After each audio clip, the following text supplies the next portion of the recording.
Chapter 1. The kiss started softly, then slowly built in intensity. His lips were smooth, and his tongue gently grazed mine. I untucked his shirt and eased my hands up his back to his strong, smooth shoulders. I paused to refill our margarita glasses from the pitcher and chuckled at my best friend, Courtney. Her big, blue eyes were wide open and she was leaning so far forward that I feared she might topple over. She was normally the one with the sexy stories, so I was enjoying having one of my own, for once. We were seated at our usual table for our Sunday night ritual, tacos and margaritas at Joe's Bar and Grill.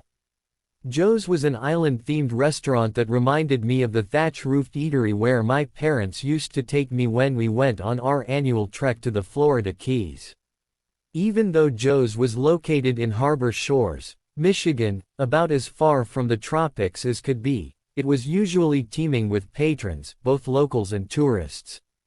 Joe let us have the best seats in the house with a fantastic view of the lake, even though we were given family pricing. Courtney had been a waitress at the restaurant for over 2 years, but Joe knew never to schedule her to work on a Sunday night. Our girls' nights were sacred. Courtney grabbed the pitcher from my hand and quickly sloshed more of the frozen concoction into our glasses. "Go on," she demanded. My fingers were shaking as I unbuttoned his shirt. Only Courtney knew of my insecurities in the bedroom and the reasoning behind them. She nodded, encouraging me to continue with my play-by-play. I refused to give in to my fears. So, I ran my hands along his flat abs and over his chest as I removed his shirt, lowered the top of my dress. That's when he discovered that I hadn't been able to wear a bra because of the open back style of my dress. I think he liked that. I smiled and chuckled, remembering the look of awe in his eyes as he gazed at my ample breasts. I bet he did. Courtney hooted with laughter. She looked terrific, as usual, with her blonde pixie haircut and huge, sky-blue eyes. She oozed sexual confidence, but she had admitted to me on more than one occasion that she was totally jealous of my chestiness. My boobs were, in fact, one of my only body parts that I felt were above average. He used just the right amount of pressure as he rubbed his thumbs over my taut nipples. Then he began kissing and licking and nibbling his way down me. My whole body quaked when he suckled on my breast. I ran my fingers through his hair and arched my back toward him as he gently tugged on my nipple with his teeth. "Everything okay tonight, ladies?" Joe asked. Neither of us had seen him approach the table, and we were startled by the interruption. "We're fine." Courtney snapped the words, causing Joe to hold up his hands in mock surrender as he made a quick retreat. Courtney let out a deep breath as if she'd been holding it. "Geez, Abby, this story is making me horny. I'm going to have to find a hot guy to hook up with and work off some of this sexual tension." I wondered for the 100th time if Courtney ever wanted a more serious intimate relationship than the booty calls and one-night stands that she currently enjoyed. She seemed to be content with her life, so I had never pushed the issue with her. "So," Courtney prompted impatiently. "Where was I?" I asked, perplexed. "Nipples, teeth, tugging," she reminded me. "Oh, right." His hands, one smooth move, he slid my dress and underwear off. I stepped out of them and stood before him wearing only those ridiculous Louboutin heels that you talked me into buying. He seemed to like that view, too. "They are fabulous shoes. I'm glad to hear you've finally put them to good use. Did you wear them the whole time?" I nodded, smiling, before continuing. I struggled to undo the snap of his jeans as he eased me back on the bed. He lifted one of my legs and rubbed my ankle as he began kissing his way up my calf. He gently rubbed his hands along the inside of my legs. Then those magical thumbs began massaging circles up to the apex of my thighs. I stopped to take a bite. "Damn, don't stop now," Courtney commanded. I had already shoveled the food in, so I did a mouth's full motion at her and continued chewing. At her exasperated look, I gulped the bite down and continued. His lips and tongue followed the path that his hands had taken.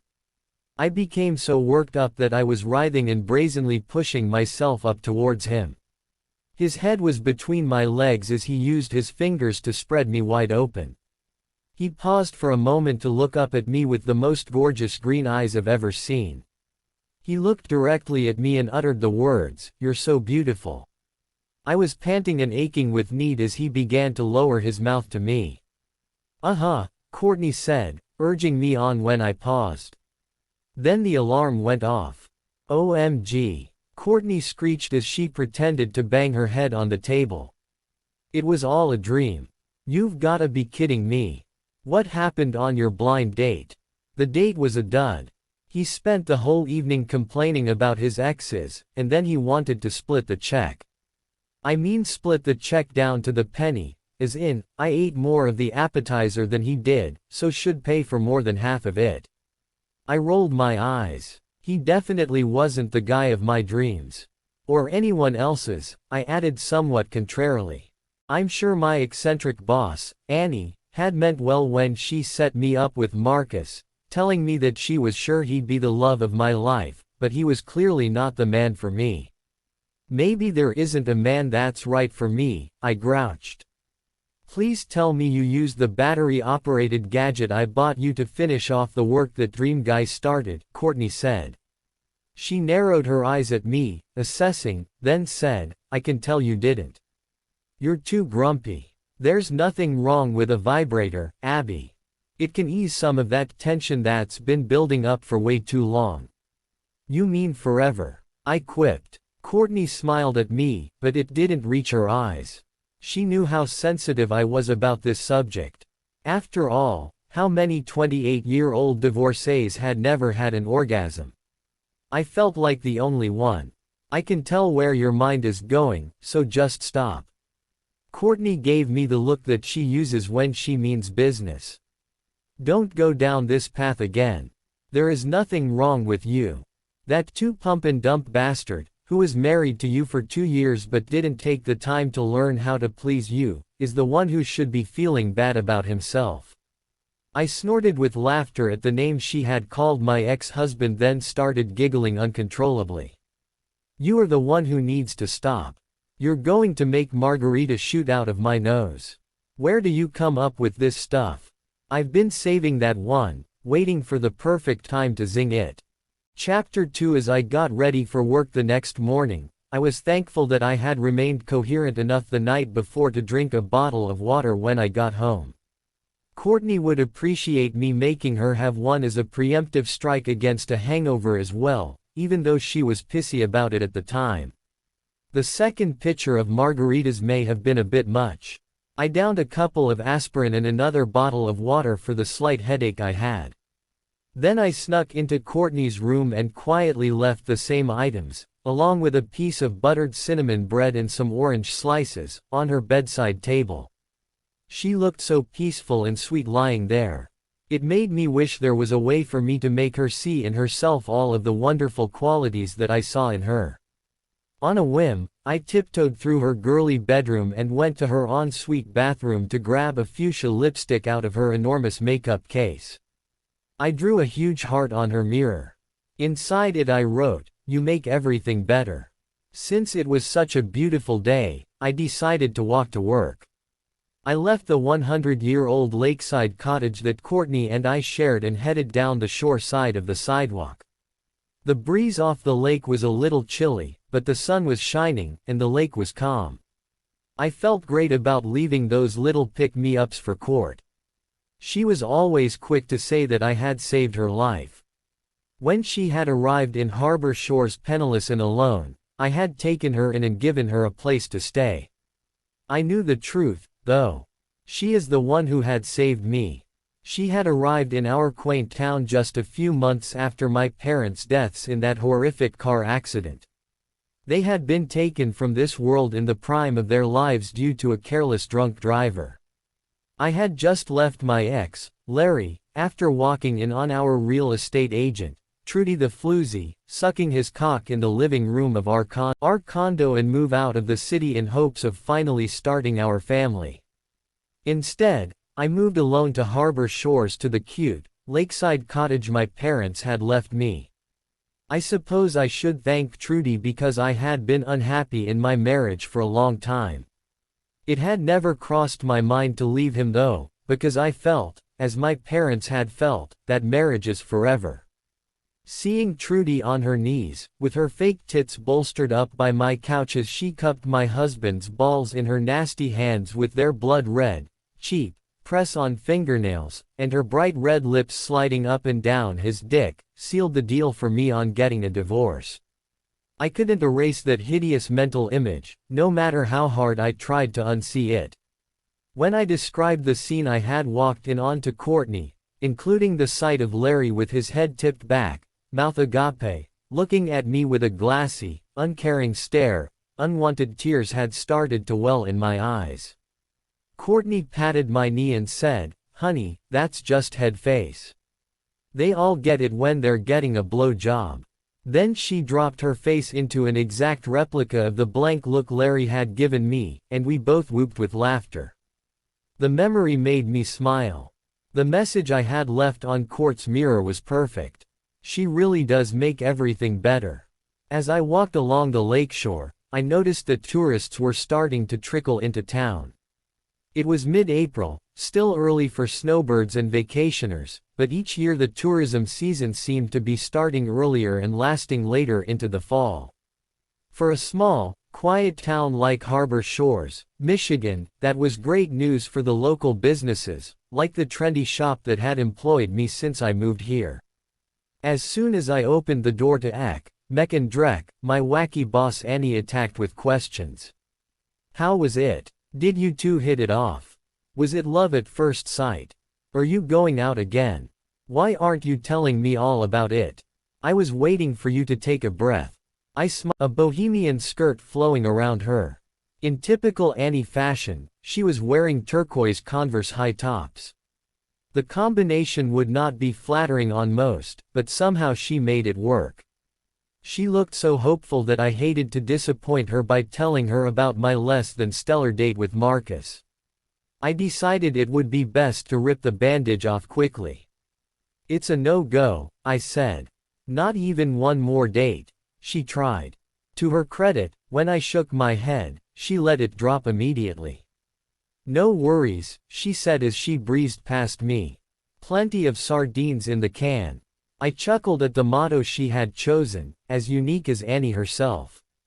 Annie had become like a second mother to me when my own mother had passed away.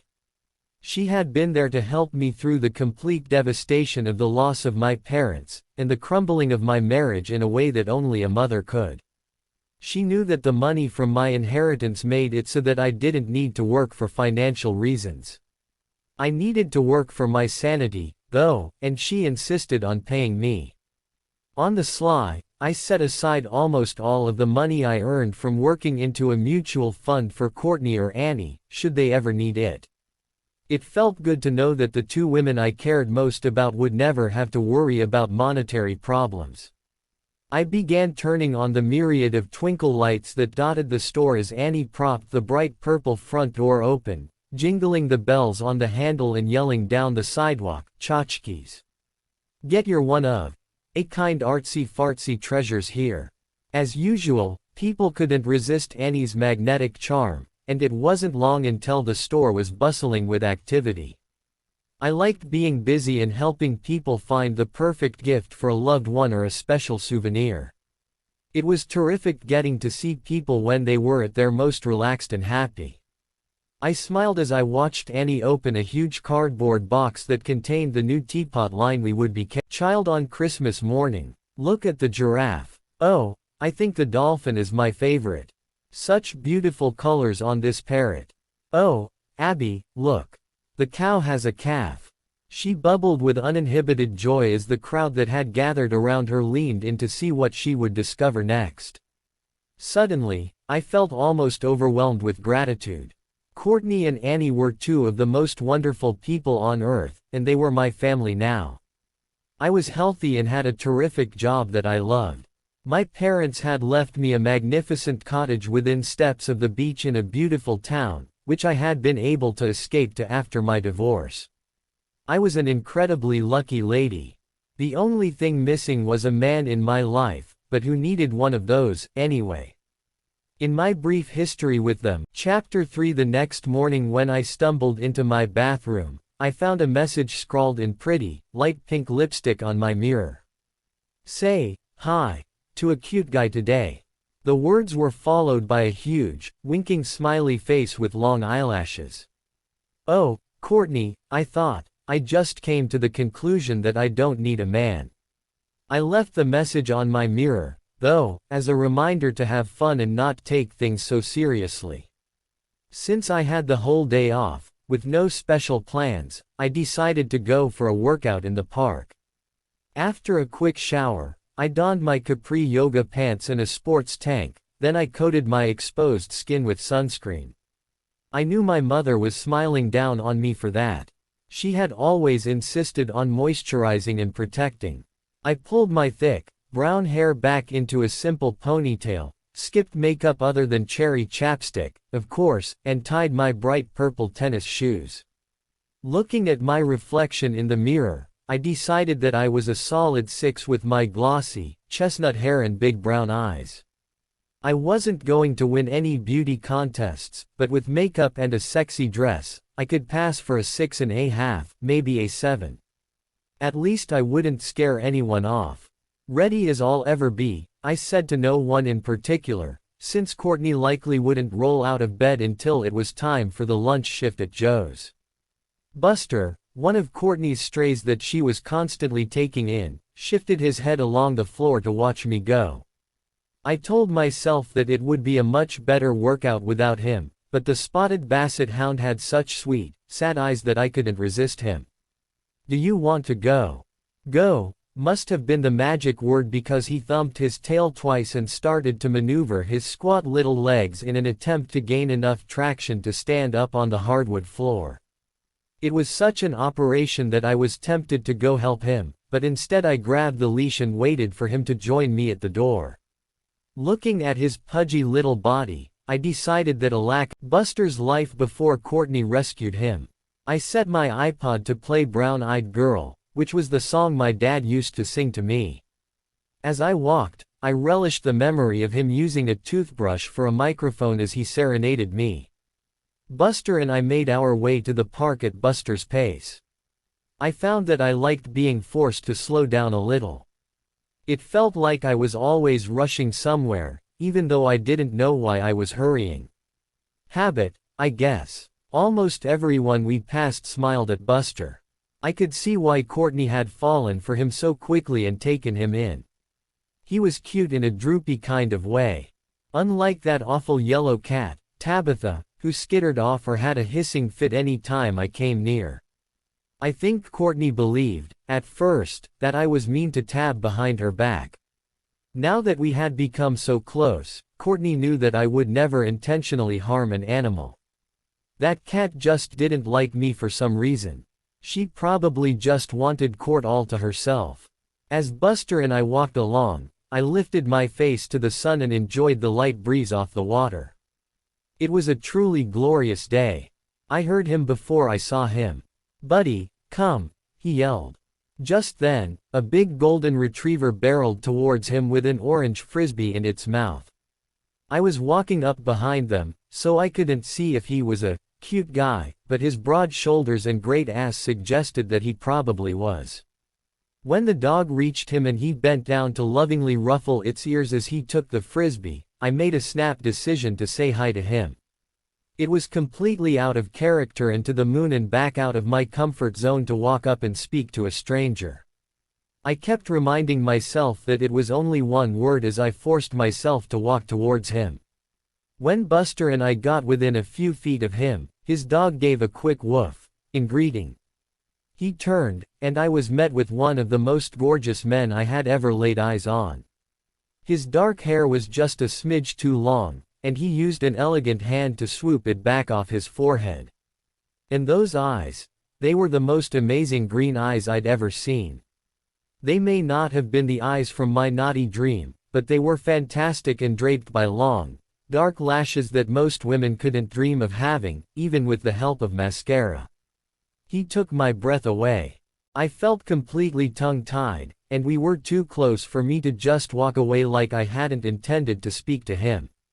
I stalled. Geez. What is wrong with me? My breath was coming fast and I could feel my face flushing. I had to do something. After what seemed like an eternity, but was probably only a few seconds, I finally got the word out. "Hi," I mumbled, crossing my arms awkwardly and intending to make a quick exit. "Hi," he responded and flashed me with a grin that just about bowled me over. He was way out of my league, and I just wanted to get away from him before I embarrassed myself further. Of course, Buster chose that moment to plop his butt on the ground and sit for a spell. I coaxed him with a "Come on Buster, let's go get a treat." I whistled and tugged at him, but the damn dog refused to budge.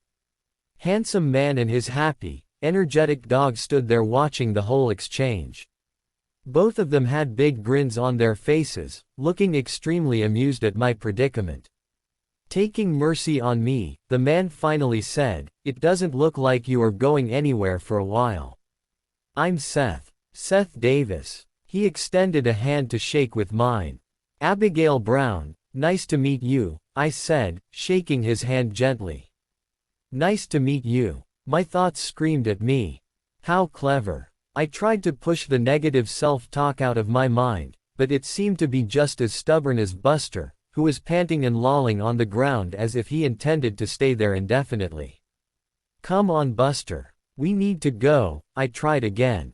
Buster finally harumphed and started the process of standing up. Sumptuous Seth, as I had decided to call him silently in my head, surprised me by saying, "Wait." This gave me an excuse to pause and look directly at him. He was a sight. All tall, dark and handsome, but that standard description didn't do him justice. He was all of those things, but he was also one of the most ruggedly good-looking men I had ever seen. His jeans and t-shirt were snug enough to give a hint of the tight, tan body that they covered. I licked my lips and asked me a question. "Huh?" I asked. "Oh, way to dazzle him with your witty repartee, Ab." He didn't seem to be fazed by my inner turmoil. I said that Buddy and I were just getting ready to head to Treats, the bakery on Beach Street. "Would you like to join us?" I knew the place he was talking about. It was a local favorite. They had a few al fresco tables that overlooked the water. People took their dogs there all the time. The bakery even offered specialty dog treats, and they kept water bowls outside for their canine visitors. I didn't have to think about it. "I'd love to," I answered instantly, and the four of us set off. That is when it happened. He was so handsome, and I was so nervous that my diarrhea of the mouth set in. I started chattering non-stop and couldn't seem to stop myself. It only took a few minutes to walk to the bakery, but by the time we arrived, I had already told him about my job, Courtney, and that I was divorced. The only things I knew about him were that his name was Seth Davis, he was super hot and he had a dog, named Buddy. I finally took a breath once we had arrived, and Seth took that moment to say, "If you want to stay with the dogs and grab us a table, I'll go in and order." "What would you like?" "English breakfast tea with cream and sugar, please." "Coming right up, ma'am," he said before flashing his amazing smile at me and dashing inside. As I flopped down in an available chair, I shook my head in disbelief at my incredible fortune and the way my non-stop rambling was likely ruining it. "I'm glad you're here, Buddy," I said to the dog. He thumped his tail upon hearing his name. It took quite a while for Sumptuous Seth to come back. I almost had myself convinced that he had left out the back entrance and would come back later to collect his dog. I took a deep breath and vowed not to beat myself up like this. If he was gone, I wasn't any worse off than I was when I started my walk, I rationalized, and if he was still here, I needed to slow down and let him do some of the talking. My breath hitched a little when I saw him opening the door to come out to our table. He was so damn good looking, and I couldn't believe he was here with me. I clearly wasn't the only one who noticed how handsome he was. Every woman, and even a man or two, gawked as he walked past. Seth didn't even seem aware of all the attention he drew. He had his hands full with 2 cups, a pink box, and a white bag filled with bakery goodies, so I started to get up to take something from him. In that moment, Buster lunged faster than I'd ever seen him move. He managed to tangle his leash with Buddy's, which caused Buddy to try to dart around me to get out of the way. My legs became tangled in the leashes just as I was taking a step toward Seth, and I started to fall forward. I fell face first into Seth's chest. He caught me by wrapping both of his strong arms around me, somehow balancing the drinks and goodies, and it felt like heaven. Humiliation quickly crept in as he helped me get untangled and back to my chair. "I'm such a klutz," I muttered, shaking my head. "And you caught me and managed to keep a hold of all the stuff in your hands," I said as I blew on my tea. Seth brought a warm blueberry donut out of the classic pink bakery box and set it on a napkin in front of me. "It could have happened to anyone," he reassured me kindly. Then he chuckled, "I've never seen a basset hound move that fast." I know, right? I wonder what he was after. Well, I hate to reward him for almost knocking us butter or chicken. From the way he licks our jars clean when we are done with them, I know he's a fan of peanut butter. Seth leaned down to give the dogs their bone-shaped cookies, and I took a deep breath to calm myself. Then I shifted the conversation and started asking him some questions.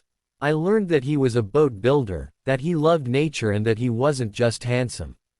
He was also funny, smart, and sweet.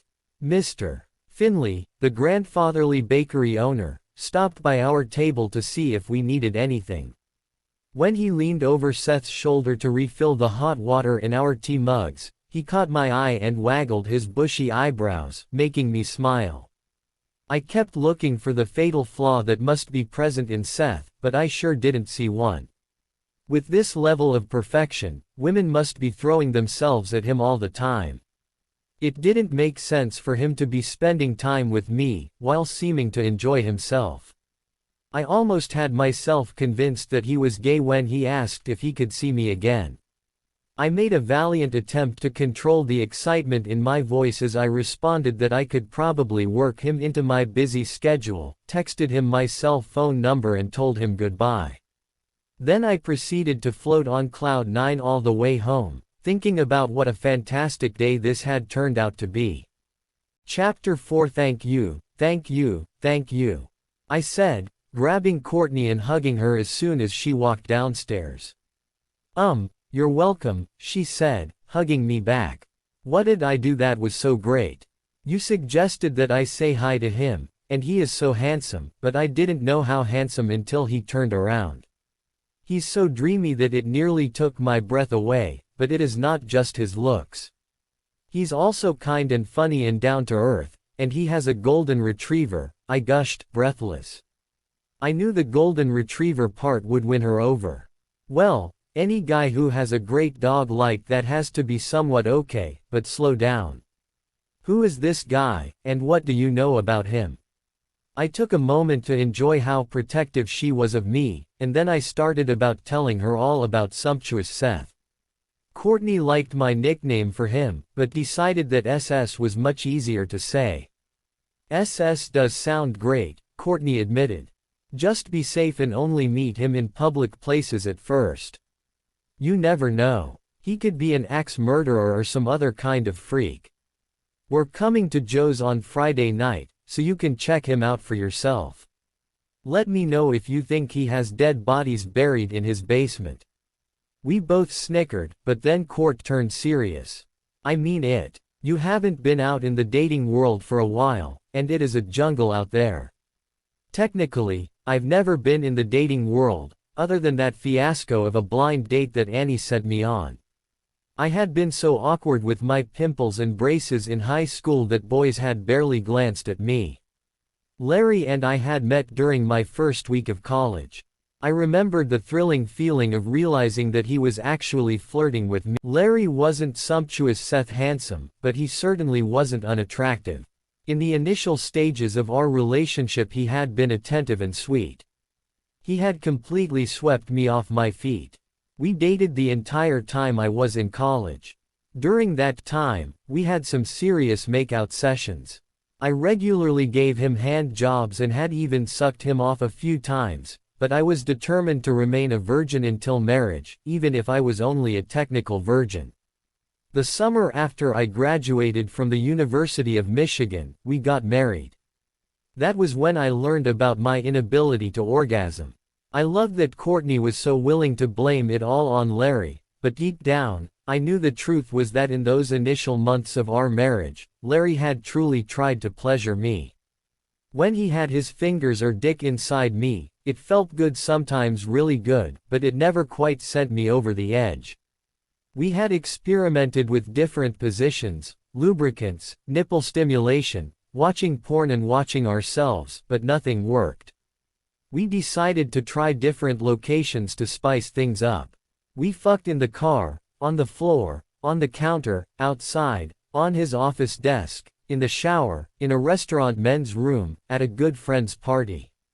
Whatever we could think of, we tried. The final straw came when we rented a sleazy motel room and agreed to meet there. Feeling naughty, I had greeted him wearing a trench coat with nothing underneath. He had ripped it off me and we spent the entire night going at it hard. Our sweat-slicked bodies made smacking sounds as he pounded into me from behind. Suddenly, he surprised me by slowing, then stopping. "You could at least fake it, you know," he growled in my ear before shoving out of me and slamming the bathroom door. I felt like I'd been slapped. I couldn't believe that he would even suggest that I fake it. How would that make anyone feel better? From that night on, our sex life consisted of a weekly missionary-style session of him grunting and ramming into me, while I counted the ceiling tiles and waited for it to be over. "You still in there?" Courtney was waving her hand in front of my. Sorry, I guess I got caught up thinking about the past for a minute. "I do have a question for you." "Shoot," Courtney encouraged me when I didn't immediately continue. "Well, as you mentioned, I haven't dated in a while. So, I wasn't sure what the current protocol is. I mean, I was wondering, When I paused again, Courtney gave me a curious look. "Spit it out. When should we do it?" I asked her, squeezing my eyes closed in embarrassment. I opened one eye to gauge her reaction. She wasn't laughing, so I continued. "I won't be expected to put out on the first date, will I?" "Probably not," she reassured me. "If all goes well, a kiss with a little tongue would be appropriate. Maybe even a little outside the shirt booby action. If all goes fantastic, and you want to bang his brains out, I doubt he would complain, though," she laughed.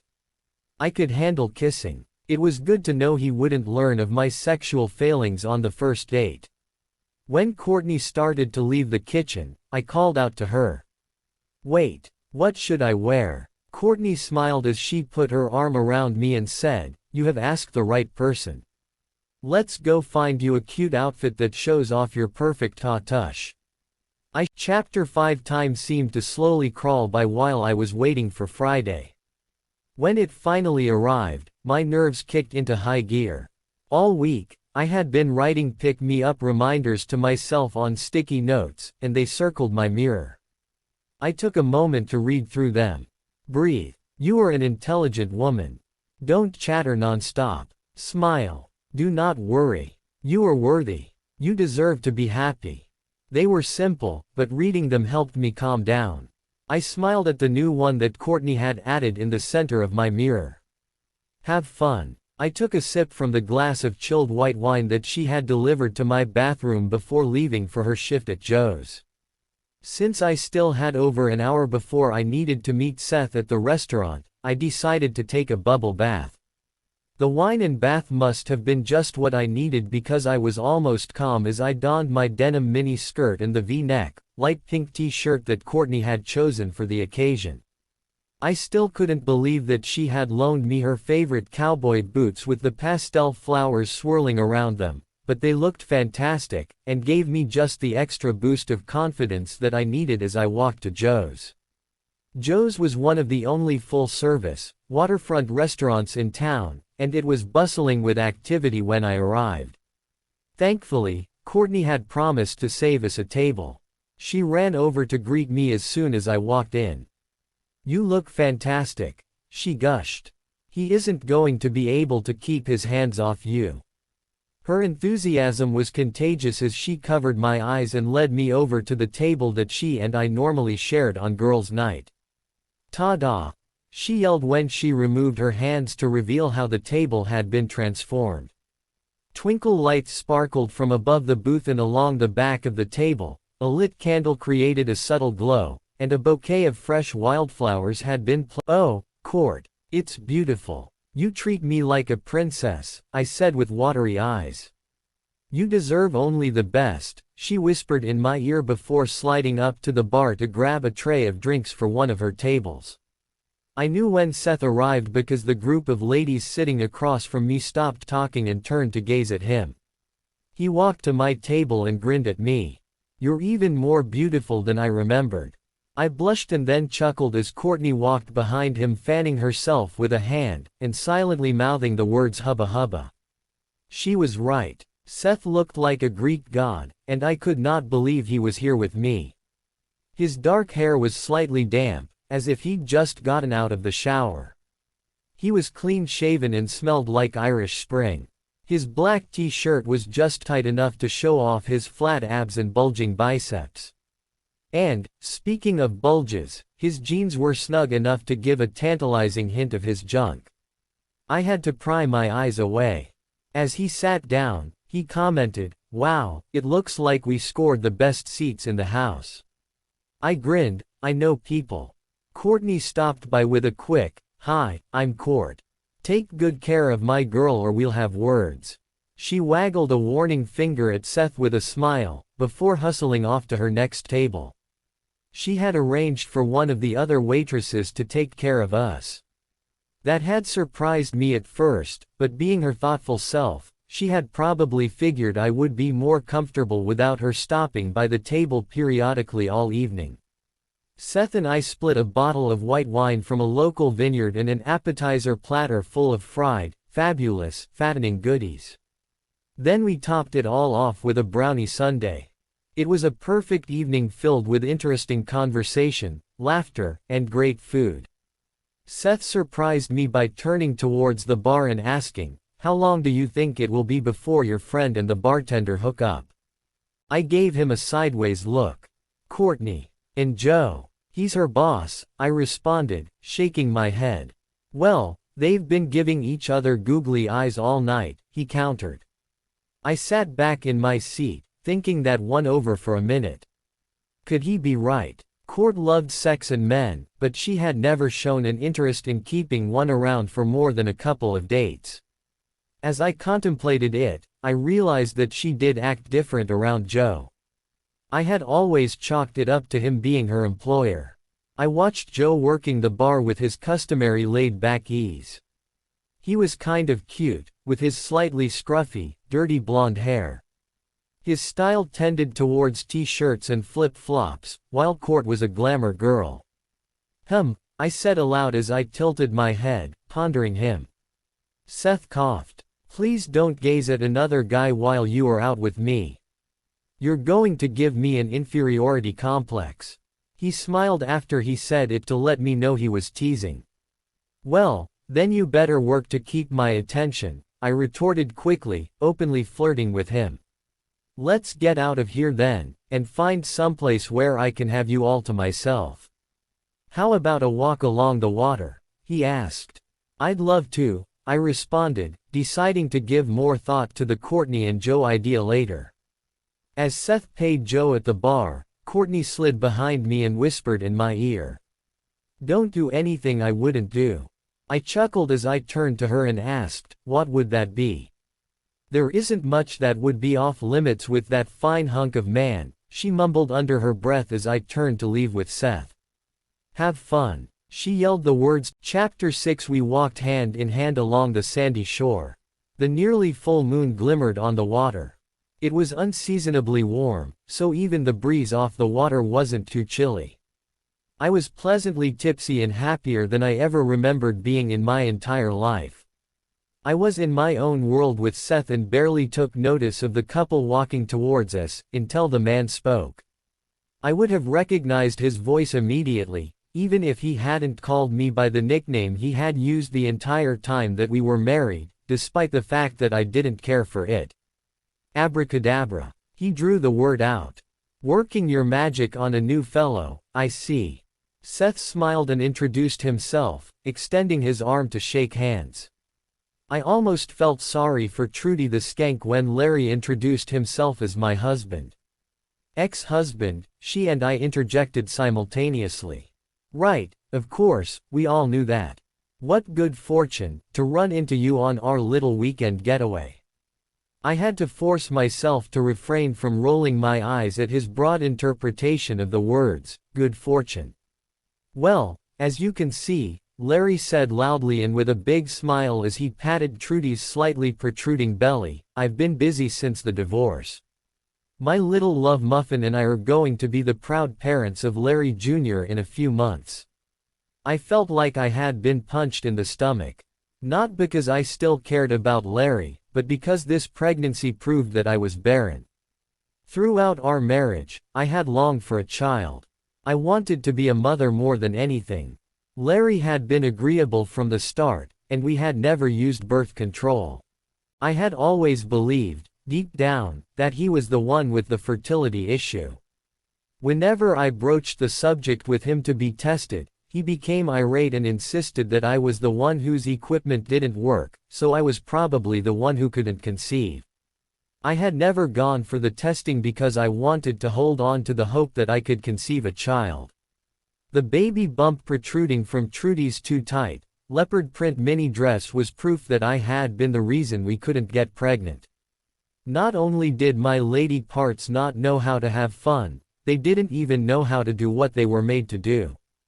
I felt broken and sad, and I wanted to get away from these two. I didn't even know what had been said as I stood there reeling, and I didn't care.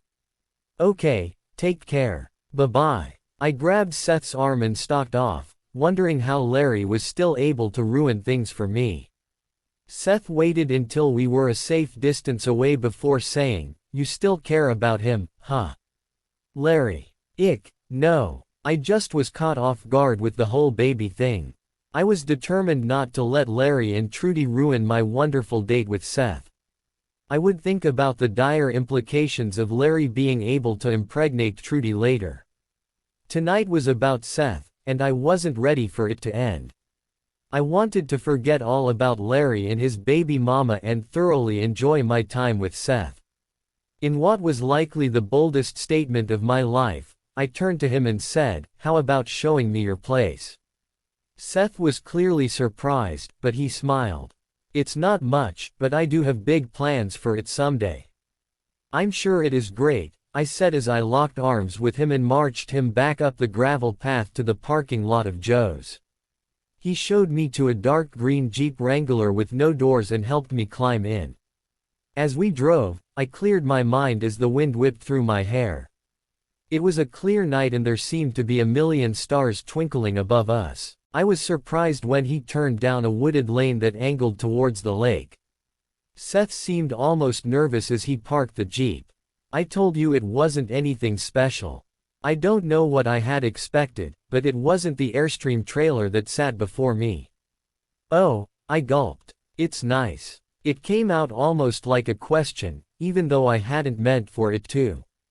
Once the surprise wore off, and I began to look around, I realized that this was the perfect spot for Seth. The lot was full of trees and had a beautiful view of the lake. At the edge of his land was a huge pole barn where Seth built his boats. It was an ideal place for Buddy to roam, I noted, as he came over to greet me with a sniff before taking off to chase a leaf. Seth had built an amazing cedar deck on the front of the trailer, so we sat down to relax and talk in his rocking chairs. I looked out over the water and said, okay, this really is nice, with more conviction this time. The trailer is temporary. I just fell in love with the location, so I'm going to build here one day, he told me.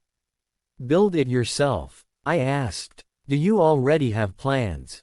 How exciting to be able to make it exactly how you want.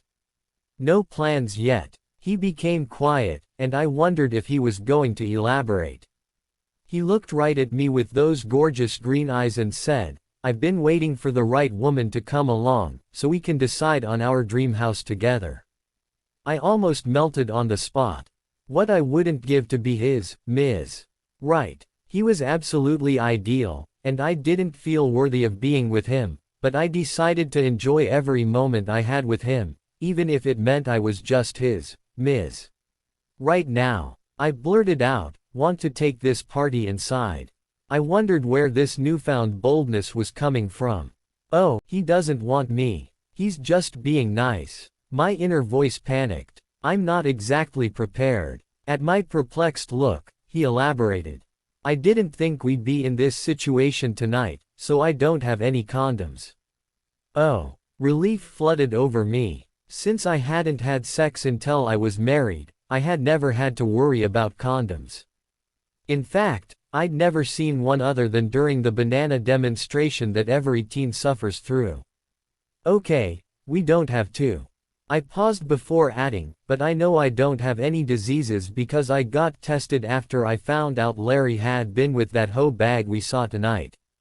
Hoe bag, my mental critic screeched. How classy. He looked down at me and smiled. I know I am disease-free because I always wear a condom, but I don't want to get you pregnant on our first official date. Apparently, I can't get pregnant, so that's not an issue. I looked down, determined not to let negative thoughts creep in and ruin my night with Seth. That's when what he had said really began to sink in. If he always wore a condom, then mine could be the first hoo-ha that this perfect man's penis touched. I was sure that I would spend a lot of time being upset about the fact that I couldn't conceive a child, but I had just discovered the only benefit of it, and I wasn't about to ignore this opportunity. Without wasting any more time, I lunged at him. He caught me, and I wrapped my legs around his waist as he kissed me hungrily. He threw the door of the Airstream open and we toppled inside, laughing into each other's mouths. We were on the floor, and I was still straddling him when he tilted his head back, breaking our kiss. I don't want to ruin this with sex. Then he added gently, you've had a lot to drink tonight, and I don't want to take advantage of you. Are you sure you want to do this? Touched by his sweet thoughtfulness, I placed both, been more sure of anything in my whole life. Now hurry up and rip these clothes off me. Yes, ma'am. Happy to oblige, he said in my ear as he nuzzled my neck. He eased the pink t-shirt over my head as I worked to free him of his clothes. My eyes opened wide in surprise as he undid my bra with one quick flick of his long, capable fingers. We were still in the doorway of the trailer with our legs hanging out. It should have been uncomfortable, and I should have been concerned that someone would see us, but my mind had been taken over by my body and my body had been taken over by pleasure. Whatever his mouth was doing to my breast made me ache for more, and his hand was slowly working its way up my leg, past the hem of my mini skirt. I ran both of my hands over him. I had managed to dispose him of his shirt, but his jeans were still in the way. I got them loosened, and I lowered the waistband of his underwear so that he sprang out. Instantly, I wrapped my hands around him. His skin was velvety smooth, and he was rock hard and huge. I ran my fingers along his length and moaned with pleasure at the feel of him. He grabbed my hands and pulled them to his lips for a kiss. Abby, that feels amazing. A little too amazing, actually. As he rolled us over, he informed me, I am a gentleman, and gentlemen always let ladies go first. I almost confessed that he didn't have to bother with trying to pleasure me, but I forced myself to stop. He lowered his hands to undo my skirt and quickly yanked it off me. He cupped his hand over my soaked panties and groaned. You're so wet. For you, I whispered in his ear. I lifted my hips and he ripped my panties down. I panted as his fingers slid down the front of me. He slowly spread me apart and began making slow circles. My legs fell wide open.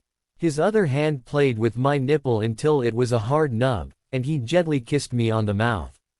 It was too many wonderful sensations at once. I felt like I was going to. My hips began bucking of their own accord. I didn't know what was happening, but I knew that I didn't ever want it to stop. My nerve endings were electrified and my breath was coming fast. I turned my head to the side, unable to think of anything but how good this felt. My breath caught, and pleasure surged through me. I threw my head back and gasped, mouth wide open as the first orgasm of my life ripped through me. Just then, Seth plunged into me. His moan of pleasure spurred me on, and my body continued thrashing wildly beneath him. He reached a hand down between us to rub over me.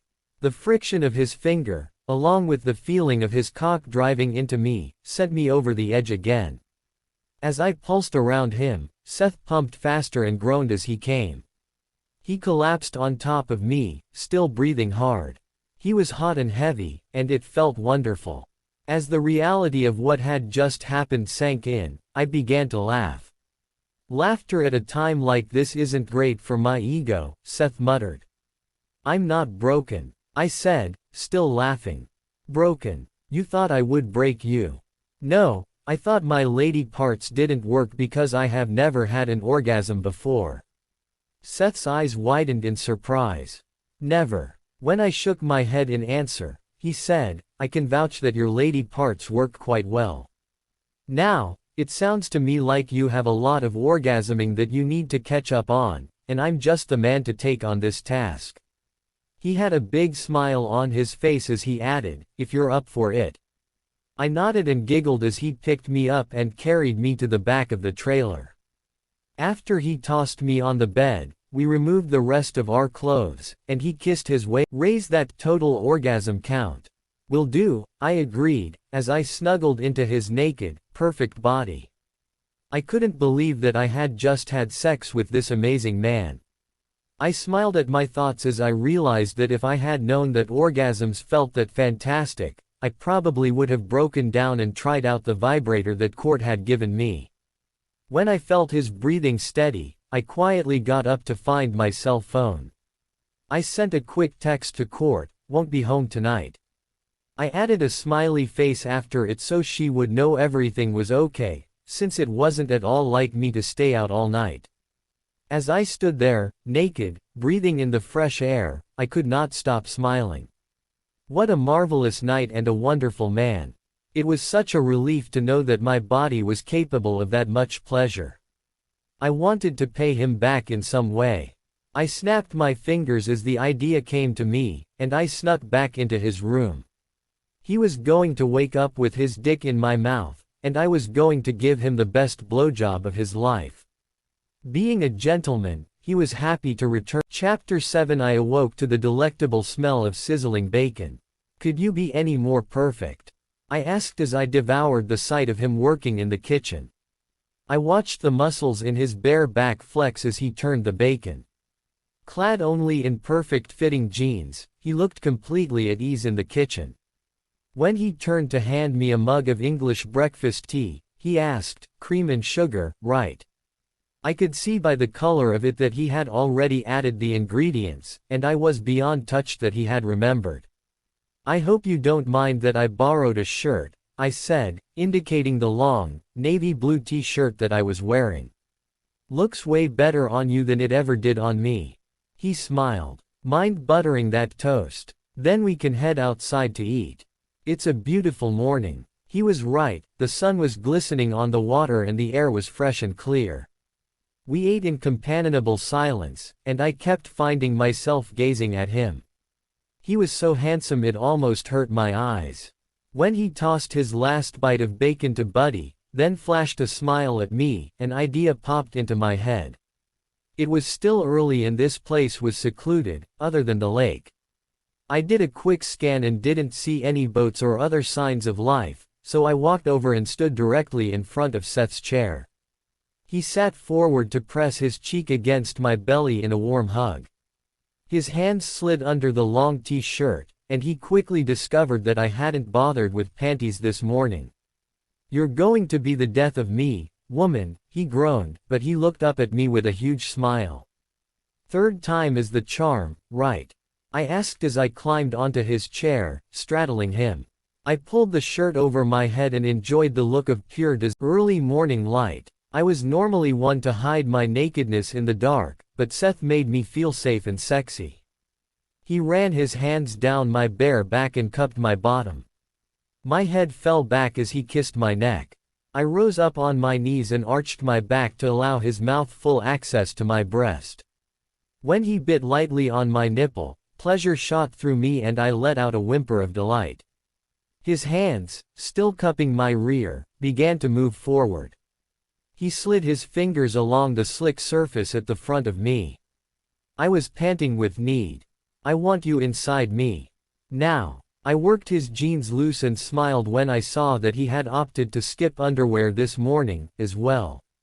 He raised us up so I could lower his jeans. Then I eased myself onto him with a groan of satisfaction. I started riding him, circling slowly as his fingers worked their magic on me. I leaned my head back, closed my eyes, and let the pleasure wash over me. The chair rocked to our rhythm. I shifted the angle, took him inside me all the way to the base and enjoyed the sensation of having the head of his penis rub the most sensitive area deep inside me, while he used his fingers on my sensitive, swollen clit. When he lowered his head to take my breast into his mouth, my hips began pumping faster. I let out a cry of pleasure as my body shuddered around him, and I felt the hot burst of release from him. After a few seconds, Seth exclaimed, "Now that's a phenomenal way to start a day." Still breathing hard, I climbed off him to retrieve the t-shirt I had tossed. Later I would probably be surprised and slightly embarrassed by how brazen I had been, but right now, I was just satisfied and happy. Last one in the shower is a rotten egg. I goaded him before running up the stairs and into his trailer. I hadn't quite anticipated how small the I had thought that nothing could be sexier than Seth, but I was wrong. Slick, soapy Seth rubbing his hands over me in a tight shower was a sight to behold. The stall was so small that our naked bodies were touching in all the right places. When I felt his erection poking towards me, I was already wet and ready again. I used my hands to guide him in as he backed me against the wall. I sighed with pleasure at the full feeling of having him inside me as the warm water beat down on us. Seth looked down and gave me a long, deep, wet kiss. I wrapped my legs around him and began thrusting my body onto his for all I was worth. I pushed my cheek into his shoulder as we both came loud and hard.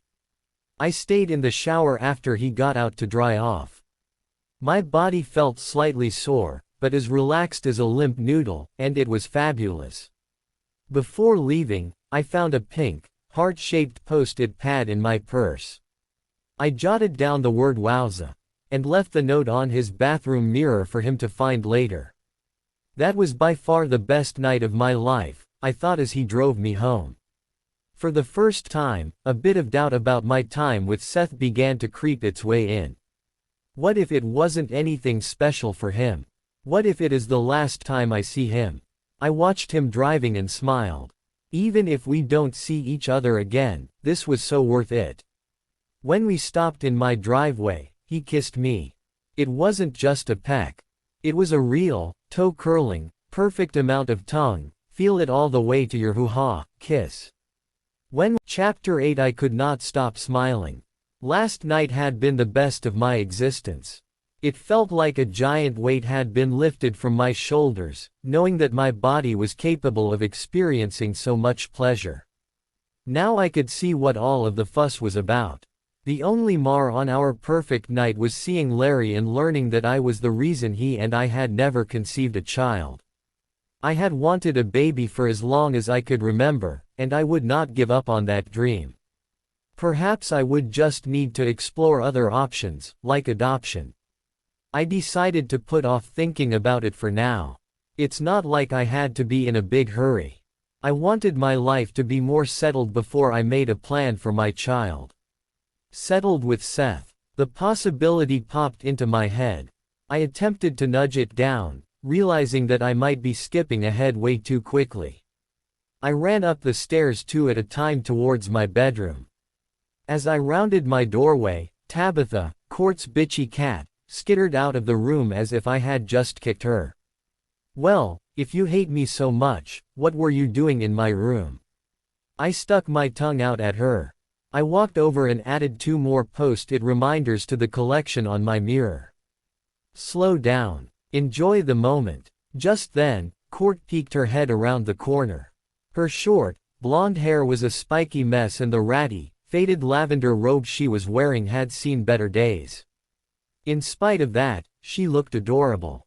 "I think you're incapable of looking bad." I wrinkled my nose at her, playfully. "What's going on?" she croaked in a sleepy voice. Tab came running into my room like the devil himself was chasing her. She rubbed the yellow cat's ears as Tabitha glared at me from her arms. "Over to my closet. Maybe because you hate her." Courtney started to shuffle off, but stopped and turned, eyes narrowed. "How was your all-nighter with sumptuous Seth?" "Good," I said quickly, trying to keep it light. She tilted her head, studying me. "You had a big O," she squealed. "A few," I admitted, laughing. "It was so amazing." "He is so amazing," I gushed. "I told you there was nothing wrong with you. It was just that pencil-dicked ex-husband that couldn't please you." I considered telling her about seeing Larry and learning of the floozy's pregnancy and my latest failure, but I decided not to ruin this happy time. "Look at you, glowing," Courtney teased me. "Orgasm-ing agrees with you." "I think orgasm-ing agrees with everyone." I laughed as I went to my bathroom to get dressed for work. Before I made it fully inside the door of Mech and Drek, Annie hooted from across the store, "Oh honey, he stoked your engine, didn't he?" I looked around to make sure we didn't have any customers before answering her. "I have no idea what that means, but yeah, he sure did." Then I asked, "Am I wearing a sign or something?" "How does everyone know?" "No sign," Annie answered, breezing by and patting my cheek. "It's your aura. It's absolutely radiant." I didn't know about this aura business, but I felt flippin' fantastic. Checking my phone had become like an incessant tick, for about the 40th time in the last hour. Still nothing. I briefly considered turning it off and back on to make sure it was working, but I decided that would just be silly. I bought a sandwich and took it to the park on my lunch break in an attempt to get my mind off it for a while. Couples strolled by hand in hand and riding bikes. I smiled at them and checked my phone. I considered sending him a text. I could invite him on a date. Nothing said that a girl had to sit around and wait for a boy to contact her. I started the text numerous times, but deleted each one. In the end, I put the phone back in my purse and decided to wait it out. Thankfully, he didn't make me wait long. My phone started ringing before I had finished my walk back to work. I panicked and almost dropped it. I hadn't been expecting a call. I could think about a witty response to a text, but I'd be on the spot on the phone. What if I say something dumb? I had almost decided not to answer when I ordered myself to pull it together. "Hi, this is Abby," I squeaked, my voice too high. "Hi, gorgeous. It's Seth." His voice was low and sexy. "I wanted to see if you'd like to go to a charity auction with me next Saturday evening. It's a black tie event. I should warn you, though," he added, "my whole family will be there." The thought of Seth wearing a tuxedo made my mouth water. The fact that he was inviting me to an event with his family was so exciting that my knees almost buckled. "I'd love to," I managed to get the words out. I focused my attention on the details of where and when, while my mind reeled with excitement. Then I agreed to meet him there and hung up. "Annie," I screeched running into the store. "We need to find a fabulous." Chapter 9. We decided on an elegant, black, form-fitting cocktail dress. When paired with the super high, shiny, black stilettos that Court had loaned me, the look was classic and stunning. I just hoped I didn't fall down, especially considering what I was wearing underneath my ensemble.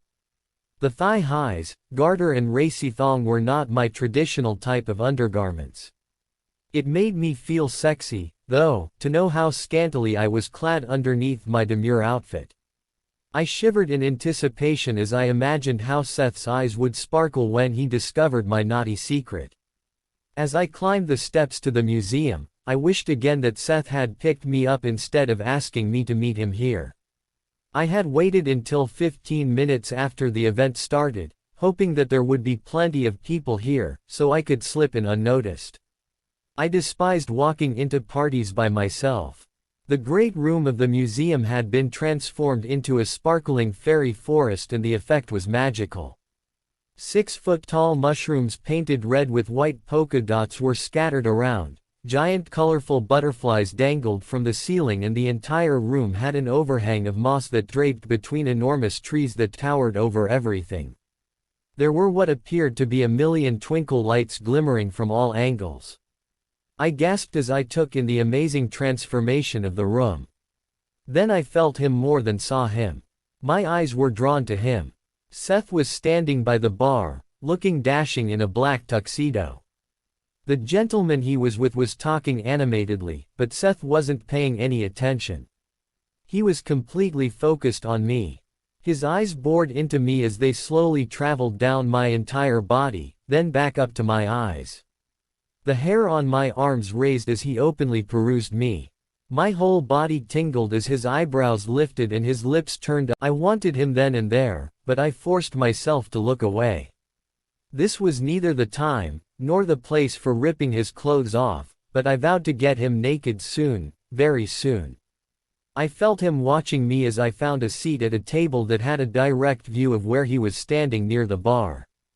I grinned as I decided that it was time to torture him a little and make him want me as much as I wanted him. Knowing that my cleavage looked fantastic in this dress, I deliberately dropped my black clutch near the chair I had chosen. Then I slowly bent to retrieve it, giving him a full, long view of my dangling breasts nearly bursting out of my dress. I had the satisfaction of seeing his mouth fall open as I raised back up, eyes riveted on his, to let him know the peak show was exclusively for him. When the waiter came by, I ordered a Pepsi, not wanting any alcohol to be numbing my body when Seth was inside me later. Feeling him watching me, along with the unfamiliar sensation of the thong pressing against me intimately, had me wet with anticipation. I attempted to make small talk with the guests at my table, but all I could think about was Seth and how much I wanted him. His eyes were like a magnet for mine, and every time I glanced at him, he was openly looking at me. He looked at me as if I was the only woman in the room, and it made me feel sexy and completely hot for him. I turned to thank the waiter when he brought my Pepsi. That is when I saw the sign at the auctioneer's podium that read, "The Davis Family's Free the World of Cancer Gala." I briefly wondered if Seth Davis was part of the Davis family who was sponsoring this amazing party. He certainly didn't seem like he came from that kind of money. When I returned my attention to him, I found that his eyes were still riveted on me. There were plenty of beautiful women here tonight, so the way he was focused completely on me sent a thrill down my spine. Looking at him, I picked up my glass and used my tongue to slowly swirl the straw. His fingers tightened around his thought that I could cause this kind of reaction in him. I turned in my chair, crossing my legs so that a tiny bit of the garter peeked out. I toyed with it absently. When I chanced to look at him again, the gentleman who had been talking to him had given up on getting his attention and left.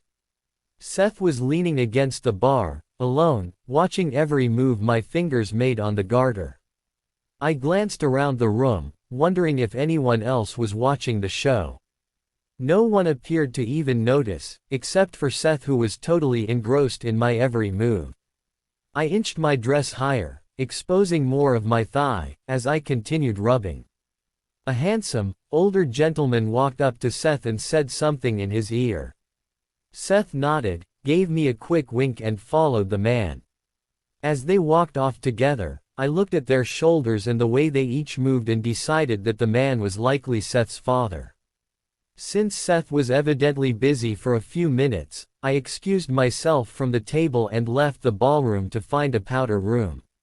Once inside, I locked the door and checked my appearance in the mirror. My cheeks were flushed pink from being so turned on. I was normally my worst critic, but looking at my reflection, I had to admit, I looked sexy. Just then, a quick knock on the door startled me. "Just a minute," I called. "It's me. Let me in." His voice was deep and sexy. I twisted the doorknob to unlock it, and he came in. The air between us tingled with electricity as he clicked the lock back into place. Then he lunged for me. I watched him in the mirror as he stood behind me, kissing my neck and bare shoulder. His thick penis was hot and hard, pushing into my back. I reached behind us and grabbed his ass, pulling him into me, not wanting any space between us. "I've wanted," his words shocked me and turned me on. My entire body was thrumming with excitement. "Fantastic," he whispered as he watched in the mirror while my breasts sprang out of the top of my dress. He brought one hand up to play with them, while the other hand eased up my thigh, raising my dress. He traced his fingers along the garter, following the same path that I had teased him with earlier. We both watched in the mirror, completely aroused. By the time he cupped his hand over me, my thong was completely soaked. I pushed back into him, panting with need. His huge cock pressed into my back as his teeth nibbled on my ear. I reached behind me to palm him over his tuxedo pants. When he smoothed his fingers up and down the front of me, I moaned with pleasure. Seth." He froze, as if someone had dumped a bucket of cold water on him. He backed away from me and ran his fingers through his hair. "You know Seth?" he asked. I was completely confused. Did he have multiple personalities? I knew he was too good to be true. My face must have registered my lack of understanding because he tossed the explanation over his shoulder on his way out of the bathroom. "I'm his Chapter 10 identical twin." My mind reeled. How could Seth have failed to mention that? And what had I just done?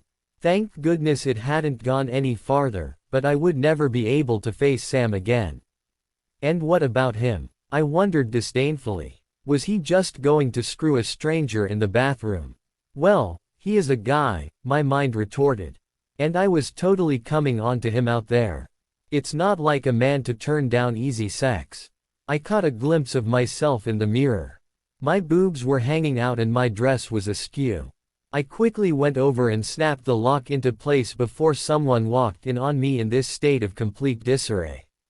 I splashed cool water on my face and patted my chest with a damp paper towel in an attempt to calm down. Never in my whole life had I been that excited, or this humiliated. What a difference a few seconds can make. As I attempted to fix my appearance, I thought about Sam. He really was identical to Seth physically, but he was darker, more dangerous. The bathroom had felt electrified when he was near me. I touched up my lipstick and vowed to steer clear of him. He's exactly what I don't need, I thought as I breezed out the door. I was, however, prepared to give Seth an earful for not warning me about him. Returning to the great room turned fairy forest, my eyes were immediately drawn to Sam. He was standing near the stage with a bevy of lovely ladies hanging on his every word, including a life-sized Barbie doll who had her arm possessively curved around him. I shook my head, immensely grateful that our fooling around in the bathroom had stopped when it had. There she is. Seth approached me, smiling. He had a dark-haired beauty with him. The woman's enormous green eyes were accentuated by the longest, thickest, black eyelashes I had ever seen. Recognized the family resemblance immediately. "Abby, this is my sister Jessie. Jess, meet Abby. Abby. Seth has told me all about you. It's great to meet you." Jessie extended her hand and flashed a dazzling smile directly at me. She seemed friendly and kind, and I liked her immediately. "You'll have to tell me what he said." I smiled, trying to hide the rush of excitement I felt at finding out he had mentioned me to his sister. And I have tons of questions for you about what he was like growing up. I have plenty of answers. She gave Seth an ornery grin before adding, I know all of his secrets. Then she finger waved at me and said to track her down later. After she fluttered off, I turned on Seth. Told your sister all about me, huh? She has a huge mouth. I'll get even with her one of these days, he added in my ear as he kissed my cheek. Sorry I was late. Did my family take good care of you? I coughed, thinking of how Sam had almost taken care of me.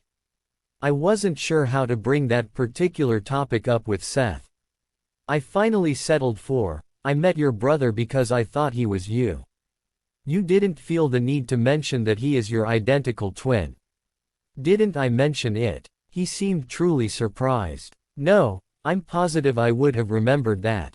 I tried to figure out how to continue. How does one tell her lover that she almost banged his twin in the bathroom? It wasn't a problem that I had encountered before, so I wasn't at all sure how to broach the subject. You really do look exactly alike, I hedged. He smiled as he answered. We are identical on the outside, except for a scar that Sam gets his goat, he chuckled. It was clear by Seth's expression how much he loved his twin. My eyes were drawn involuntarily to Sam. He wasn't looking at me, but something inside me felt like he recently had been.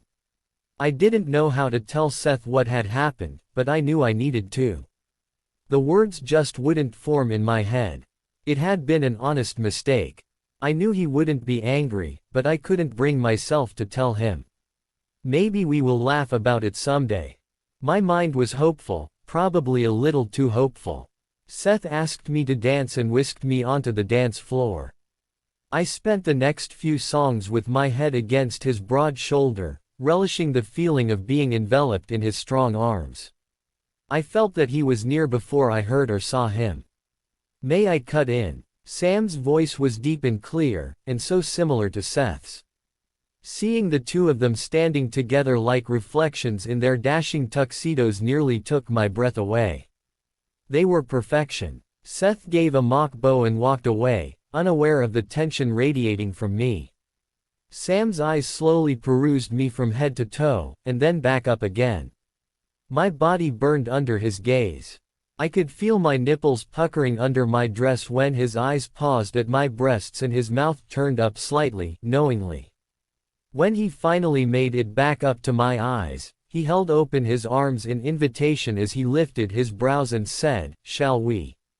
I didn't want to be in his arms again, but I couldn't cause a scene. His eyes twinkled as he sensed my reluctance. That bastard is enjoying making me uncomfortable, my mind screamed as I vowed not to let him see how much he affected me. I stiffened myself into a formal dance pose as he expertly guided me around the dance floor. My body was acutely aware of the places where he touched me. The nerve endings in my hand, lower back, and waist were all teeming with activity. I consciously slowed my breathing because it had become quick and shallow. Desperate to look anywhere but at Sam. He drew me in closer, and I sucked in my breath. Since I didn't get punched in the jaw, I am assuming you didn't tell Seth about our little tryst in the bathroom, he growled near my ear. It was hardly a tryst, I snarled back at him. More like an unfortunate mistake. I didn't find it unfortunate at all. In fact, I rather enjoyed myself, until you called me by my brother's name. He had the audacity to grin. Then he continued, I don't generally share my brother's taste in women, but with you he did okay. Okay, I spluttered. Then I lifted my chin, deciding not to let him push my buttons. You know, instead of rating me, you might think about how hurt Seth would be if he knew about us. Us? He asked. So, now we're an us. I didn't know you cared so much. You know what I meant. I glared at him. This man was exasperating. He leaned forward to whisper in my ear. When I'm fondling my date's fake tits tonight, I'm going to be thinking about your real ones. That did it. My mouth fell open, appalled. My eyes felt like they might pop out of my head. I whirled away from him and headed for the bar. I needed a glass of wine. Pronto. Your brother is a pig, I said loudly when Jessie hopped up on the bar stool next to me. I take it you've met Sam, Jessie chuckled. Yes, he can be a bit of a pig. But he can also be generous, and kind, and hilarious, and a pain in the ass, but I love him to pieces. I love both of them to pieces, she gushed. She leaned in as if telling me a secret. Hearts. By the way her words were slurring together, I could tell the glass of wine she ordered wasn't her first of the evening. I think that's why Sam settles for the never-ending stream of gold digging. Girls, she continued. What's an girl? I asked her. Oh, you know, she waved her hand around. Candy with an I, Terry with an I, Sandy with an I, Cammy with an I. The parade of leggy blondes with enormous jugs that he shows up with always introduce themselves that way. She mimicked shaking a hand and began fluttering her eyelashes. Hi, I'm Bambi with an I. She started cracking up at her own joke. Her laughter was contagious, and I soon had the giggles as well. I was enjoying being with her and laughing at her despicable brother. You know what else, she went on, leaning in further. He doesn't ever kiss them on the lips. They all think they are going to win him over and marry him and take his fortune, but he gets tired of them after a few dates and sends them along their merry way. Then poof, she snapped her fingers for added affect, he finds another one just like the last 412. I had the feeling she wouldn't be telling me all of this if she wasn't tipsy. I wondered why Sam treated women like they were disposable. Thankfully, I didn't have to worry about figuring him out because I had Seth, and he was wonderful. I decided to see what Jessie had to say about him. So tell me about your sweet brother. I nudged her elbow gently. They are both sweet to me, she replied. But since I know you're talking about Seth, he's one of the good ones, Abby. Please don't hurt him. Her sudden rush of sincerity surprised me. I won't, I reassured her, and I meant it. Speak of the devil. Jessie smiled at Seth as he came up behind me and wrapped his arms around my shoulders. I'll let you two be, since you've barely seen each other all evening. With that, she hopped off her stool and disappeared into the crowd. I'm almost afraid to ask what you two were talking about. Seth slid around and plopped down on the stool Jessie had just vacated. You, as a matter of fact, I answered. Your sister seems to think rather highly of you. Maybe I shouldn't have interrupted then, but I feel like my siblings have had more of you tonight than I have. I attempted to push the unwanted thought of Sam having a whole lot of me in the bathroom out of my mind. Is it my turn to get to hang out with you? Seth asked, batting his dark eyelashes playfully. Absolutely, I answered. Can we get out of here or do your family duties require you to stay longer? Before I finished the question, he had already downed the last of his drink and was standing up. Let's go. I've been wanting to rip that little black dress off you all night. Deal. I stood, taking his hand. As we exited, I tried to ignore the electrifying chill that went up my spine. I knew, without a doubt, that Sam was. Chapter 11. I looked in my rear view mirror to make sure Seth's Jeep pulled out of the museum lot behind me. We had decided to go to my house, and I was suddenly nervous about having him in my space. Courtney had worked the dinner shift tonight, so she wouldn't be there when we arrived, but she would be coming in later. I wasn't sure how to let her know not to disturb us. I wondered if I should tie a "we're screwing our brains out" scarf to the doorknob, but decided that was a little crass. She would just have to draw her own conclusions when she saw Seth's vehicle parked in our driveway. I was hornier than I ever remember being. In fact, I briefly considered pulling over and having my way with Seth in his Jeep on the side of the road.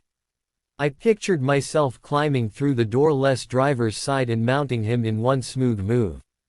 I could have him inside me, easing this aching desire within seconds. I tapped the brakes, but at the last minute decided that we would have more room to fool around at home.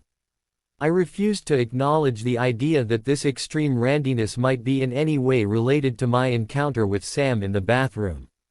Besides, I told myself, I thought he was Seth when we were in there. Any lust that I felt for Sam had to be due to the fact that he looked exactly like his brother. Even though it only took a few minutes to drive to my house, it felt like an eternity.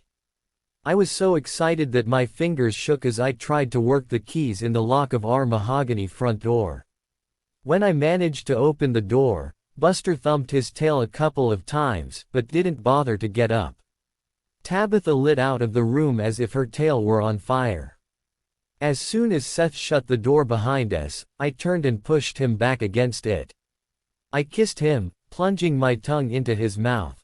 When I reached down, I happily discovered that he was already hard and ready. His groan of, "I need you inside me now," I pleaded as I worked to loosen his tuxedo pants. I freed him and wrapped both hands loosely around his thick cock, enjoying the velvety smoothness as I stroked up and down the length of him. He whirled us around, lifting my dress and yanking my lacy thong down. I stepped out of the panties and leaned my back into the door as he lifted me over him. My hand guided him to my opening. I was so slick with desire that he slid right in. I tilted my head back and wrapped my legs around him as he kissed my neck and started circling his hips. He held me against the front door with one arm as his other hand reached down to rub over me. I was strung so tight that a few quick brushes of his thumb over my clit had me convulsing around him. I cried out as I came hard, wrapping my arms around his neck and ramming my body onto his dick with every fiber of my being. His orgasm was powerful, and he yelled my name as his body tightened and he spilled into me. We stood there like that for several seconds, breathing hard. Once my brain started to operate properly, I marveled at how strong he must be to have held me like that. I wasn't a large woman, but I certainly wasn't a waif. I preferred the word curvy, and he had held me with one arm and a very large penis. Impressive. After he lowered my feet back to the floor, I did a hand motion indicating the rest of the house, beyond the entryway, and said, "So, this is my place." "I love it so far," he replied, and Chapter 12. When I showed him the kitchen, he grabbed a half-empty package of Nutter Butters. "I'm starving," he admitted. We snuck out of the auction before they served the rubber chicken. I had seen the menu and knew it entailed filet mignon and other fancy schmancy cuisine, but was happier to be sharing stale cookies with Seth. As I poured us each a glass of milk, I decided that this was a great time to ask about his family. "So, Seth Davis, are you a part of the Davis family who put on that fabulous shindig tonight?" He seemed almost embarrassed, but he nodded and answered, "Yes, it is my mom's pet project. My grandmother died of breast cancer when I was young, and my grandfather lost his battle with throat cancer a few years ago." He sighed, but continued, "It really took a toll on Mom. She became depressed, to the point that we were concerned that we were going to lose her, too. Then, one day, she decided to fight back.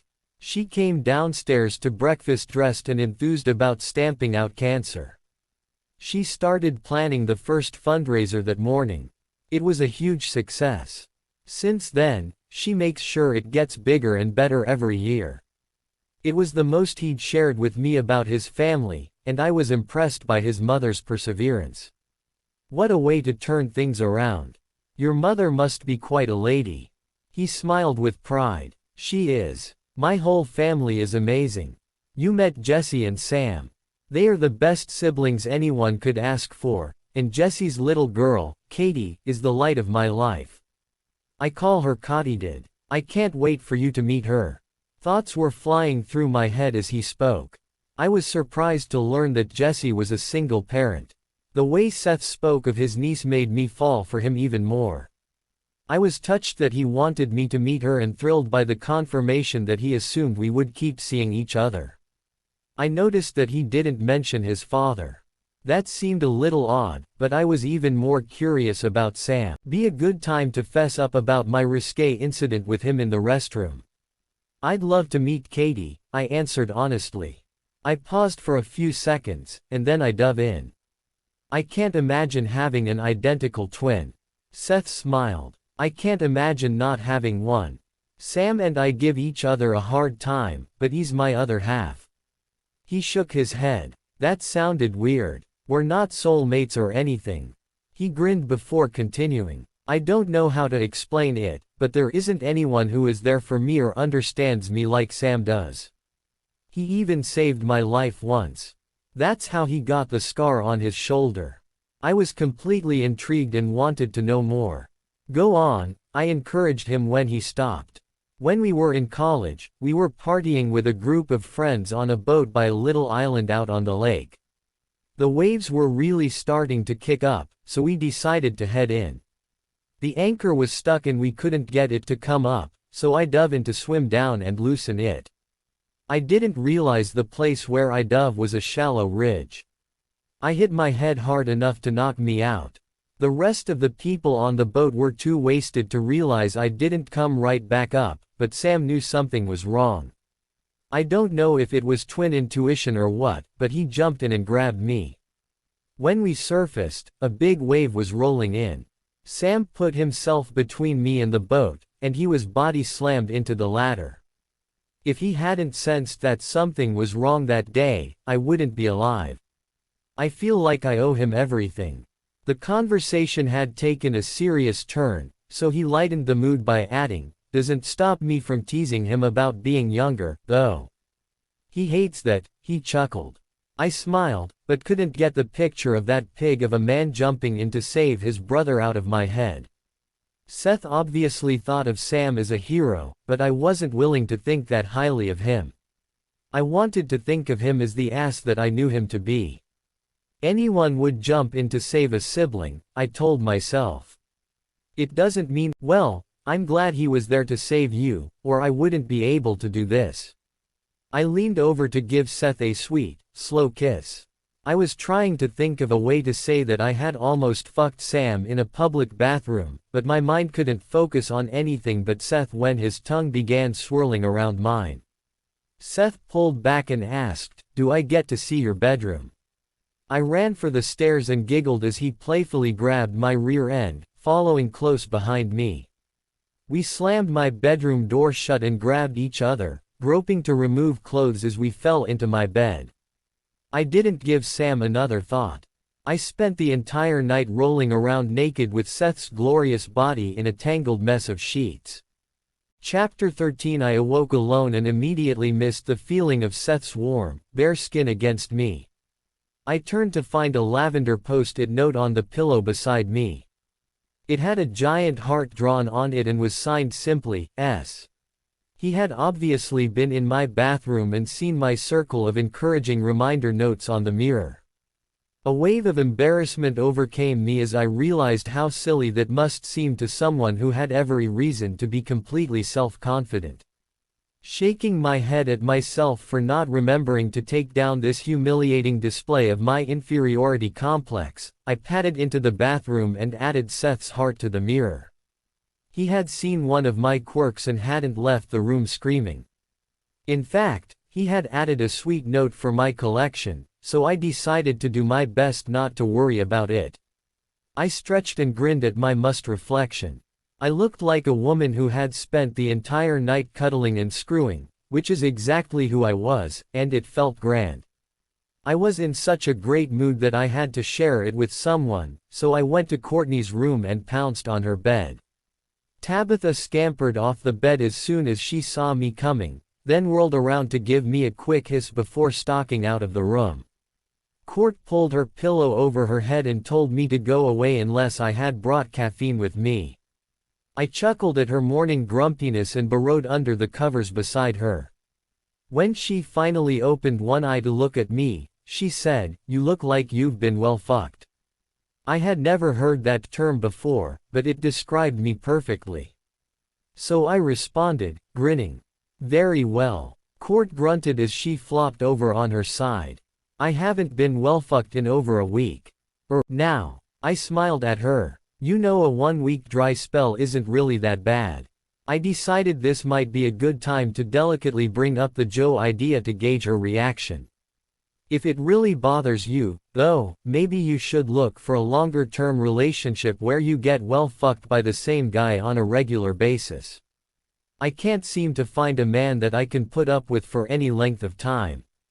Besides, she added, spend too long with one person, and it quickly transforms into getting boring fucked. I'm not interested in the same old for the rest of my days. I decided to jump in with both feet. Yes, but if you're with someone you really care about, that can keep the spark alive. For instance, what if you were with someone like Joe? I watched her reaction closely and was surprised to see her eyes soften, even though her words contradicted them. Joe. He's my boss. That would be totally inappropriate. Besides, he would never be interested in someone like me. Since when do you care about inappropriate? And what do you mean someone like you? Someone who is kind, loving, generous, gorgeous, funny, smart and sweet. Yeah, why would he be interested in someone like that? I rolled my eyes to emphasize the sarcasm of my last comment. You're biased because you love me. She shoved my arm playfully, but then turned serious. Joe deserves to be with someone better than me. Someone who is pure, good, and solid. She paused to look at me. Someone like you. I'm white trash from the wrong side of the tracks, and I have the physical and emotional scars to prove it. Sweetie, I wish you could see yourself through my eyes. I hate that you have this warped view of yourself. You are the most amazing person I know. We both had teary eyes, so I grabbed the tissue box from her bedside table and sat it between us. Joe sees it. I nodded in confirmation, at her questioning look. As we hugged, I decided not to ruin this great conversation with any talk about my lewd encounter with Sam at the museum. There would be plenty of time to tell her about that fiasco later. Lightening the tone of our conversation, Court said, if you're going to wake me up at the butt crack of dawn, the least you could do is bring coffee. I shook my head at her as I got up. 9:30 is hardly the butt crack of dawn, lazy bones. I tossed the words over my shoulder on my way to make her brew.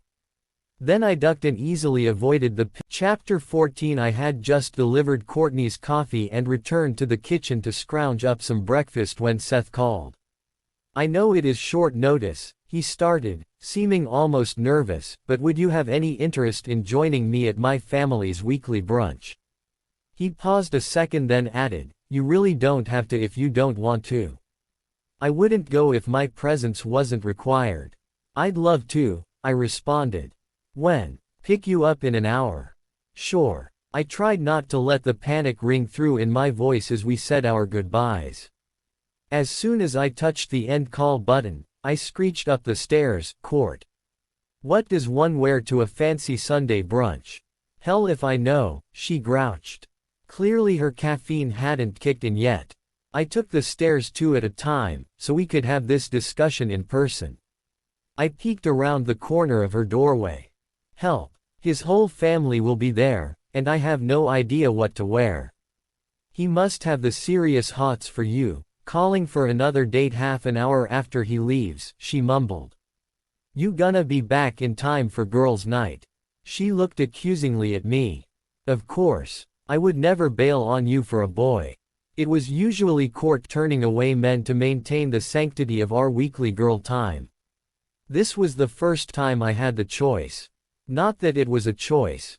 I loved spending time with Seth, but Sunday nights at Joe's with Court were our sacred ritual. She seemed to think about it for a second, then she huffed. All right then. She started digging in the back of her closet. She was so far back into her closet that I wondered what relic she was going to pull out. Don't laugh, she ordered. It was white with a flared skirt, which was covered with brightly colored flowers. The low-cut bodice was a deep purple and it had a large, bright pink belt. It was perfect for my brunch, but so not Courtney. It's beautiful, I said honestly, smiling and trying not to laugh at my mental picture of Courtney wearing this ensemble. It's just not exactly your style. I tried to be tactful. I went through a phase, she rolled her eyes, but I've never actually worn it. She dove back into her closet and this time came out with a pair of strappy sandals with jewels that matched the flowers on the dress. I shook my head at her.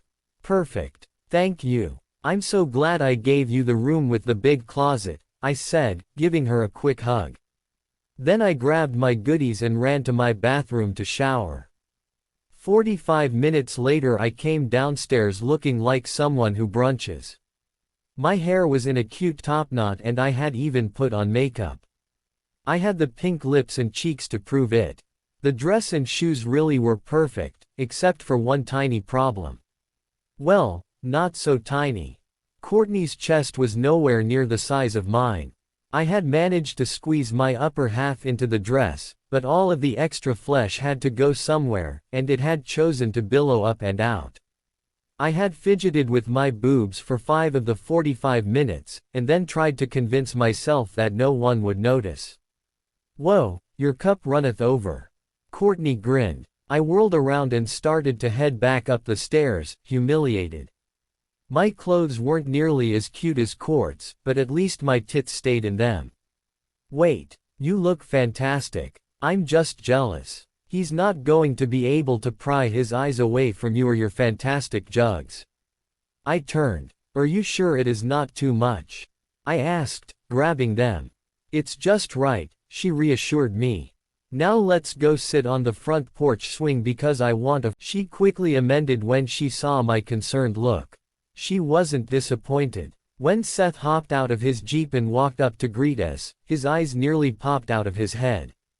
I was embarrassed, but then he smiled a huge, sweet, happy, sexy smile, and I was truly grateful for my bodacious tatas for the first time in my entire life. You look fantastic, he said sincerely. Ready to roll. Let's go, I said. Deciding to enjoy this a little, I bent down pretending to fix something on my shoe and looked up to see him openly gawking down the deep cleavage I had just bared to him.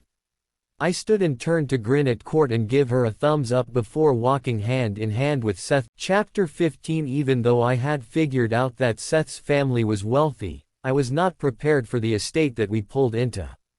The stone mansion was massive and gorgeous, with clean lines and a classic look. The house paled in comparison to the grounds, though. The perfectly manicured yard had the feel of an English garden with an abundance of comfortable sitting areas, bright flowers, and quirky fountains. I laughed in surprise as we walked down the brick path to the backyard and a charming, winking baby elephant statue sprayed a mist of water on us. Seth shook his head. My mother enjoys searching for the most whimsical oddities. We should introduce her to my boss, Annie, I answered. She's the most whimsical person I've ever met. They would probably get along famously. It seemed like Seth was about to disagree with that when he opened the gate to the backyard, which caused me to completely forget about our conversation. It was the most breathtaking setup I had ever seen. From the amazing view of the lake and marina, to the full outdoor kitchen and infinity pool, this was a backyard that was meant to be in magazines. My eyes drank it all in, and then I felt him. He had just stepped out of the sliding glass door at the back of the house. I didn't have to look to know. The hair on my arms was standing up and my body felt tingly. I swept my gaze quickly past him, just to confirm what I already knew.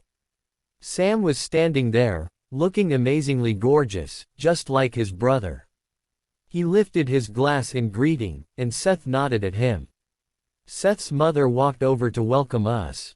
Janice was classy and lovely, and I felt like a frump standing next to her. She teased me for stealing Seth away from the charity auction before dinner had even been served, and I started stammering my way through an explanation. Seth gallantly saved me by saying he had wanted to leave early, due to a headache. Thankfully, she seemed to buy that. Janice told me to make myself at home and glided off to check on the caterers. I shook my head, pondering the idea that anyone had caterers for a weekly family brunch. It was beginning to feel like I had somehow stumbled my way into the Kennedy compound, yet they all seemed so down to earth and likable, with one glaring exception. Sam was making his way towards us when a little girl came running to him at full speed. "Kit Kat," he said as he picked her up to twirl her around, both of them beaming. "That's kind of likable," I admitted, grumbling silently to myself. Jessie walked up the path, carrying a Barbie backpack. "Abby, I'm so glad you're here," she said, smiling kindly. Then she leaned in to whisper, "It will give me a break from having to attempt to make small talk with the latest girl." She snickered, nodding her head to the left. I followed her eyes and saw the longest, tannest, most perfect pair of legs I'd ever seen sticking out from a lounge chair by the pool. I couldn't see the rest of her from my angle, but could only assume that these gorgeous legs belonged to Sam's date. I don't know why my stomach did a little flip-flop at that idea. Sam set the little girl down and she quickly ran over to greet Seth. He kneeled down to her level and said, "How's my little Katydid today?" I watched her tell him about her many adventures since she had last seen him. She talked animatedly, and he seemed to hang on every word. The little girl had huge blue eyes and long blonde hair. She didn't look like her dark-haired mother and uncles, but she had inherited their striking beauty. Suddenly, she took notice of me. "Who's that?" she demanded. Jessie jumped in to answer. "Katie, this is Uncle Seth's date, Abby." Katie squinted her eyes, looking me, following the little girl to do her bidding. Her mother chuckled and said, "Don't mind her. She's just not used to Seth bringing women around. That's usually Sam's forte. She'll warm up to you once she gets to know you," she reassured me. "She doesn't usually bother with Sam's friends because he never keeps them around long enough for us to get to know them." I wondered why Seth didn't bring women around more often, but Sam walked up to join us, so I didn't have a chance to ask. "Hello, ladies," he greeted his sister and me, slinging an arm casually around Jessie. Before we could answer, the blonde goddess in the lounge chair bellowed, "Sam darling, the waitstaff hasn't bothered to check on me. I'm parched. Would you be a dear and have someone fetch me a mojito?" "Of course," he responded and turned on his heel to go track down someone. Jessie raised her eyebrows, but refrained from saying anything about the exchange. She smiled as she watched Seth playing with her daughter. "He's really sweet with her," I observed aloud, thinking silently that he would make a terrific father someday. "He is," she agreed. "They both are." We watched Sam personally deliver the requested mojito before walking back to where we stood. "Are you a waiter now?" Jessie teased her brother. Sam shrugged a shoulder. She likes to be pampered, and I humor her. The hair on my arms was already prickling from being this close to him, so when his elbow brushed lightly against mine, I almost jumped out of my skin. Did I hate him so much that he literally made my skin crawl? I wondered. It didn't feel like hatred, though. As much as I wanted to dislike him, I knew that deep down, I didn't. It must just be confusion because he looks so similar to Seth, I decided.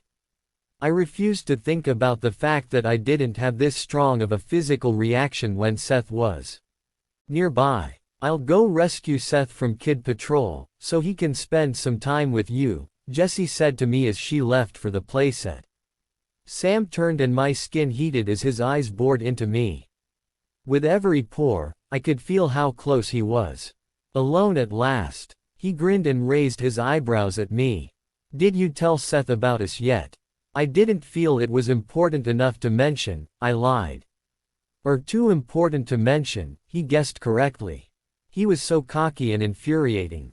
I willed my body not to react to him, even as I could feel my barely covered nipples puckering as if they were reaching out to him. His eyes traveled slowly down to my breasts and lingered there. I prayed that my erect nipples weren't visible through the top of my dress. Seth walked up to us, saving me from Sam's intense gaze. He casually put his arm around me, completely unaware of the tension vibrating between his brother and me. "Hi, gorgeous," he said, giving me a quick peck on the cheek. I smiled at Seth, glad for the distraction from Sam. All three of us had our attention diverted when the long-legged beauty arose from her sunbathing chair. I couldn't blame the boys for gawking because I couldn't look away either as she stretched her gorgeous, lean body. She was a vision with her long, golden hair, perfect, pouty lips, and lovely, tan legs peeking out of her barely there sarong. Her voluptuous, perky breasts were covered by the tiniest red triangles that I had ever seen claim to be a bikini top. As she walked towards us, all three of us were openly staring. She must have been used to such attention because she didn't seem to notice as she placed an arm possessively on Sam and whined, "When will the servants bring the food?" "Soon, baby." He soothed her with a kiss on the cheek, then introduced us to Jenny. I tried to ignore the twinge of jealousy in my gut by telling myself silently that I was just envious of her astounding good looks.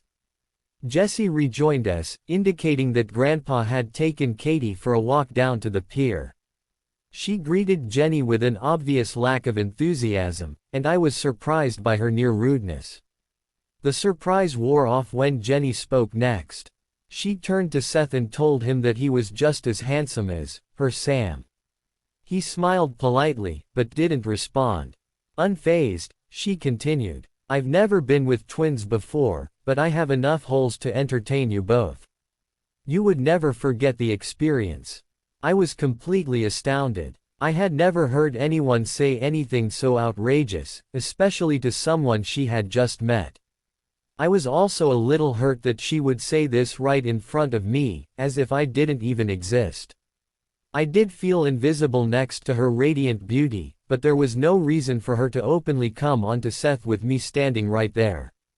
The three siblings all looked as taken aback by the brash statement as I felt. Jenny giggled, then added, "Another time, then." "Come on, babe," she said to Sam. "Let's go crack the whip on this incompetent wait staff. That will be the end of her." Jessie shook her head after they walked away. "Did you see the look on Sam's face? I'm surprised he didn't ask her to leave right then." Seth said, "I can't escape the mental image of being with her while my brother fills another of her holes." He gave an exaggerated shiver of disgust. It was just the comic relief we needed, and the three of us started laughing uncontrollably. Chapter 16. The brunch was going well after our hysterics calmed down from Jenny's scandalous and outlandish comment. She and Sam were seated at the far end of the table from Seth and me, so I pointedly ignored them. I was a firm believer that women need to stick together, but this chick had seriously crossed the line. The conversation became boisterous as Seth and Sam got into a competition of one-upmanship. For each story that Seth told, Sam told one that was a little bigger and better.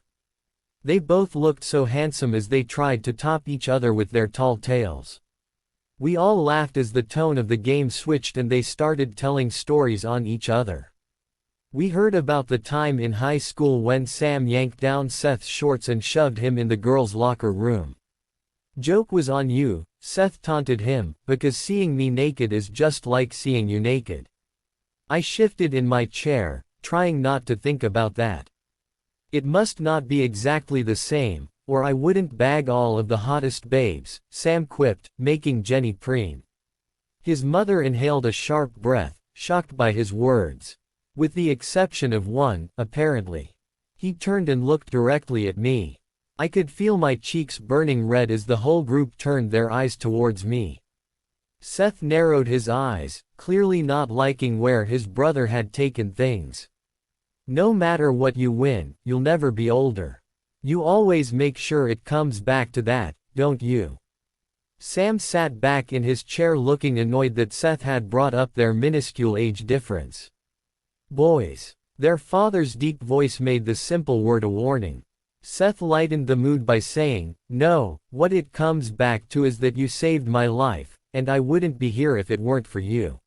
"Here, here." The group clinked glasses and the merriment of the day resumed, but my eyes were drawn to Sam. His gorgeous, green eyes had taken on a dark look, and I wondered why. He caught me looking and raised his glass towards me, but his smile didn't reach his haunted eyes. After eating more fantastic food than I remember ever ingesting in any 3 full days, I excused myself from the table to go find the bathroom. The pool house was larger than most people's homes, so once I was finished in the powder room, I decided to have a look around. The decor was island-wide and comfortable with a plethora of wicker and Bahamian artwork. It was the kind of place where you could plop down with a good book and take a nap. I was studying a family portrait from when the boys were toddlers, when I felt him come in.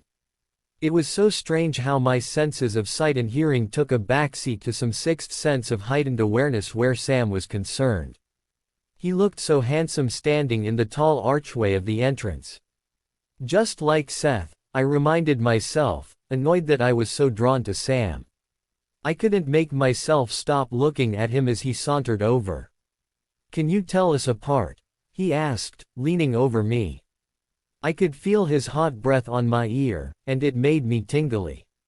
"You're the one on the left," I responded confidently. My voice sounded remarkably calm, considering the visceral reaction my body was experiencing from having him so near. "Impressive." He seemed surprised that I had been able to determine which one he was in the photograph. "Or was it just a lucky guess?" "I knew it was you." I didn't offer further explanation. We confused caretakers and teachers for years. Hell, half the time our family couldn't tell us apart. "So, Miss Brown, do tell how you were able to know me from my brother." I pointed to his face in the photo. "It's something about your smile. You have a slightly crooked grin. Seth's is perfectly straight." "Oh, I should have known you'd find a physical flaw in me that perfect Seth, my identical twin doesn't share." "It's not a flaw, necessarily. Some people might find a slightly crooked smile to be attractive," I told him honestly. "Do you find it attractive?" He grinned at me. "There it is now." I pointed at his mouth, trying to avoid answering his question. He took my silence about it as an affirmation and started chanting and dancing around the room. "Abby thinks my crooked smile is hot. Hot. Hot." The last word was whispered in extremely close proximity to my ear, and it sent a chill down my spine. I forced myself to glare in his direction and say, "You're such a child." Despite my words, I couldn't tear my eyes away from him. When I looked at him, all I could think of was mounting him and riding him to completion. My mouth fell open as I visualized myself climbing on top of him and taking his thick cock deep inside me. I knew his dick was huge because I had felt it pressing urgently into my back in the restroom at the museum. Besides, he was sure to be impressively hung, since Seth was. Realization dawned on me then that I technically knew what Sam looked like naked. The mental image surfaced and made me damp. Sam's eyes traveled to my mouth and stayed there as I nervously licked my lips. We stood there, eyes locked, for several seconds. I hoped that he couldn't sense the horny turn that my thoughts had taken, even though he had to feel the sexual tension that was zinging between us. Finally, he spoke. "Sorry, I didn't mean to bother you." Then he turned and darted outside. I leaned back against the wall and released the breath that I didn't realize I had been holding. What the hell is wrong with me? I wonder. It has to just be his similarities to Seth, I told myself. Seth is so perfect, and Sam looks just like him. Of course it is confusing. Even the chickapoo that looks like a Barbie doll out there is attracted to both of them. I snorted, remembering just how attracted and willing she was. At least I wasn't that bad. I took a few deep, calming breaths.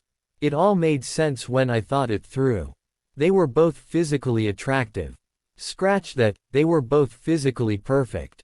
Seth was the one who was sweet, funny, kind, and thoughtful, though. He was the one I cared about, not Sam. The reaction I had to Sam was purely physical, and I had a strong physical reaction to Seth as well. Beyond the physical, though, I had real feelings for Seth. Feeling renewed, I went back outside. I found Seth, and we walked down the path to the bluff overlooking the lake and marina. Seth stood behind me with his strong arms wrapped around me. I felt safe and happy in his embrace, and I staunchly ignored. Chapter 17. It was still early afternoon when we left the party. I had a few hours before girls' night with Courtney would begin, so I wanted to spend that time with Seth. I'd been dying to see the pole barn where he builds his boats, so I asked him to take me there. He seemed surprised, but delighted by the request. We drove there in silence, holding hands. Seth would occasionally look over and smile at me, and I would grin back at him, perfectly content. The building was even bigger than it had looked from Seth's camper. I don't know what I had been expecting to see, but it wasn't what I found when we entered the huge structure. The enormous wooden boat in the center of the room was breathtaking. I stared at it in awe that Seth was able to build something so impressive. I had imagined that he made canoe-like boats, not anything as grand as this behemoth. The building was pristine, with a freshly swept floor and each tool in its spot. It was clear from looking around that Seth took great care and pride in his work, and he had every reason to. "This is amazing," I exclaimed, walking around the stern. I had no idea. He looked truly happy at my compliment. "Did you think I spent my time making makeshift skiffs?" "No, but I had no idea how grand your boats are." "May I?" I asked, indicating the ladder that led up to the hull. "Of course, but she's not finished," he replied. I had already kicked off my jeweled sandals and scrambled up, so he followed me. I smoothed my— "There is a bit of a waiting list." He looked down, seeming slightly embarrassed. I sensed there was more, so I asked, "How long is a bit?" "About 2 years." He beamed at me, and his beautiful, perfectly straight smile nearly knocked me on my butt. He went on, "But I don't compromise quality. If people want one of my boats, then they have to wait for it." "I bet they do, too." I grinned back at him. He nodded. "I've had people try to bribe me to rush or to go to the front of the line, but I don't want any part of that. It wouldn't be fair to the people who have waited." This man was good, solid, kind, fair, gorgeous, smart, and sweet, and I wanted him in the worst way. I tried to put on my sexy voice as I said huskily, "This boat needs to be broken in." "She's not quite ready to put in the water," he answered, misunderstanding my meaning. I decided that I would have to be more direct, so I removed my wide belt and unzipped the floral dress that I had borrowed from Courtney. My breasts had been straining for freedom all day, and they spilled out as the dress pulled at my bare feet. I slipped out of my panties and laid back on the long bow, offering my naked body to Seth. He licked his lips and then sprang into action. He quickly ripped the golf shirt over his head. In one smooth move, he shed himself of his khakis and boxers. Then he joined me on the ship's bow. We ran our hands over each other as our tongues tangled. I was almost manic in my hunger for him. We melted together, our bodies completely entwined. He was hard, pressing into my belly. It wasn't nearly enough, so I reached my hand down. I left my hand between us, touching us both as he pumped over me. My other hand reached around to grab his ass, pulling him into me harder. I cried out as I came. Pleasure pulsed through me. As I squeezed, Seth buried his head into my shoulder. His thrusts quickened until he released with a loud groan. We stayed that way for a while. Seth was still inside me as I rubbed a hand lightly over his back. "You're amazing," he said, nuzzling into my neck. I was happy. There was no other word for it. I didn't recall ever having felt so complete, so satisfied. "I love you." The words bubbled out before I had a chance to think through voicing them out loud. Seth stiffened, and I immediately regretted saying it. He stayed frozen for a while, but I felt him emotionally disconnect. Then he slipped out of me and said, "We should probably get going. You don't want to be late for girls' night."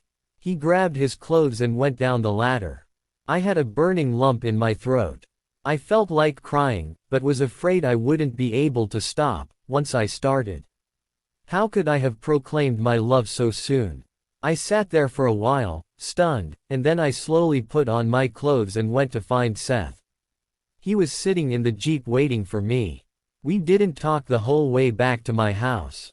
When we arrived, he turned to me and said a brisk, "Take care." I couldn't even respond. I nodded and quickly exited his vehicle, focusing on not allowing the tears to start flowing. As I walked up the sidewalk to my front door, a sob escaped, but I didn't have to worry about him hearing. Chapter 18. How could I have said something so stupid? I asked, plunking my head down on the table for the umpteenth time. Telling someone that you love them isn't stupid. Courtney defended me, as she always did. It sure feels that way. What if I scared him off? What if he doesn't want to see me again? I moaned as I checked my phone again, sighing at its blank face staring back at me, mocking me. If those 3 little words scared him off, then he doesn't deserve you, anyway. At my sad look, Courtney grabbed my hand and continued. Stop worrying. He'll call. You just took him by surprise. That's all. Joe stopped by the table with our tacos, and I suddenly wondered why he always waited on us, rather than having one of the waitresses serve our table.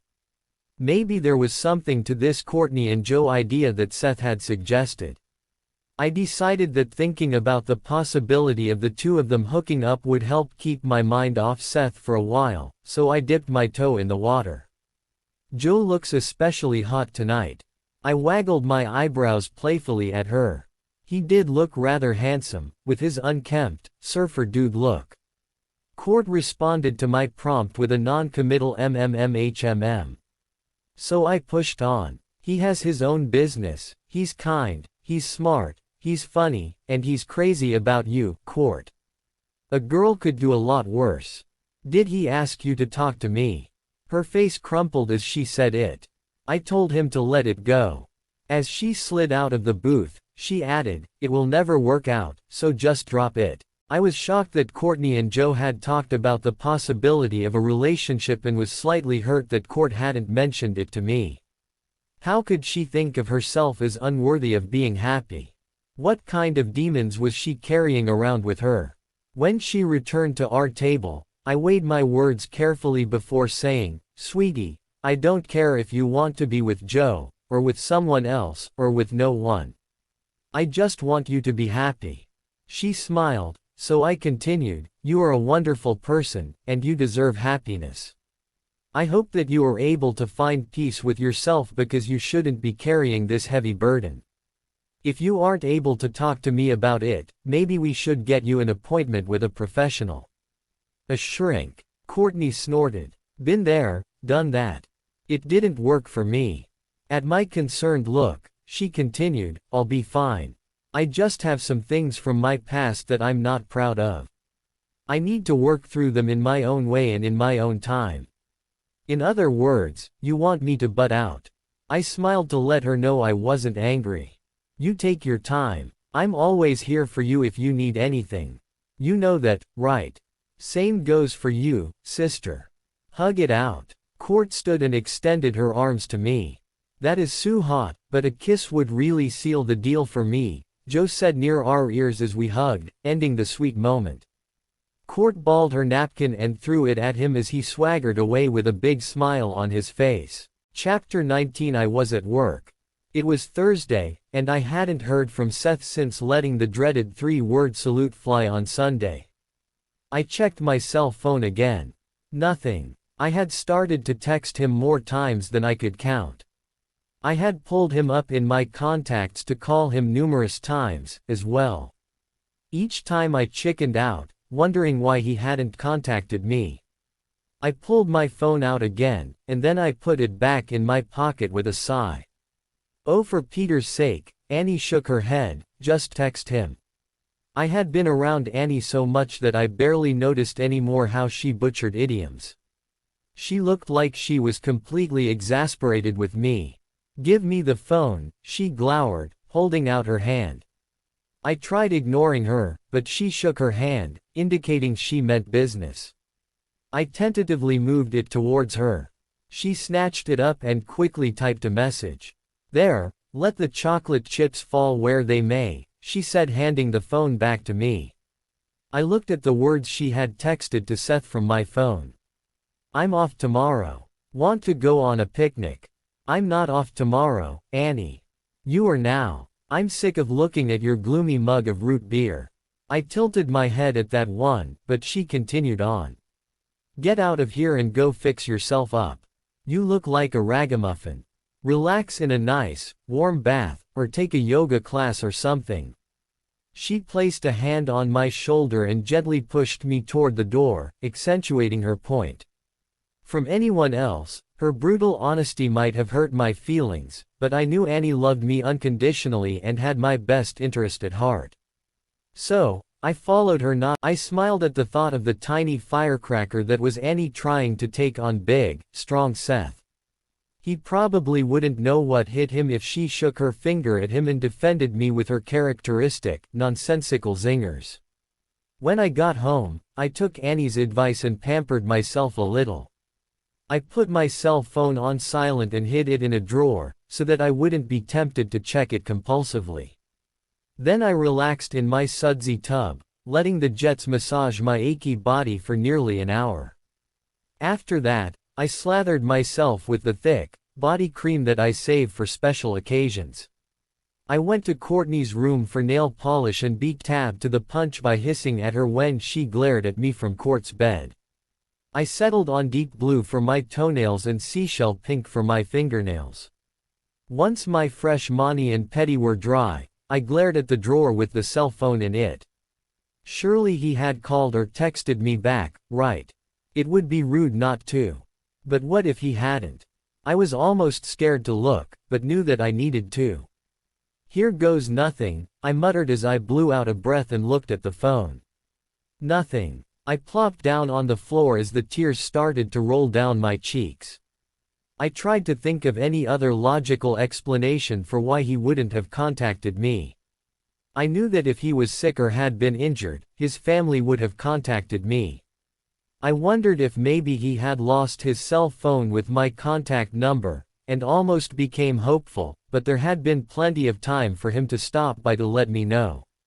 I devised numerous scenarios to try to come up with a valid excuse for his silence, but shot each one down. I didn't want to admit what I knew the truth to be. I was being blown off. That was the plain and simple explanation, but it hurt like hell to face it, especially knowing that it was completely my fault for saying too much, too fast. A sob escaped my throat as I curled into the fetal position on the floor, devastated. I fell asleep that way and didn't wake until morning. My body was sore and my eyes felt like they'd been rubbed with sandpaper. I stretched and scowled at my cell phone. I hadn't turned it off silent mode, so maybe I had missed something. I couldn't keep the hope at bay, even though I knew it would be in my own best interest. I took a deep breath and pushed the button. Nothing. It was like having my heart ripped out. I knew that I should enjoy my day off, but I just didn't feel like doing anything. I climbed up on my bed and went back to sleep. Courtney's knock aroused me from a deep sleep. She entered my room with a tray of food. I rolled away from her and tried to re-enter the sweet oblivion of sleep. You need to try to eat something. Her voice was filled with concern, but I steadfastly ignored her, and she left me alone. I slept and slept until I had no concept of what time it was. The next time Courtney knocked on the door, she came in and sat on the edge of my bed. She saw the untouched tray of food and chastised me. "A-flat, you didn't eat any of this." I didn't respond, so she tried a different tact. "Time to get up. You need to get ready for work." "I'm off," I grumbled at her. "I talked to Annie and she told me she gave you yesterday off," she responded. "Today is Saturday, and it is time to rise and shine." I was shocked that I had slept through an entire day, but I didn't have any desire to get up. "Call Annie and tell her I'm not coming in today. You never call in sick." Her eyes were filled with concern. I didn't want her or Annie to worry, so I said, "I just need some more time, Court. Tomorrow is Sunday, and the shop is closed. I'll be back to my mean old self by Monday, I promise." I made an effort to smile at her, but ended up just wincing. I hoped that I would be able to keep my promise to her, but it didn't feel possible. After she left, I went back to sleep. It was the only place where the weight of sadness didn't feel like it was crushing the breath out of me. Even my dreams were troubled though, and I awoke in the. I tried to sleep more, but my stomach was rumbling. I rolled over and grabbed a couple of stale potato chips from the tray Courtney had left, then I took a few sips of water and sat up. My cell phone was sitting on the table, mocking me. Court had plugged it into the charger for me. I vowed not to get my hopes up, even as I felt my heart rate increasing when I reached for it. I cringed as I pushed the button.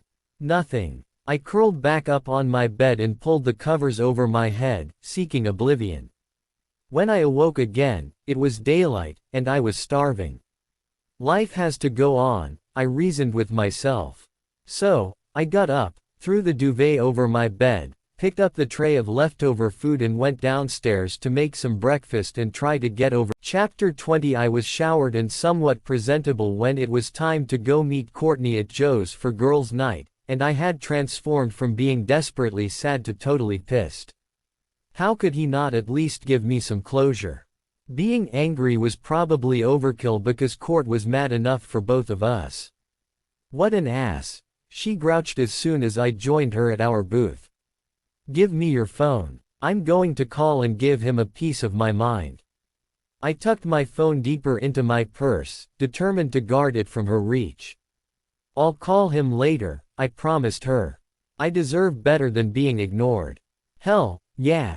She agreed. If he wants to stop seeing you, then he needs to at least have the balls to say so. Talking balls tonight, ladies. Neither of us had heard Joe approach the table. He seemed to have a knack for sneaking up on us and hearing key phrases. Yes, we are, and I'd like to have a pair on a platter. Court crossed her arms angrily as Joe visibly winced and took an exaggerated step back. I think I'll keep mine at a safe distance, then. I'll bring you the usual.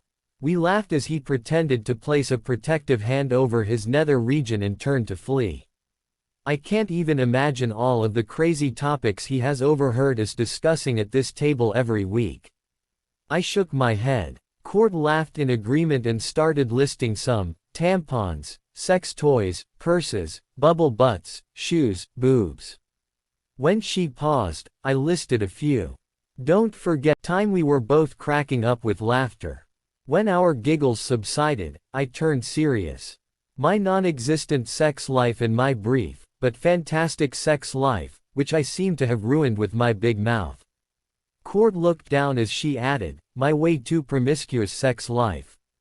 Nothing scares Joe off, though. I reached for Court's hand.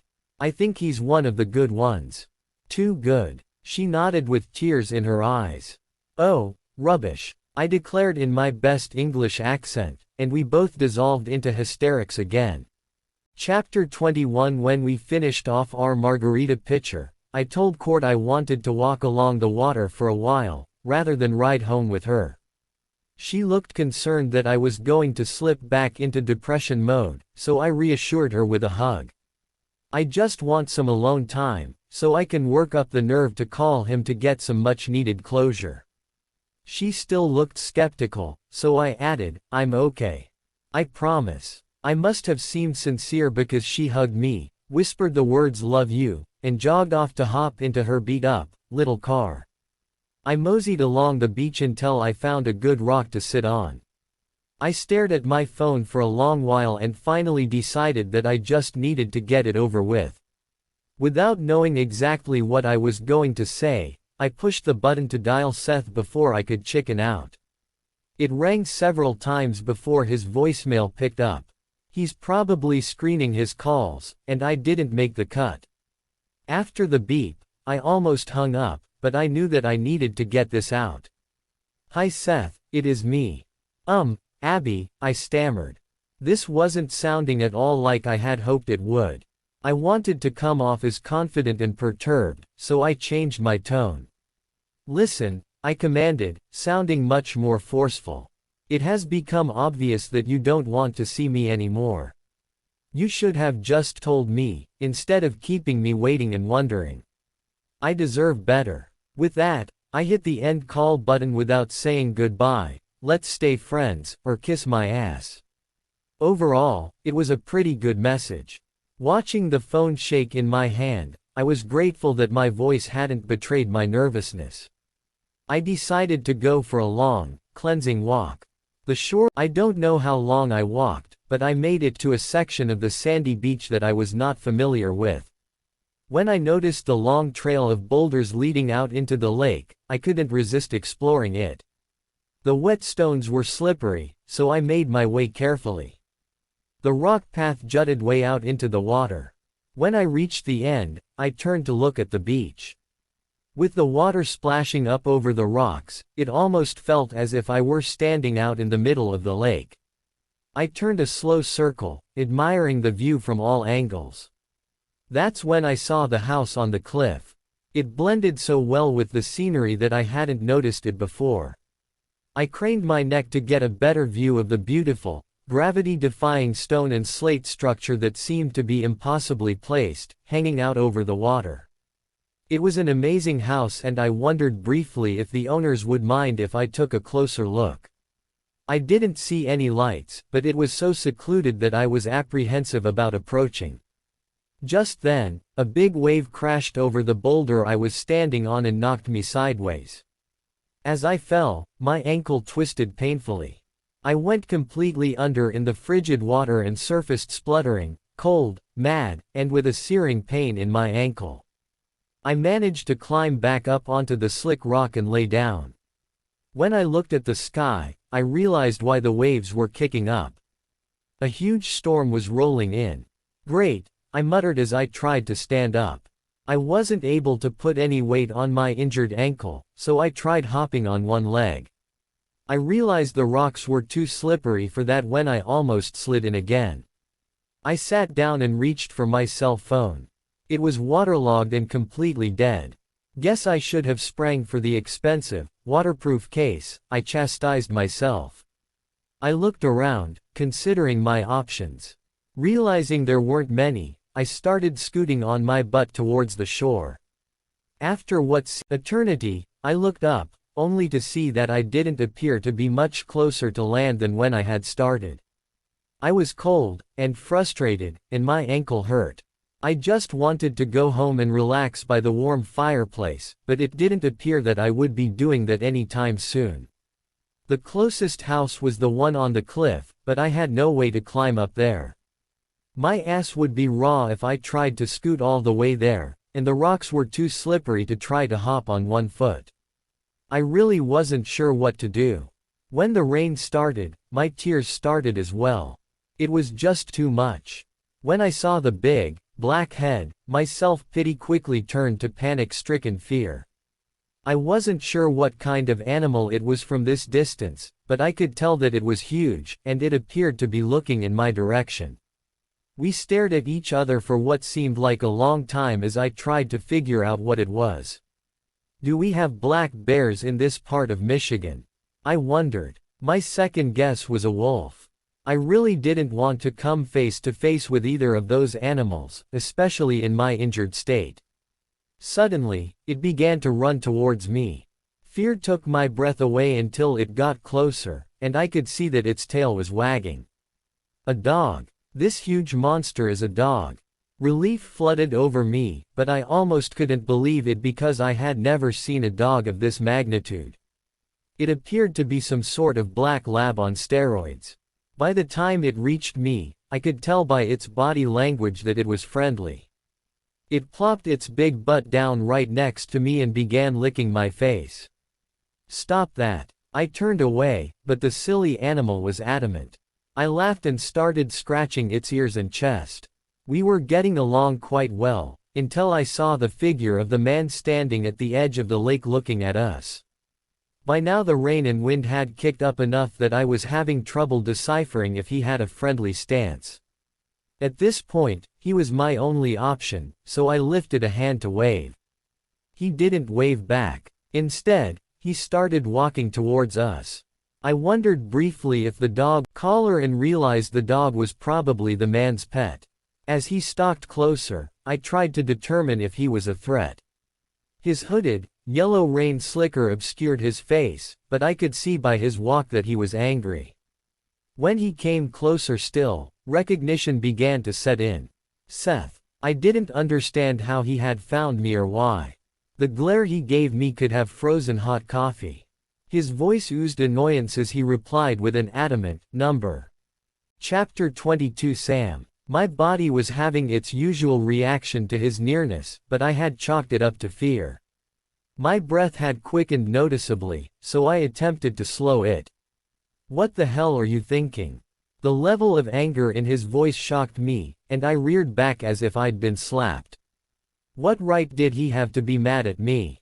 "I'm thinking that I'm cold, wet, and injured, and the last person I want to see right now is you," I snapped.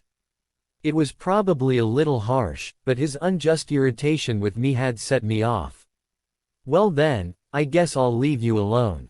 He turned to make his way back along the boulder path to the shore. The giant, black dog gave me a bewildered tilt of its head before turning to follow its master. "He's bluffing," I told myself as Sam continued to walk away. He wouldn't really leave me stranded out here, would he? I began to think he might do just that when he reached the beach and continued on without so much as a backward glance at me. I was stubborn and pissed off, but I wasn't stupid. I didn't want to take my chances out here alone, and Sam was quickly moving out of earshot. I cupped my hands and yelled, "Wait," in his direction. He stopped, but didn't turn. "May I use your phone to call for help?" He shook his head as if trying to talk himself out of something, and I began to wonder if he really was going to leave me out here. The rain had begun coming down in sheets, and I was already soaked to the bone. Finally, he turned and walked back down the boulder path to me. The black dog followed a couple of paces behind him. When he reached me, "I don't have my cell with me. Where are you injured?" I raised my affected ankle to show him. It was already swollen to twice its normal size. "Geez, A flat," was all he said before removing his parka and zipping me into it. I was basking in the familiarity of the nickname when he wrapped his hands around my waist as if to pick me up. "Whoa, what are you doing?" I demanded. "I'm carrying you to safety. You can't walk on that ankle." At my frustrated look, he asked, "How would you propose that we proceed?" I rather liked his idea, but I wasn't about to admit that. "I was thinking you could call someone for me when you get to a phone," I answered. "You want to sit out here freezing in the pouring rain, rather than go with me." I could tell he was completely exasperated with me. "Fine, have it your way," he turned before continuing, "I'll go call my brother and have him come rescue you." Shit, I can't have him call Seth, only to be told that he's actively avoiding me. How humiliating. "No, will you call my friend Courtney?" I had barely rattled off her number before he turned, muttering, "Screw this." He hauled me up over his shoulder like a sack of potatoes. I had never been manhandled like this, and I smacked at him hard. I whacked the only part of him that I could reach and was rewarded with a handful of his firm, mouth-watering ass. "You like it dirty, huh?" he growled back at me. I can be a bad boy. I was sure that he could, and I tried not to picture him being bad, very bad, with me. I couldn't seem to stop the images from popping into my head, and they were hot. I was on the verge of struggling for freedom when I decided that this was probably the best-case scenario for my situation. I'd let him My body had almost relaxed when I felt him start climbing. "Where are we going?" "To my house," he answered, pointing up to the amazing house on the cliff. The dark, angular house suited him perfectly. "You can't carry me up this incline. I'm too heavy," I protested. His pace didn't slow as he answered me only with a quick sigh. Rather than fight with him, I watched the big dog loping along behind us as we made our ascent. He wasn't even breathing hard when we reached the front porch. I looked at the glider and matching rocking chairs and imagined what a fantastic place this would be to spend an afternoon reading and watching the lake. He pushed the unlocked front door open and carried me inside and up a set of stairs. You can set me down now. He ignored me and continued on to a huge bathroom. He used a foot to flick the lid closed and plopped me down on the toilet. I don't really have to go right now, I told him as he continued ignoring me and started the tap on the biggest sunken garden tub I had ever seen. He went to a cabinet and retrieved a giant bottle of bubble bath and a couple of fluffy, light blue towels. I enjoyed watching him move. He was sleek and graceful, and I wondered what he was up to. He took one of the towels and placed it at the back of the tub for a headrest. Then he went back to the tap to test the stream of water and adjusted the temperature before dumping a generous dollop of bubbles into the water. He used a long, tan hand to swirl the concoction around. The scent of the bubble bath was heavenly. Once he was satisfied, he turned and caught me staring. I looked away quickly and saw that the dog was sitting nearby watching his every move, as well. Do you need— All of this was for me. Wow. I think I can manage, I responded. Happy to help, he responded with a knowing smile, the first remotely friendly look he'd given me all evening. I shook my head, so he headed for the door saying, "Come on, Miss Dixie. I guess we aren't needed here." I snorted with laughter. He slowly turned to look at me with a questioning raised eyebrow. That behemoth's name is Miss Dixie. I couldn't help it, the giggles bubbled out. Spanking me and laughing at my dog's name, he cocked an eyebrow at me.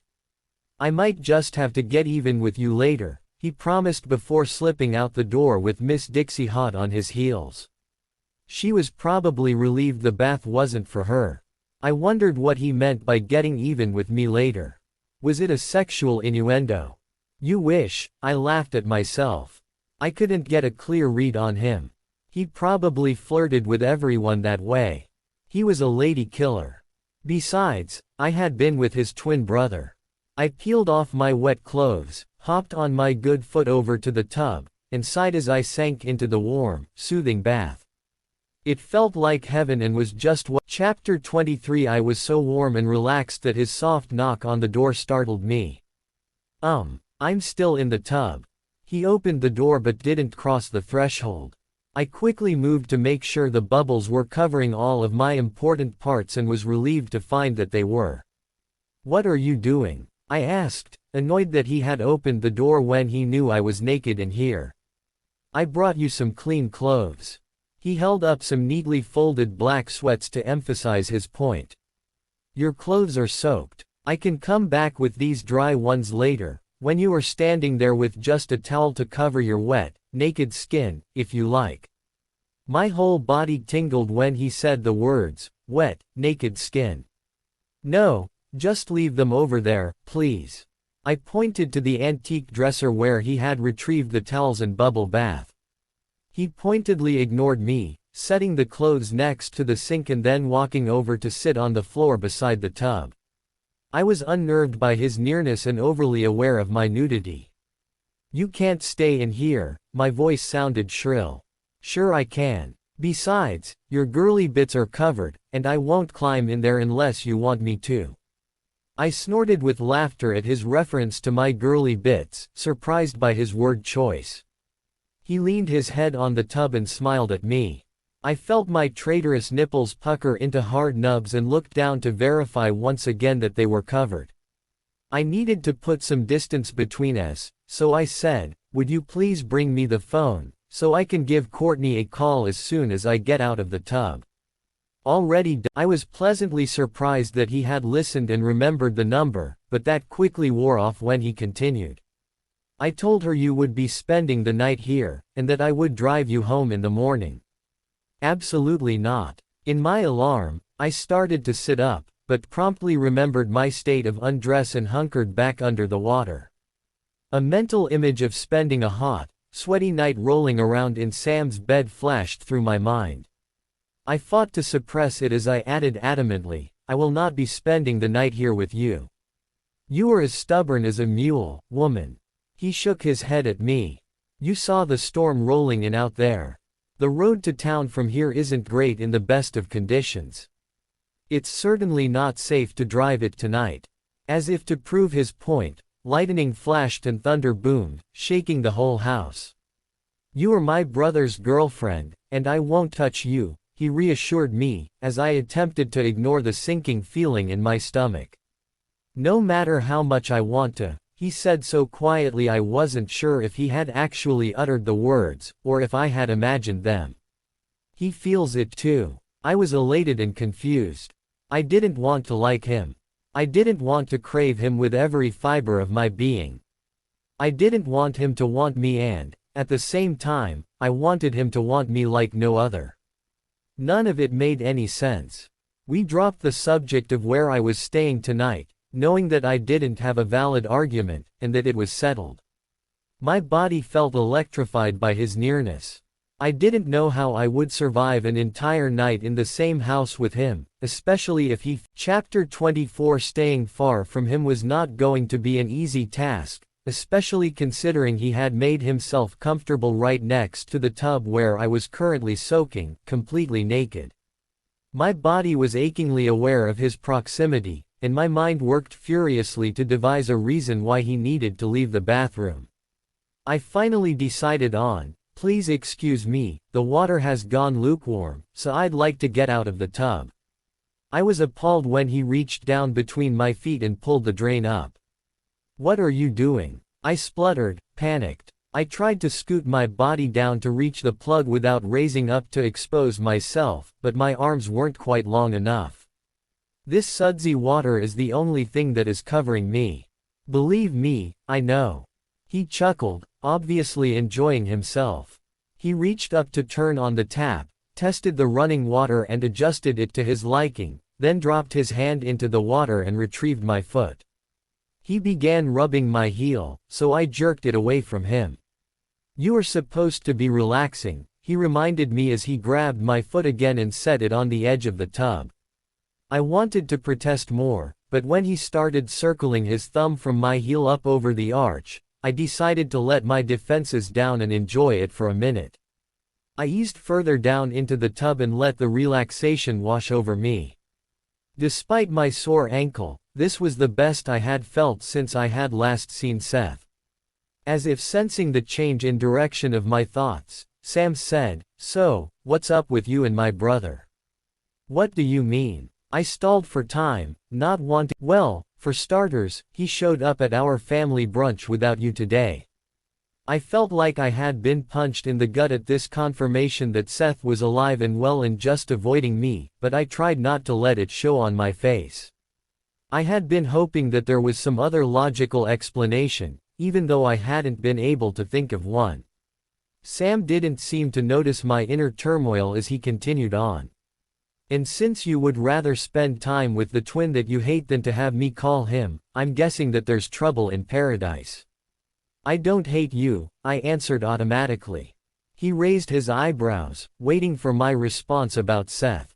I struggled to find the right words, and finally settled on, "We're taking a break." I didn't miss the sparkle that lit Sam's eyes before he was able to mask it. He murmured noncommittally. I was glad that he didn't question me further and decided to use the opportunity to question him a little. "Enough about me, what's with you and the girls?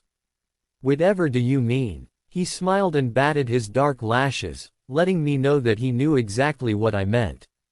He lowered the foot he'd been rubbing and gingerly lifted the injured one to give it the same treatment before continuing. "They serve two purposes. They look good on my arm and they feel good in my bed." I was surprised and rather taken aback by his blatant honesty. "So, women are just playthings to you, meant to be shown off and used, then tossed aside." He stopped rubbing as he looked directly in my eyes to answer. "Make no mistake, they are using me every bit as much as I am using them. They know exactly what they are getting into. I make no pretenses about it.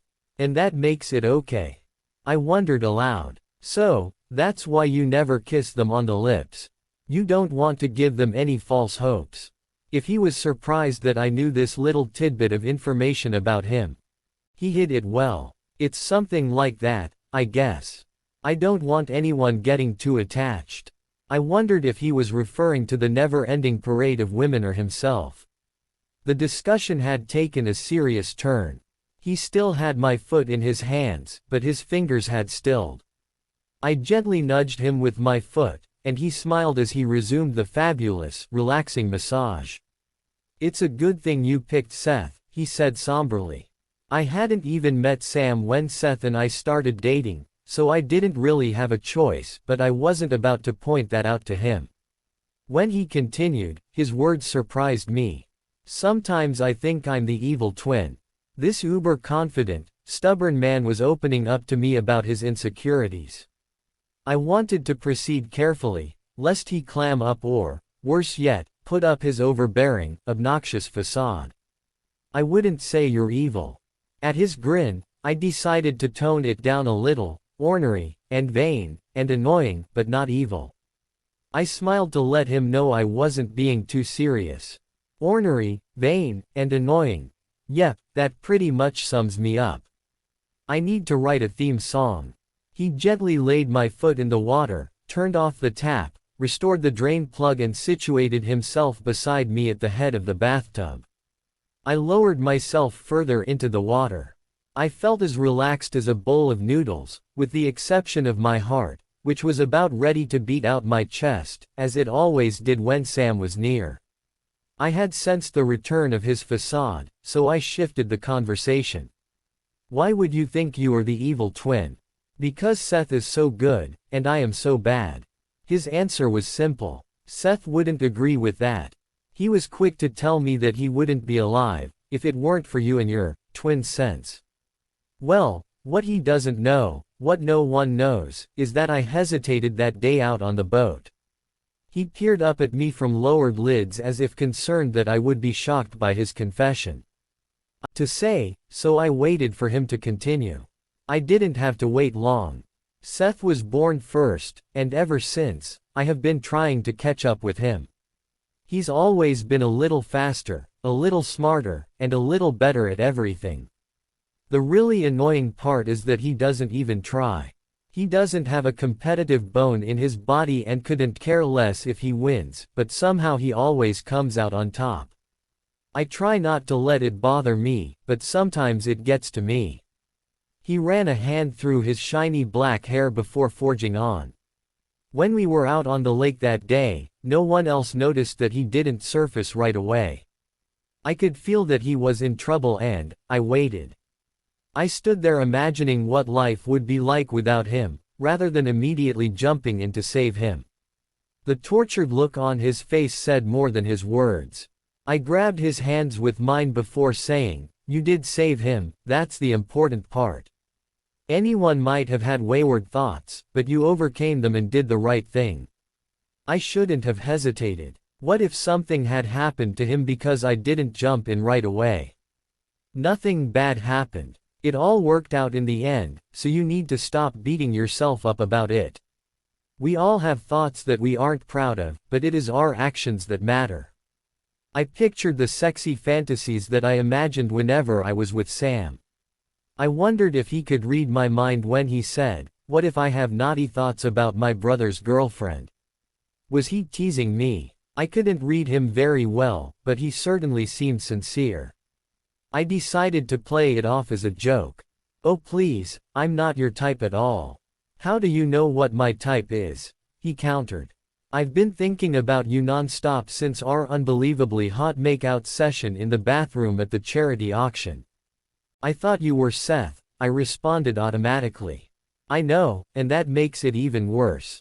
He always wins. Why did he get to you first, too?" He was looking down, shaking his head. "Now I sound like a whiny brat," he muttered. I realized what this was. He wasn't interested in me. It was just another way to compete with his brother. "I won't be a pawn in your rivalry with Seth." I spat the words out. "I thought that too, at first, but it is more than that." He placed my hand directly over his heart and I could feel it thumping wildly. It was beating almost as frantically as my own. I yanked my hand back. "That is a purely physiological reaction. My heart is racing, too."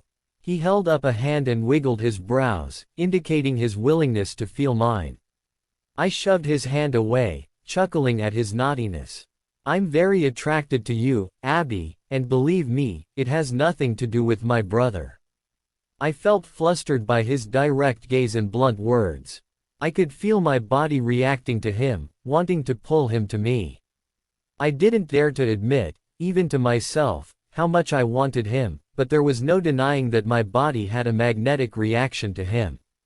He shifted so that he was face to face with me.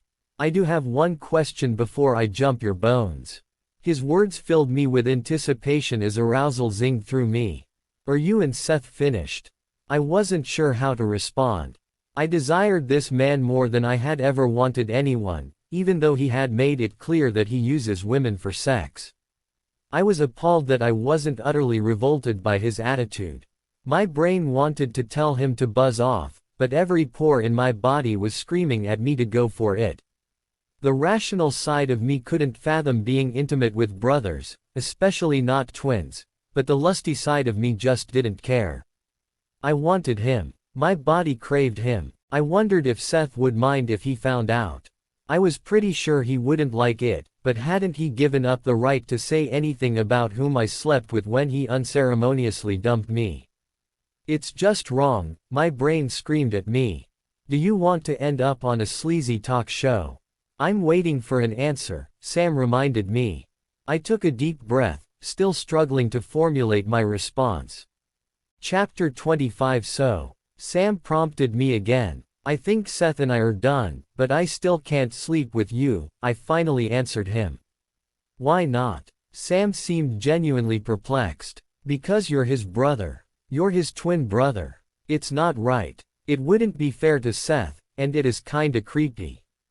Creepy. From the taste of you that I had that night in the bathroom, I can tell that our sex life will be a lot of things, but creepy is not one of them. I can promise you that. I was annoyed that he referred to our sex life as if it were a given, but my body was not annoyed. My body was utterly turned on, and it wanted me to pull Sam into this tub with me. I shifted to answer him and realized that he was openly staring at my bathwater. When I followed his gaze, I saw that my bubbles were nearly gone and he was getting an eyeful of my underwater naked peep show. I quickly moved my arms to cover private parts and glared at him. Out. He chuckled, but got up. He went to the sink and retrieved the towel, then walked back to the tub and held it open for me. Not happening. I glared up at him. You can't blame a guy for trying. He laid the towel on the side of the tub for me and grabbed my wet clothes before leaving with Miss Dixie loping slowly behind him. I let out a deep breath once he was gone. How am I going to make it through an entire night with that infuriating? Once I dried off, I donned the soft, black shirt and sweatpants that he had brought for me. The clothes were baggy and warm, and they smelled fabulous. The scent was pure Sam, and I wondered briefly if I would be able to keep them as a little souvenir of this adventure. Contemplating stealing just to have a piece of him. I shook my head over where my thoughts had gone. Nothing good can possibly come from sleeping with Sam, I reminded myself. Well, other than the night of hot, passionate, mind-blowing sex. I decided that I needed to list off all of the reasons not to have sex with Sam as reminders to myself in case I was tempted to give in to my lusty body's demand later tonight. Okay, the elephant in the room is that he's Seth's brother, and that's just icky and wrong. That should be enough reason to steer clear of him right there. As if that weren't enough, he treats women like objects. He doesn't care about me. He's probably only interested in me as some screwed up way to compete with Seth. The self-conscious side of me began to rear its ugly head. Besides, I'm not nearly as pretty as the women he's usually with. I'd probably disappoint him sexually. I ticked off the problems with fooling around with Sam in my head and resolved to remember them even if temptation struck. Okay, when temptation struck. I can do this. I gave myself a pep talk. Don't give in. He's not right for me. I ran through my reminders verbally, since I didn't have my post-it notes to put on the mirror. You okay in there? Sam knocked lightly on the door. Sounds like you're talking to yourself. I was mortified that he had heard me. I'm fine. You must be hearing things. I lamely tried to put the blame back on him. I quickly went through my reminders once more, as ever, but I had renewed my conviction to ignore how attracted I was to him, and I was determined not to give in to the undeniable, magnetic pull I felt towards him. He made that difficult by bending down and swooping me into his arms. "What are you doing?" I asked shrilly. "I'm taking you downstairs. Unless you'd rather hop on one foot or slide down the steps on that fabulous ass. This will be fine. Thank you." I turned away from him as I said it, keeping my face a mask of indifference and ignoring the 5-alarm fire that was burning inside me from being cradled in his arms. When he deposited me on the deep, brown leather couch, I fussed with the quilt to hide the shakiness I was experiencing from being so close to him. He gently placed my injured ankle up on the pillow of the couch, telling me it was a good idea to keep it elevated. Once I was all situated, he smiled down at me, then lifted the blanket and plopped down right next to me, pulling the cover over both of us. "This isn't what I had in mind," I grouched. "It's exactly what I had in mind," he responded, sighing with pleasure as he reached behind us for the television remote. I didn't see the television, but he pushed a button and a huge flat screen lowered from the ceiling in front of the massive stone fireplace. Miss Dixie decided that she needed to cuddle too, so she climbed up on the couch and plopped down on Sam's feet and my non-elevated foot. Surprisingly, even as big as she was, her weight wasn't uncomfortable. Before long, I was warm and snuggly. Sam started a romantic comedy movie from the new releases section of his on-demand library, but I wasn't paying attention to it. All I could think about was how near he was, how comfortable it was. Chapter 26. His breathing settled into a regular rhythm, and I could tell he had fallen asleep. How could he sleep when I was so worked up? I couldn't focus on the movie that was playing. My mind was completely preoccupied with my proximity to Sam. He and his dog were sprawled across me as if they owned me, and it was nice. No, it was way beyond nice. It was fantastic and warm and comfortable. My hands were itching to touch him. I could easily reach under his shirt and run my hands over his chest and belly. Maybe I could even do it without waking him. What if he did awaken, though? I wasn't prepared to deal with the idea of sleeping with Seth's brother. Unfortunately, my Jiminy Cricket-like conscience didn't seem to be willing to let this one slide, but my body simply wasn't listening. My nipples were erect and swollen. I didn't remember them ever being this taut for this long. They were achy and needed to be touched. I shifted slowly and carefully to lightly rub my breast along his arm. I wanted more, much more, but I didn't dare. My legs were spread apart, since my ankle was elevated on the back of the couch. I could feel wetness at my core. One of Sam's legs was sprawled across my leg that remained down. I moved slightly to the left to bring the weight of his leg closer to the pulsing need at my center. I was so tightly wound and turned on that if he moved his leg another inch, I was sure I would come. How did I go from being unable to orgasm to flying over the edge with a fully clothed man's leg near my vagina? This attraction I had to Sam was not logical. My body was humming with excitement at his nearness. I was contemplating another stealth move. I froze, wondering if he had felt me trying to use his body to satiate my need. I didn't have to wonder long. Trying to take advantage of me in my sleep. Don't be absurd, I answered automatically. He shifted to his side, and I felt his erection at my hip. Before I could cover my reaction, I gulped in a breath and closed my eyes, relishing the feel of him against me. I released the air shakily. I can tell that you want me, and I have wanted you since I first laid eyes on you, Sam murmured in my ear. Say the word, and I'll scratch that itch for you. He gently bit my earlobe, and I felt it all the way down my spine. I shook my head, trying to be strong and resist him. He ran a hand up the shirt I had borrowed from him and hovered over my breast. I arched my back, yearning for him to touch me. His fingers were so close that I could feel their warmth, but he didn't touch my skin. He looked directly in my eyes. "Say the word, Abby." I reached out to smooth my hand under his shirt, but he used his free hand to stop me. He pinned down my errant hand over my head. Somehow, his achingly close fingers never touched my breast, even though my nipple was puckering out towards him. He lowered his face to mine and brushed a whisper of a kiss across my cheek. "Say it," he demanded once more. I had known this was inevitable since I'd first felt this insane attraction to him. I just hadn't been willing to admit it. I thought about trying to deny him, but knew that I just wasn't capable of it. Having him so close, teasing me was more than my sexually charged body could take. I decided to completely let go of my inhibitions and doubts.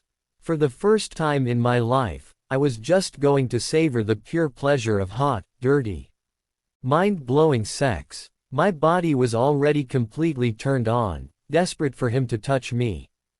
All I had to do was tune out the worries and negative self-talk, and enjoy the oblivion brought on by all-consuming sexual desire.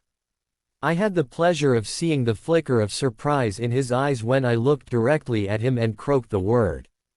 Yes. Chapter 27. His pupils dilated noticeably, but he held back to confirm once more.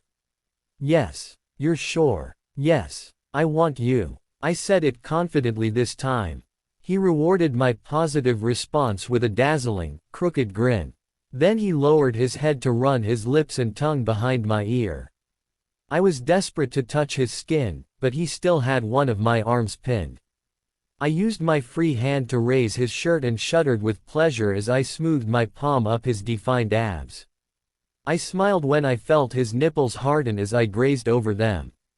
I continued my exploration of his skin with my free hand. It found its way around to his back, then down toward his rear. He sucked in a breath when I slid my hand under his jeans and cupped his bare butt cheek. With his buttock firmly in my grasp, I yanked my hand forward, pulling him into me. His thick cock ground into my side.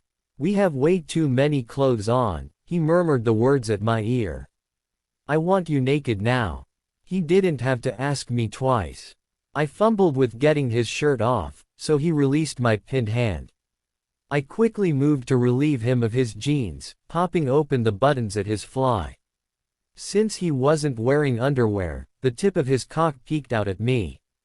As I undid each button, more of its fabulous length was revealed to me. He stood to make the job easier when I tried to ease his pants down, and I had the pleasure of seeing his entire glorious, naked body. His massive erection stood at attention, poking out towards me. I was aching to touch it, but my hands were occupied as Sam bent to lift the borrowed shirt over my head. He gazed at my bare breasts before bending to swirl a tongue around each one. Swoop the sweatpants down and off me. He had taken my panties along with my other wet clothes, so I was completely nude. I felt slightly self-conscious at his slow perusal of my body. My angst quickly disappeared at his joyful look when he cupped a hand over me and said, "A landing strip to guide me home." I smiled at the obvious pleasure in his voice. I would have to thank Courtney for insisting that I go with her to that ridiculous waxing salon. I had cursed her loudly when they ripped off the wax strips along with most of my pubic hair. In fact, it had been so painful that I had maintained the barely there look with trimming scissors and hair removal cream just to ensure that I never had to go back to that awful place ever again. Sam seemed to be a big fan of the look, though. In fact, his penis looked like it had grown even larger, though I didn't see how that was possible. He sat beside me, rubbing his palm up and down my landing strip before plunging a finger inside me. I threw my head back and gulped in a deep breath. Something about this man drove me absolutely wild. I was dripping wet with anticipation and almost came just thinking about him climbing on me and replacing his finger with his dick. He stretched the length of his naked body along mine while circling his fingers at my core. While he was shifting, I used the opportunity to take his massive cock into my hands. I stroked up and down the length of him until he was panting with need. My legs were spread wide as his fingers massaged me. I was hot and ready and didn't want to wait any longer. So, I reached down with one hand to gently cup his balls, while I used my other hand to guide him inside me. That was all the invitation Sam needed as he rolled on top and plunged deep inside me. He froze there, enjoying the moment. I wrapped my arms and legs. He didn't move and I could see his jaw clenching with the effort of it. I wiggled my hips trying to entice him to ride me hard. He grabbed both of my arms and held them with one hand over my head. Then he whispered in my ear, "Try not to move, baby. I want to savor being inside you for the first time." I tried to stay still, but it was so difficult as he dropped kisses along my neck and nuzzled my ear. The full feeling of having him inside me made me desperate to move. I tried a couple of times to grind against him, but he used more of his weight to hold me still. When he used his free hand to tease my nipple, I let out a pathetic mewling sound and tried to arch against him once more. It was more than I could handle when he nipped my shoulder with his teeth.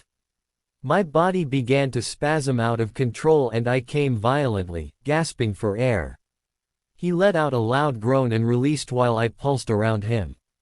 Oh, Ab. He stayed inside me, and I enjoyed the full, heavy feeling of having him there. It had been the most intense sexual encounter I had ever experienced, and we had barely even moved. He lifted his head to ask, "I didn't hurt your ankle, did I?" "Nothing on me hurts right now." I chuckled at my honest answer. My whole body felt fantastic. We stayed connected like that for a long while, and I relished the dead weight feeling of him on me. Then it was almost as if an invisible wall went up between us. I could feel the cool change in his demeanor and his distance, even though he was still inside me. When he spoke, his words shocked and enraged me. My brother's sloppy seconds aren't usually my style, but this time it worked out quite well. I was so appalled that I couldn't even see straight. How could he have said such a hurtful, ground the words out through clenched teeth, and then I smacked his bare ass hard. His penis hardened inside me instantly. Chapter 28. I wanted him off me, so I could put as much distance between us as physically possible, but he held me securely underneath him. "Get off." My words were filled with venom. "I'm trying, baby, but you aren't being very cooperative." I turned my head to the side, unwilling to acknowledge his double entendre.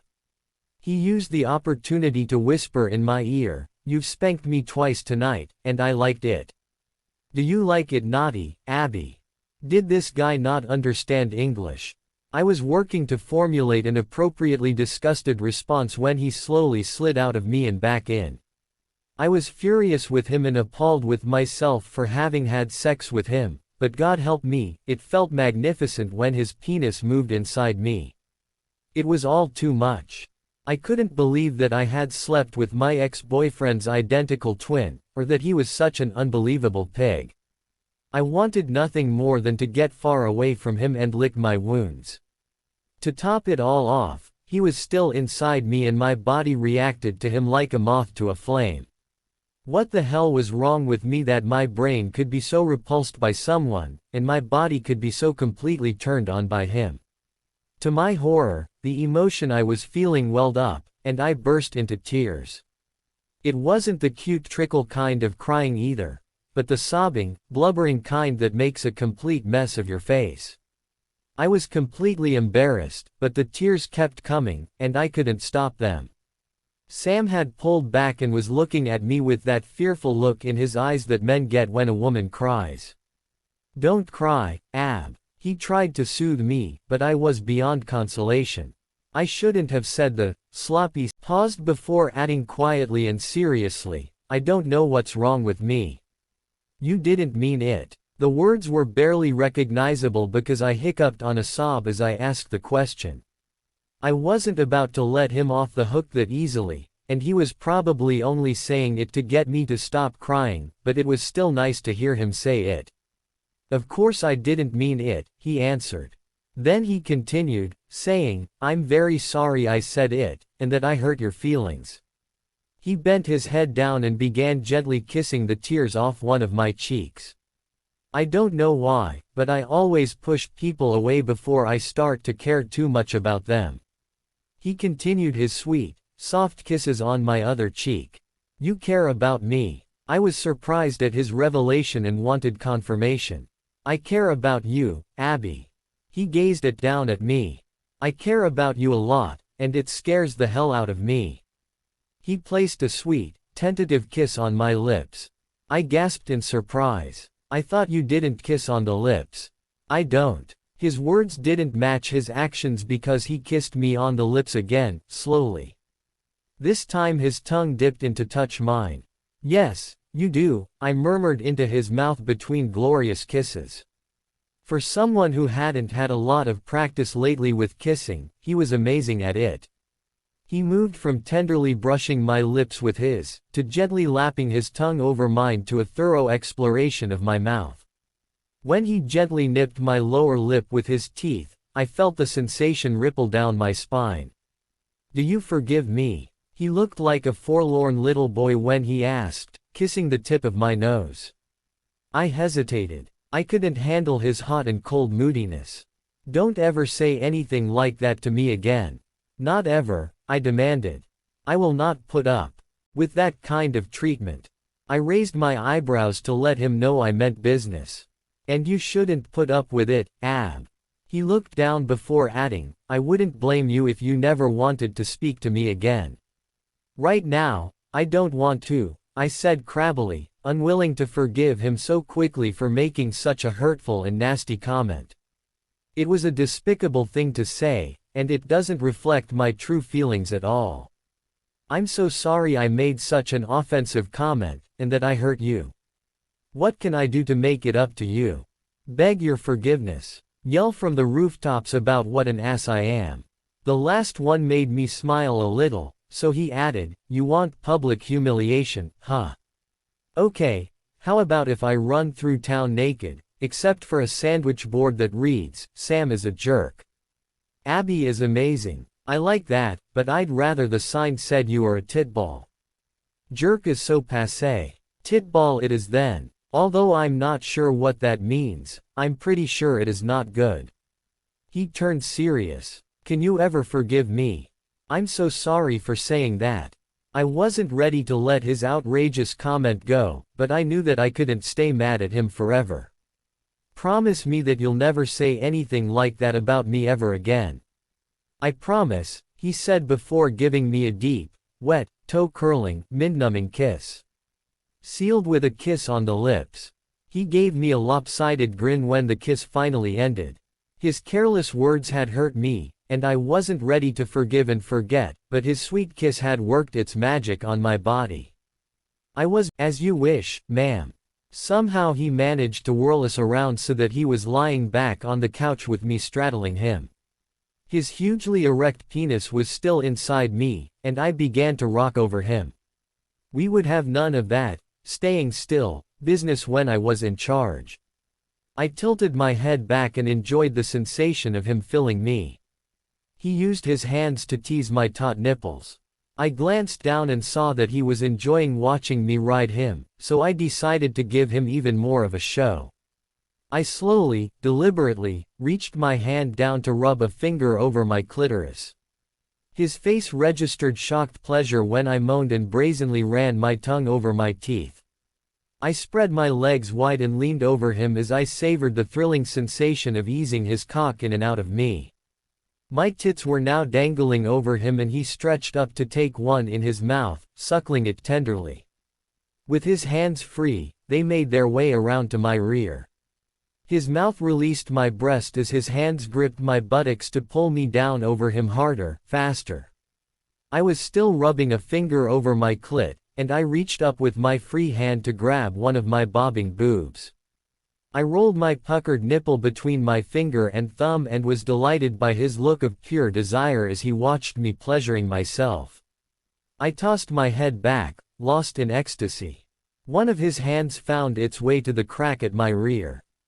When he eased his finger down and over the opening, I clenched my buttocks and froze. "What are you?" I stammered. "I don't think." I started again. I wasn't sure how to finish. "Yes, you do," he threw my earlier words back at me. When I shook my head, he continued, saying, "It's okay. Just relax." As he said the words, he began gently circling his finger around the perimeter of me. My first instinct was to stop him, but it felt so fantastic that I was powerless to say the word. As I became lost in the glorious sensation, I began moving over him again. I rode him relentlessly until the orgasm ripped through me. I cried out as I came, my body clenching violently as wave after wave of pleasure vibrated through me. He let go when I did, pumping his sea deep into me with a loud moan. I collapsed on top of him, emotionally and physically spent. I fell asleep there, cradled in his strong embrace. Chapter 29. When I woke, he was lightly rubbing his fingers over my back. It was barely daylight, and I had slept hard. I wasn't certain if he had slept at all. I was still completely naked and sprawled on top of him, but he had somehow managed to toss the quilt over us without waking me. I shifted slightly and realized that he was still sheathed inside me, and he was rock hard again. I dropped kisses along his chest and shoulder before moving my body to slide his cock in and out of me a few times. He smiled. "You're already wet. And you're already hard," I answered him. "Guess we make a pretty good team. The best." He smiled as he rolled us on our sides, staying inside me and beginning to move slowly, sexily, in and out. This might be a record for how long two people have stayed hooked up. Let's not call Guinness. I'm not sure if they have a record for fucking, but if they do, I don't think I want to be known for that. I answered him honestly. "Fucking, huh? Is that what this is?" It felt like more to me. He was still sliding in and out of me, and it felt glorious. Somehow I managed to keep my wits about me enough to answer him. Screwing, banging, fooling around, bumping uglies, humping, call it whatever you want. I still don't want to be known for it. "Doing the nasty?" he asked. By now we were both chuckling. "If you like," I responded, "but I prefer doing the deed." He stopped moving inside me. I wasn't sure how to respond. This was treacherous terrain, and I didn't want to scare him off by saying too much too soon, like I had with Seth. I finally went with a non-committal, some people call it that. He refused to let me off that easily. "What do you call it?" "It depends on the situation," I hedged. He didn't seem satisfied with that answer, so I continued. "Let's just call it having sex." That's what it was, and it is a simple, straightforward way to refer to it. He nuzzled my ear and whispered, "I want to make love with you, Abby." He enunciated his point by easing gently in and out of me a few more times. His slow, fluid movements combined with his sweet, sexy words were almost too much for me to take. My vision had gone blurry. I was trying to keep a wall up between us to protect myself, and he was making it very difficult. He didn't wait for me to answer. I gasped as he nipped at my earlobe with his teeth. He gently kissed his way along my jaw and up to my lips. He plied my lips with soft kisses. Then he explored my mouth with his tongue. Our tongues slid along each other in the same easy rhythm as his penis moved within me. I could feel a slow, deep fire of desire burning in my belly. "Kiss that Guinness record goodbye," he joked as he pulled his hard penis out of me. I immediately felt the loss. That was soon forgotten, though, as he took his time kissing and licking and suckling his way down my naked body. He stopped to pay proper attention to each of my breasts. When he lightly rubbed the stubble on his cheek across my chest, it sent thrilling chills down my spine. He nuzzled me tenderly, which made it more of a surprise when his teeth tugged gently on my nipple. The thrilling sensation made my hips buck up off the couch. As if sensing my need for more, he began working his way further down my body. My back arched when he dipped his tongue into my belly button. He made his way further down and nuzzled his nose into my landing strip. I was achy with need, desperate for more. I greedily spread my legs, and he carefully placed each one to rest on his shoulders. It was daylight, and I was completely exposed to him. Normally, that would have made me self-conscious, but I couldn't concentrate on anything except for the anticipation of what was about to happen. His gorgeous green eyes gazed at me through shuttered lids before he turned his head to the side to kiss the inside of each of my thighs, then he blew cool air on my center. I was so wet, and I could feel the frantic need for more churning inside me. "Please," I finally murmured, begging as I turned my head to the side and dug my heels into his back so I could raise my hips to him. He didn't make me ask twice. He separated my folds and held me open with his thumbs as he worshipped me with his tongue. The orgasm raced through me as I rode the waves of ecstasy. When the convulsions stopped, my body fell limp. I felt giddy and relaxed. He moved up to lie beside me, and I stayed like that for a minute, recovering. Once my breathing began to return to normal, I realized that I wanted to bring that kind of intense bliss to his body. One quick glance told me that he was still hard. His fabulous cock was jutting out towards me. I wetted my lips, formulating a plan. Without any warning or preamble, I lowered myself and took him into my mouth, all the way in. I was amazed that I was able to do it, and by the sound of his delighted gasp, so was he. I became frantic, sucking him hard, wanting to give him the kind of pleasure that he had just given me. My head bobbed up and down quickly as I worked my tongue and mouth over him. His hands clenched into tight balls as his hips began to move with my "I'm getting ready to come." He blurted out the warning in broken words. I didn't care, and I didn't stop. I continued sucking on him as he spilled his hot liquid into my mouth. I looked directly into his eyes and swallowed his seed. Then I deliberately licked my lips and smiled up at him. His pupils dilated and he sucked in a breath at my brazen move. His strong, positive reaction encouraged me to go on, so I used my tongue to lick him completely clean of the semen that had spurted out of my mouth. He watched my every move, completely engrossed. When I finished, he grinned down at me. That was the hottest thing I've ever seen, Ab. If it were physically possible for a man to come twice in a matter of seconds, I think I would have just done it. I'm glad you liked it, I purred, pleased with myself, but realizing we needed to get back to reality. Now, give me a ride to town before I'm late for work. I don't usually let a woman boss me around like that, but after that blow job, you can have your way with me. I might just take you up on that later. I responded as he rose to help me up. I tenderly tried putting weight on my twisted ankle and found that I was able to gingerly walk on it. It's amazing what good sex can heal. I grinned over my shoulder at him as I limped to the bathroom. Good sex. He seemed offended. Try flippin' fantastic sex. Chapter 30. I don't know what kind of car I had envisioned Sam would drive, but the convertible, black Porsche 911 Carrera is not what I had expected. The car suited him, though. It was sleek, sporty, and a little dangerous, much like its owner. He backed the car slowly out of the garage, and then he guided it masterfully down the narrow lane from his house. I was still wearing his black sweats, and I intended to keep them for a while. He had neatly folded my clothes when they came out of the dryer, and they were in a bag in the tiny space at the back of the car. I looked out the window at the sun peeking up over the horizon. It was still early, and there weren't many cars moving yet. I would have plenty of time to shower and fix myself into something presentable before work. He drove the car fast and hard, like he screwed. Well, not really, I lamented to myself. I hadn't discovered a pattern to his fooling around yet. It seemed to be all over the charts, yet always completely mind-blowing.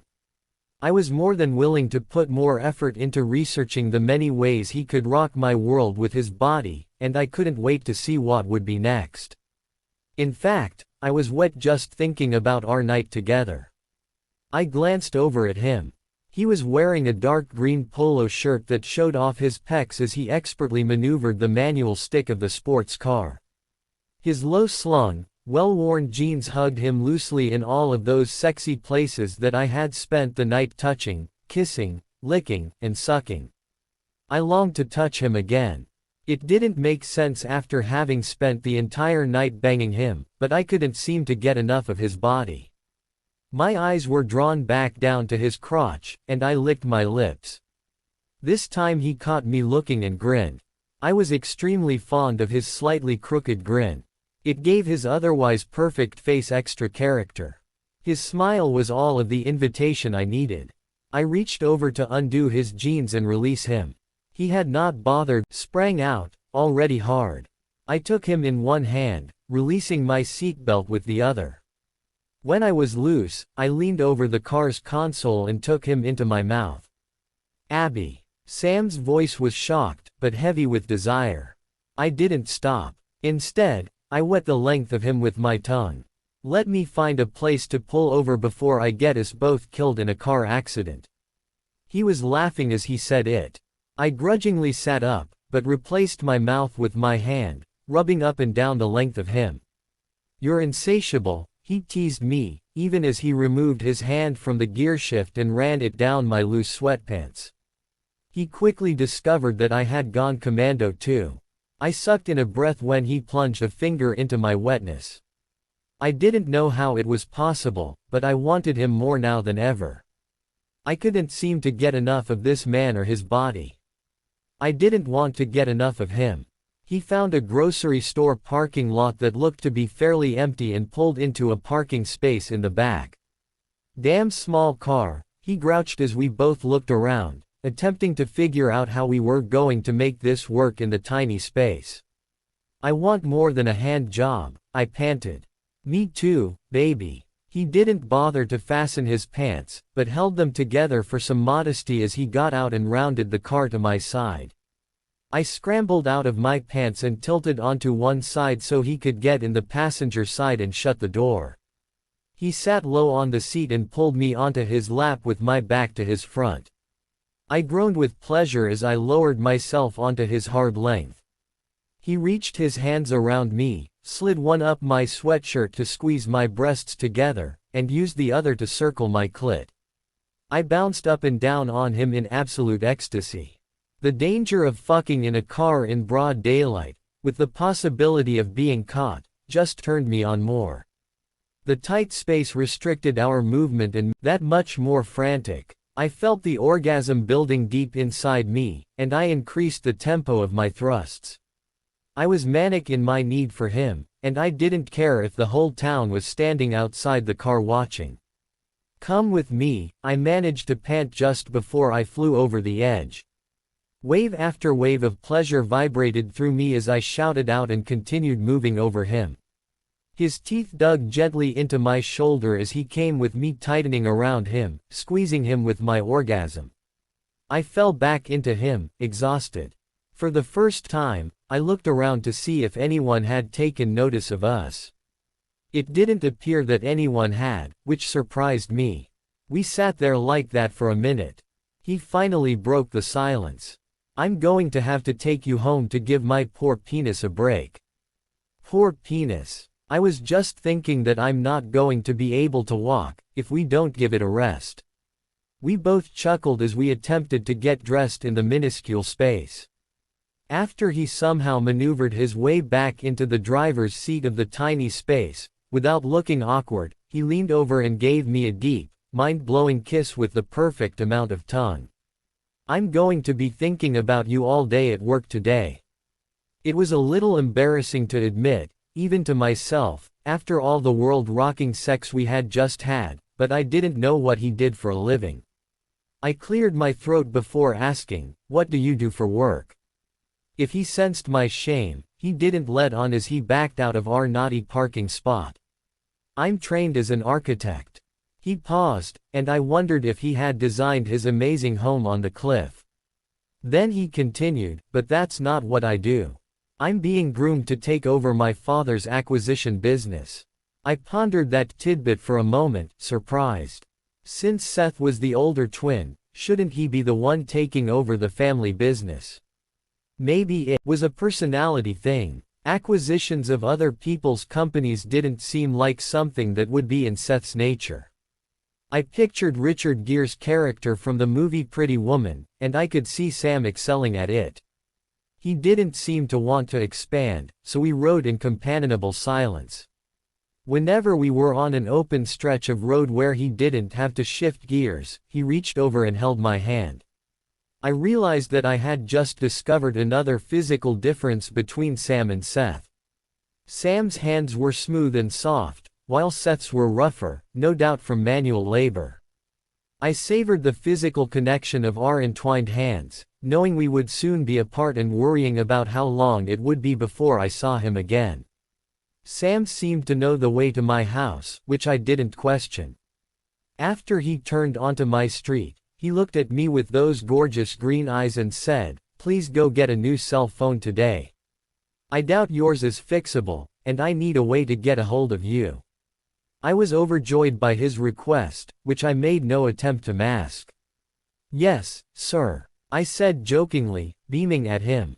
My mind silently added that he could get a hold of me any time, any place, and any way that he wanted. The suddenly serious look on Sam's face caught my attention. "What the hell is Seth doing here?" he asked me. All of the color drained from my cheeks as I turned to look. Chapter 31. I don't know, I stammered. There was a ball the size of a cantaloupe in the pit of my stomach. What was Seth doing here? Even if he had come to do the decent thing to give our relationship closure and apologize for blowing me off the way he had, I didn't know if I could face him after spending the night banging his twin brother's balls off. I was suddenly ashamed of my carnal behavior with Sam as the cantaloupe-sized ball made its way up into my throat. I hadn't thought through what it would be like to face Seth after being with Sam. What Seth had done to me had been wrong, but nothing compared to what I had just spent the night doing. In doing. Sam was glaring at me, watching the emotions roll over my face. "I guess things aren't quite as done with my brother as you thought." It was more accusation than question, so I didn't answer. "It's probably best if I don't go in," he decided. "He and I will have it out later." I briefly wondered what "have it out" meant, but my mind quickly turned back to the unpleasant confrontation I was about to be forced into. I completely abhor any kind of conflict, and even if this went well, it was bound to be one of the most awkward discussions I would ever have. Maybe I don't have to tell him. I can just let him say what he came to say and then show him to the door. My mind was searching for any way out of the hideousness that was about to ensue. If Sam and I were going to have any kind of relationship going forward, I knew that I would have to address it with his brother. Why hadn't I planned this out better or at least waited a decent amount of time?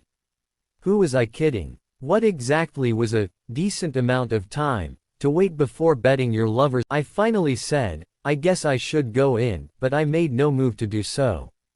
I just wanted to rewind to last night and live the rest of my life in that state of oblivious to the rest of the world's sexual euphoria. Sam's look finally softened. He reached out to touch my cheek as he said, "It will be okay." We knew this wasn't going to be easy, right? I didn't want to admit that I hadn't even thought about what it would be like to face his brother. I had assumed that I was another of Sam's progression of one-night stands, so the need to tell Seth would never arise. It made me feel fantastic, though, that Sam felt that we meant enough to each other that we would have to address it with Seth. After our tender night of lovemaking and the sweet kisses on the lips we had shared, I dared to hope that I might be more than his typical fling. If we were going to be more, I knew that I would have to face his brother. I blew out a breath before saying, "No time like the present," and moved to get out of Sam's Porsche. Sam pulled me back and dotted gentle kisses along my cheek and temple before saying, "Don't be too hard on him. I'll give you a call later to see how it went." I nodded quickly and moved to get out of the vehicle before I lost my resolve. Like a true gentleman, Sam waited until I had the front door open before backing out of our driveway. I gave him a quick wave before taking a deep, calming breath and stepping inside. Chapter 32. I could hear voices in the kitchen, so I slowly headed that way. I didn't want to face Seth, but knew that I had no choice. When I peeked in, I saw him sitting at our small kitchen table with his back to me. Tabitha, the cat who hated everyone except Courtney, was sprawled on his lap, purring loudly. She turned to glare at me in the doorway, then jumped off his lap and sauntered away. Courtney looked up. "Oh good, you're back from Annie's." She used the opportunity when Seth turned to look at me to give me a big, over-obvious wink to let me know that she was covering for where I had been. I smiled to thank her for attempting to be discreet, and then I turned to look at Seth. That was the only hint that Court needed. She muttered something about heading out to get some exercise, which I knew that she never did, and quickly exited the kitchen. "Hello," I finally said to Seth. He rose and walked over to stand directly in front of me. He ran his hand through his dark hair. "I've practiced this 1,000 times, and now that I'm here, I don't know where to start." I nodded, but remained silent. I couldn't think of a kind way to communicate what I needed to say. Maybe if I just let him break up with me, Sam and I can stay on the down low for a while. My brain was working frantically, trying to come up with a way to avoid admitting the truth to Seth. It had been so easy to villainize him over the way he had dumped me, but now that he was standing here in front of me, I was feeling really guilty. He was clearly struggling with how to let me down easily, even if it was over a week later than it should have been. He finally broke the silence. "I'm so sorry I didn't call you sooner." I nodded. It had been a shitty thing to do, but he seemed sincere in his apology. "When I got your message last night, I was frantic to find you." I tried to remember what I had said on the voicemail I had left him. Had I sounded suicidal or something? I only remembered being annoyed that he hadn't given me any closure and telling him that I deserved better. I hoped that I didn't sound too desperate on the message. I shouldn't have left things the way I did for so long. I nodded in agreement, and he continued. "When you said that you loved me, it freaked me out a little." "I noticed," was all I said, so he went on. "I shouldn't have ran like I did, and I'm sorry for leaving you that way. I just needed time to think." I decided to put him out of his misery. After all, it hadn't been completely his fault, and I'd been far from an angel last night. "Look, I shouldn't have said what I did so soon. It scared you off." He shook his head, so I clarified what I meant. It would have scared off most men. We hadn't been dating long, and it was too soon for me to be making declarations of love. Unwilling to let him completely off the hook, I continued. "You should have officially broken things off with me, though." "No, Abby, you don't understand." He grabbed my hand as he said the words. I needed time to think because things were moving so fast. I have never been in a relationship where I felt so strongly that quickly, so I wanted to be positive that it wasn't just lust before I responded. I don't say those words lightly, and I wanted to be sure that they were true. "Abby, I love you, too." His words stunned me. I hadn't been expecting this at all. The cantaloupe-sized lump in my throat now felt like it was the size of a watermelon, a burning watermelon.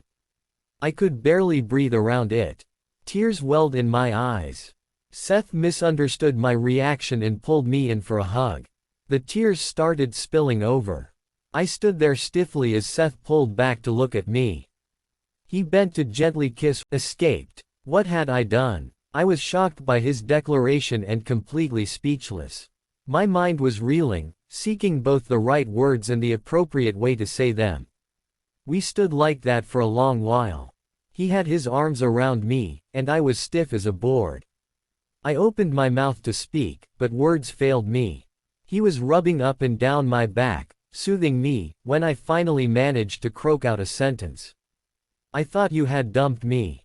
He pulled back to look directly in my eyes. "I know, and I'm so sorry for hurting you, sweetheart. I reacted all wrong. You are the best thing that has ever happened to me, and it was all moving so fast that I got scared and took a little time out. I'm here now, though, and I'm not going anywhere. I was struggling, unsuccessfully trying to come up with a way to gently say what I needed to tell him. Why didn't you call me to tell me you needed some time to process? I thought we were finished. If I could take it back, I would handle it all so differently. He ran his hand through his dark hair again, obviously feeling guilty. What he had done paled in comparison to what I had done. Okay, who I had done. I just couldn't seem to formulate the words to confess. Seth took my silence as anger and continued with his apology.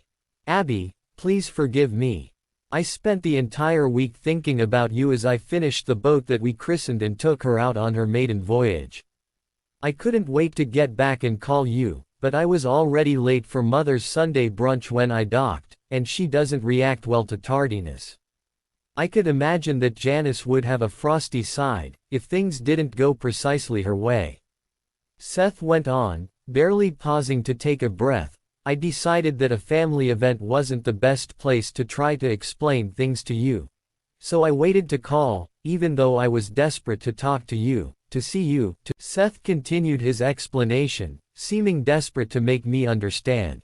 Before brunch was over, Jessie asked me to watch Katydid for a while. I think she and Katie's dad needed to talk through a few things. Jess rarely asks for anything, so I couldn't turn her down. Katie and I swam and played outside for a long while, and then she fell asleep on my lap. I had left my phone in the Jeep, so I missed your call. As soon as Jess picked up Katie last night, I went to call you and got your message. I've been trying to call you back ever since. You probably have half a dozen messages from me. My phone fell in the water and got ruined, I responded, feeling numb. Everything that he had said made sense. He shouldn't have put me through the torture of waiting for over a week with no contact, but considering what I had done last night, I had no right to be angry with him. It didn't matter anyway. As soon as Seth found out that I had slept with Sam, he would be finished with me for good. A-flat, please say you'll forgive me. I do love you, even though I didn't show it well this week. If you'll give me another chance, I'll spend the rest of my life making it up to you. I promise to do my best to make sure our life together is what we have both always wanted. I was floored by his glorious words. Why couldn't he have said them last week before I made such a mess of things? I had to tell him before he said anything else. There was no way to say it delicately. I couldn't sugarcoat it. I just had to spit it out. My mouth was so dry. I licked my lips and took a deep breath, which did nothing to calm my frantic nerves. Seth, I started. He was looking at me, his eyes so full of hope. I hated that I had to do this to him, but I didn't have another choice. He deserved the truth. My voice was barely above a whisper, but I got the words out. I slept with Sam. Seth moved back as if I had physically punched him in the gut. His face registered shocked disbelief, so I nodded in confirmation as tears ran freely down my cheeks. I saw his features change to disgust, then anger before he whirled around, muttering the words, It took a moment for my wits to return. I called out for him to stop and chased after him, but he was already gone. I silently prayed that the brothers would be able to forgive each other. Chapter 33. I had never been so appalled with myself, specifically with my lust-filled body. How could I have let this happen? How could I have made such a horrible mess of things? I had met two of the most sexy, amazing, wonderful men on earth, and I had managed to screw things up with both of them. I was sure that the twins would fight, and I was also certain that once that fight was over, they would realize that I wasn't worth it. I prayed that their relationship wouldn't suffer any permanent damage from my lack of morals. They were both better off without me in their lives. I vowed to try to move forward with my man-free life, and to try to forgive myself for screwing things up so royally. I could be happy without a lover. I had a great life before I met the Davis twins, and I would try to get back to that point. It would take a while to forgive myself for my indiscretions, but I would work on it. Right now, I needed Court and Annie. I could use some unconditional love, and I knew those two would dish it out, even if I didn't deserve it. I had sat there with my mind spinning for so long that I was now late for work. I was normally extremely punctual, so I used our home phone to call Annie. "Sorry I'm late," I started in as soon as she picked up. "I'll be there in a few. Take your time, love. I'm just glad to hear you're okay." Annie was already doling out the unconditional acceptance. Most bosses would at least want an excuse about why you were late. Not my sweet Annie, though. All she cared about was that I wasn't sick or injured. My next call was to Court, asking her to meet me at the shop in half an hour. "I'll be right there," she responded. Again, no questions asked. These two ladies were truly there for me, and I was so grateful to have them in my life. I raced up the stairs to take a quick shower before heading into work. When I walked into the boutique, Courtney was already there chatting with Annie. She had obviously already filled Annie in on what she knew of the horny details of the last 24 hours because they both held their arms out to me. I rushed to them for a soothing group hug. As we stood there holding each other, I thought about how happy I was that the two most important women in my life had begun to forge a solid, caring relationship with each other. I needed both of these fabulous, nurturing, wild, lovely women, and I wanted them to be able to lean on each other as well. Courtney was the one who finally broke the silence. "I can't stand the suspense any longer. Did you tell Seth about Sam?" We broke the three-way hug, but stayed close to each other. It was my triangle of solace as I nodded in answer to her question, unable to utter the word. Tears began to pool in my eyes as the guilt over what I had done washed over me. "Oh, sweetie, it is okay." Annie put a hand to my cheek as she said the words. Court grabbed my hand as she nodded in agreement. I didn't feel judged by either of these wonderful women, even though I knew that what I had done was despicable. I know that I have ruined my chance of being with either of them, but I just hope that I didn't destroy their relationship with each other. I managed to get the words out despite my sniffling. Annie reached for the box of tissues as she said, "Honey, why in the cosmos would you think that you've lost your relationship with both of them?" She seemed genuinely perplexed. I knew that Annie was flighty, maybe to the point of being occasionally ditzy, but I couldn't imagine that she shook her head as if still not getting it, so I continued. "Seth hates me because I slept with his identical twin, when we hadn't officially broken off what we had. Sam is furious because I told him that Seth and I were finished, when evidently we weren't quite done yet." Court was the one who answered. "None of that was your fault. You tried to reach Seth, and he ignored you. You had every reason to believe you and Seth were over when you were with Sam." Annie nodded her agreement with Courtney's words. "The way I see it, you have a monumental choice to make." I shook my head. They weren't getting it. "No, you don't understand. Neither of them wants to be with me after what I did." "Are you sure?" Court was the one who posed the question. "Maybe you should consider who you would choose, if they both want you." "When they both want her, you mean?" Annie tucked a stray brown curl behind my ear as she amended what Courtney had said. How could either of them resist her? I was still shaking my head. These two ladies loved me too much to see the writing on the wall. I had let my lusty body take over my brain, and I had ruined my chances of having a relationship with either of the near-perfect Davis twins. My thoughts were interrupted by the tinkling of the bells on the front door of the shop. All three of us turned to look as Mr. Finley, the owner of Treats, walked in. His bakery was where Seth and I had gone with the dogs on our first unofficial date, the day we met in the park. That seemed like an eternity ago now. Mr. Finley was carrying a pink bakery box, which he handed to Annie when she floated, in her distinctly Annie way, over to greet him. He's the king of impeccable timing, I thought as I eyed the box, wondering what kind of delectable goodness it contained. The pastry container Was she blushing? Cord and I looked at each other in surprise when we heard Annie's girly giggle as he kissed her hand with a flourish. After he left, Annie swept back over to us with the pink box in tow. Cord was the first to get the words out.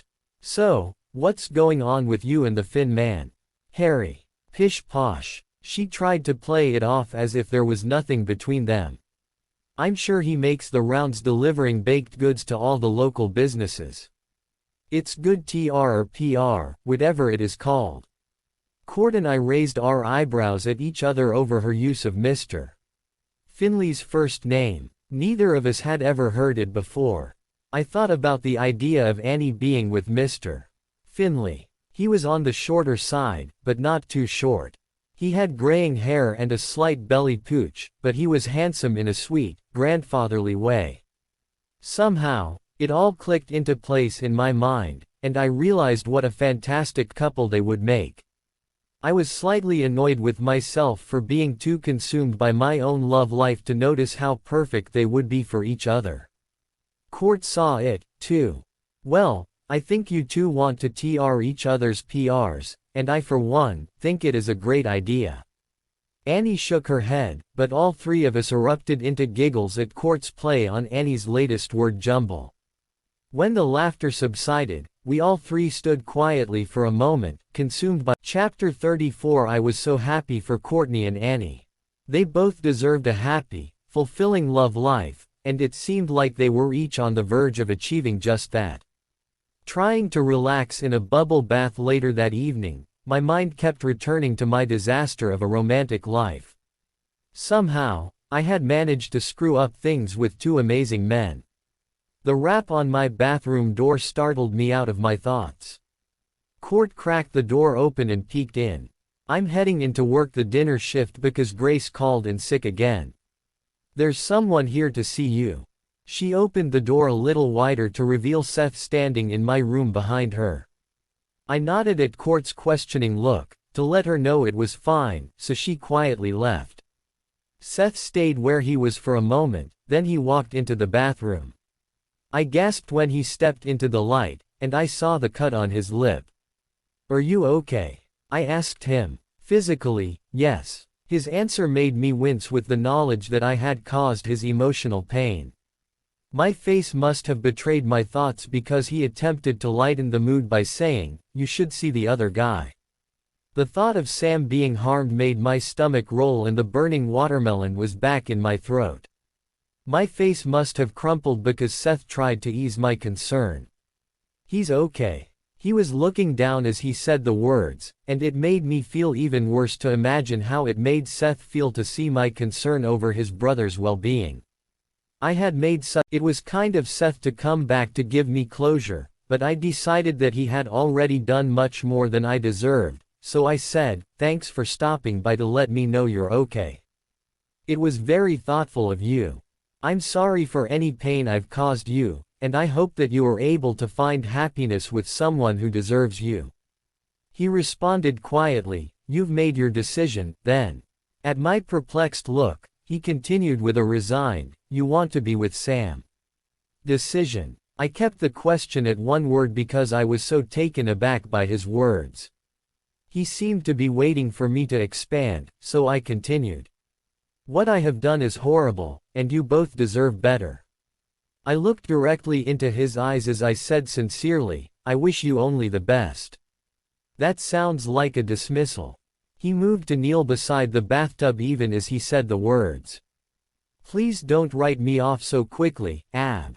I don't like it one bit that you were with Sam, but I accept the responsibility that it was largely my fault.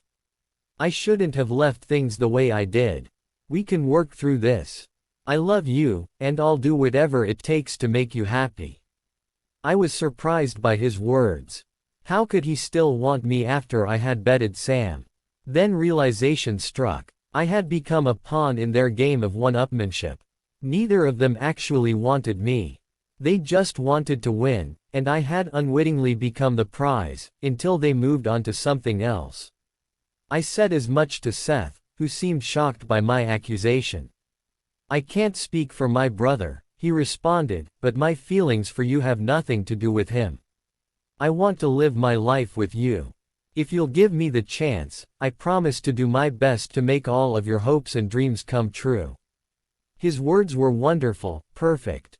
A tear slid down my cheek and he gently brushed it with his lips. "You don't have to answer me right now. Work through your feelings and let me know what you decide."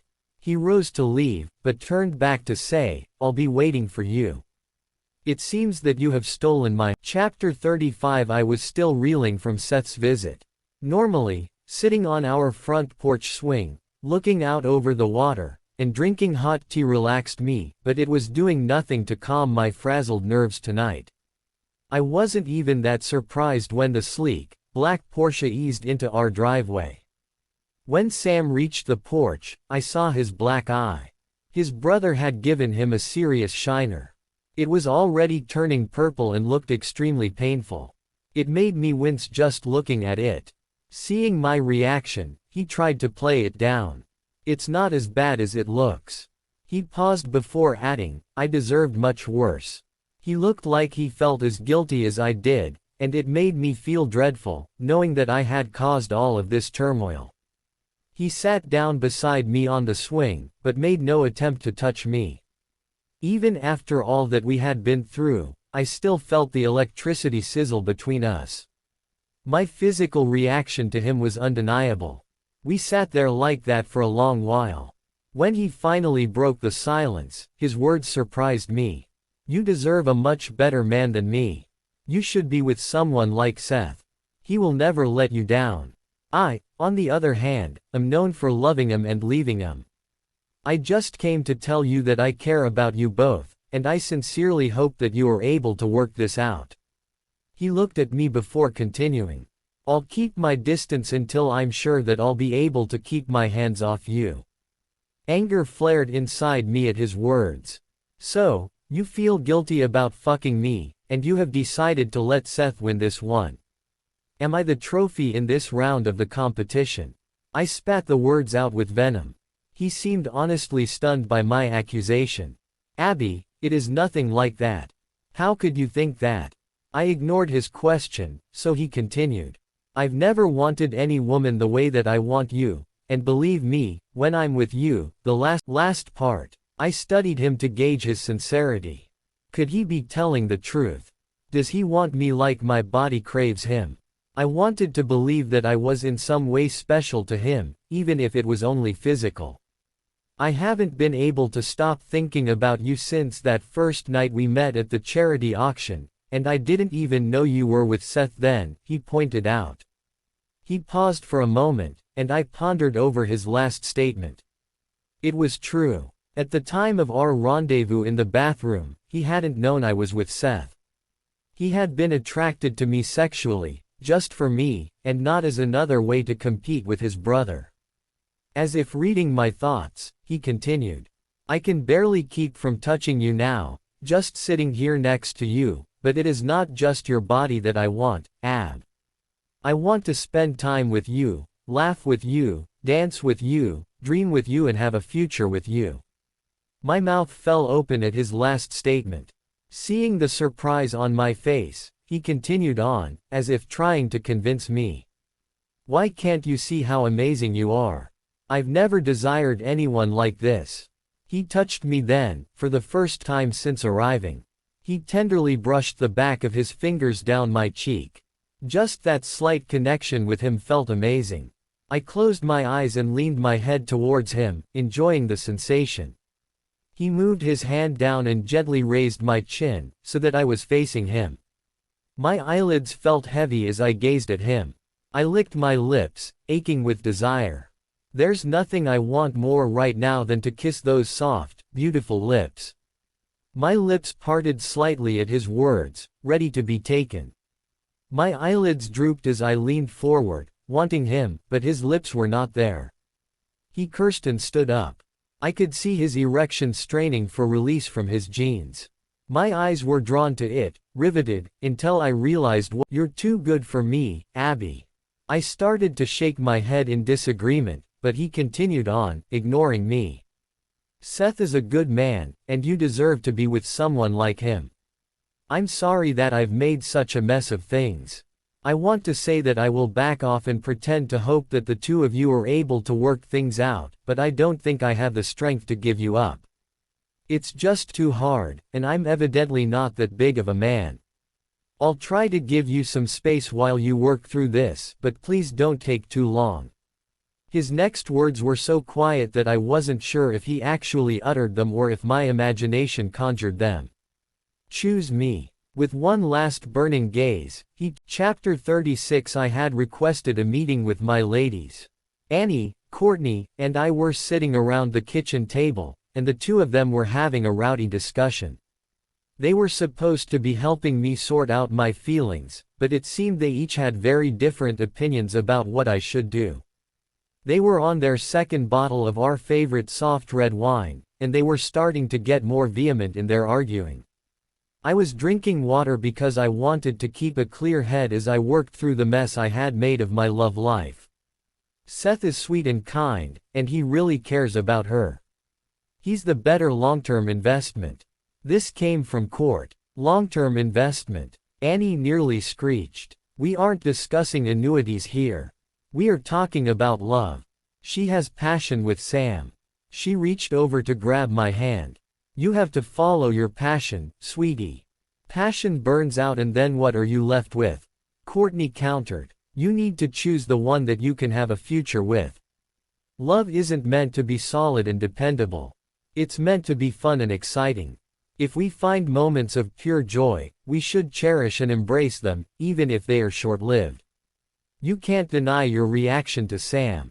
It's your body's way of telling you that you are meant to be with him. She has passion with Seth. It's just slower burning than what she has with Sam, which means it will last longer. This hot flash of lust with Sam will fizzle out in no time. Courtney refilled their wine glasses as she said it. So, what if it does? Annie countered. It's a lot more likely than her chances of making it work with Sam, Courtney countered. I let them bicker, lost in my own thoughts. They both made valid arguments. I had been struggling with the same points for the last few days. I had hoped that the two of them would be able to help me figure out the right answer, but they were like the two sides of my conscience that had been warring it out. I wasn't sure if there was a right answer. How could I choose between kind, caring, grow old together love and hot, steamy, can't get enough of each other passion for each other? Which was better? Which was right for me? Which did I want? I returned my attention back to Annie and Court's conversation just in time to hear them come to an agreement. One thing's for sure, Court held up her glass to toast. She needs to make a decision soon and stick with it. Here. Annie clinked her glass with Court's. I picked up my water glass and chimed in. I fully agreed that I needed to make a choice for all of our sakes. The problem was, I had no idea who to choose. It was like having two fabulous, but very different showcases on The Price is Right. Time was quickly ticking away and Chapter 37. I woke up the next morning feeling exhausted and still uncertain about what I should do. I had spent the night tossing and turning, and making up my mind and then changing it. First, I had decided to choose Seth. I had always wanted to have a family, and Seth was the ideal person to have a family with. He would be a wonderful husband and father, and I would be lucky to have him. We would adopt sweet babies, and we would live happily ever after. Relief had swept over me. I had made a decision, and I was going to stick with it. Then, I began to picture going to Davis family events with Seth, and seeing Sam with a constant parade of leggy girls. I pictured him ramming his fabulous cock into them while their perfect, fake, plastic tits never moved. The thought made me cringe.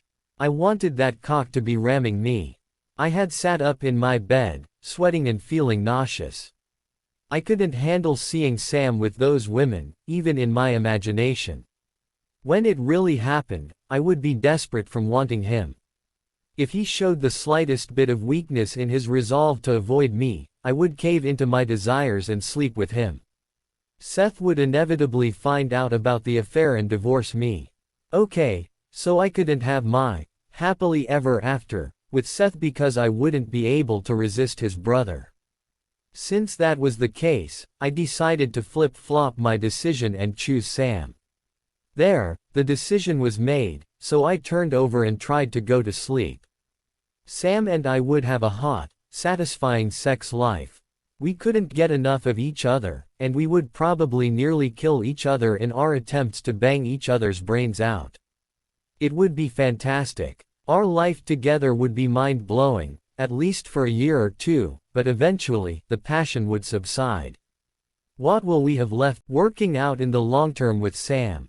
Would he get bored with me and sleep with girls on the side? Would he not bother with sneaking around and just leave me? I visualized what Seth's life would be like without me. He would meet someone wonderful, who was deserving of all that he had to offer. They would have a family and grow old together.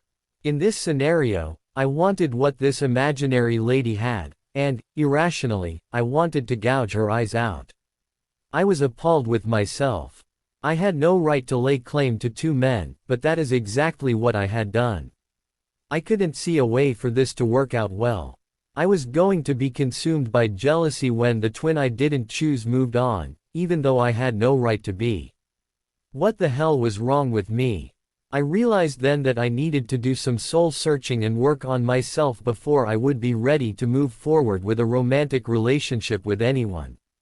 Something was terribly wrong when I was paralyzed about making a decision between two amazing men because I didn't want to give up the other one. It was selfish and embarrassing, and I needed to get over myself. I needed to give myself some space from this love triangle and work through what to do.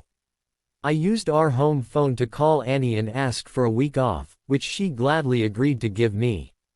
I packed a small bag, said goodbye to Buster who gave me one tail thump upon hearing his name, picked up a new smartphone at the cellular store, and stopped by Joe's to give Court a goodbye hug.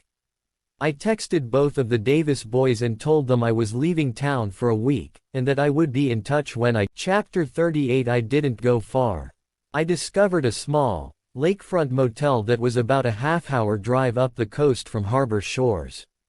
Marta, the friendly, matronly woman behind the front desk, gave me a rate for the week and an actual metal key for my room's door. It had been a while since I had seen one of those, and I knew instantly that I had found the right place to stay.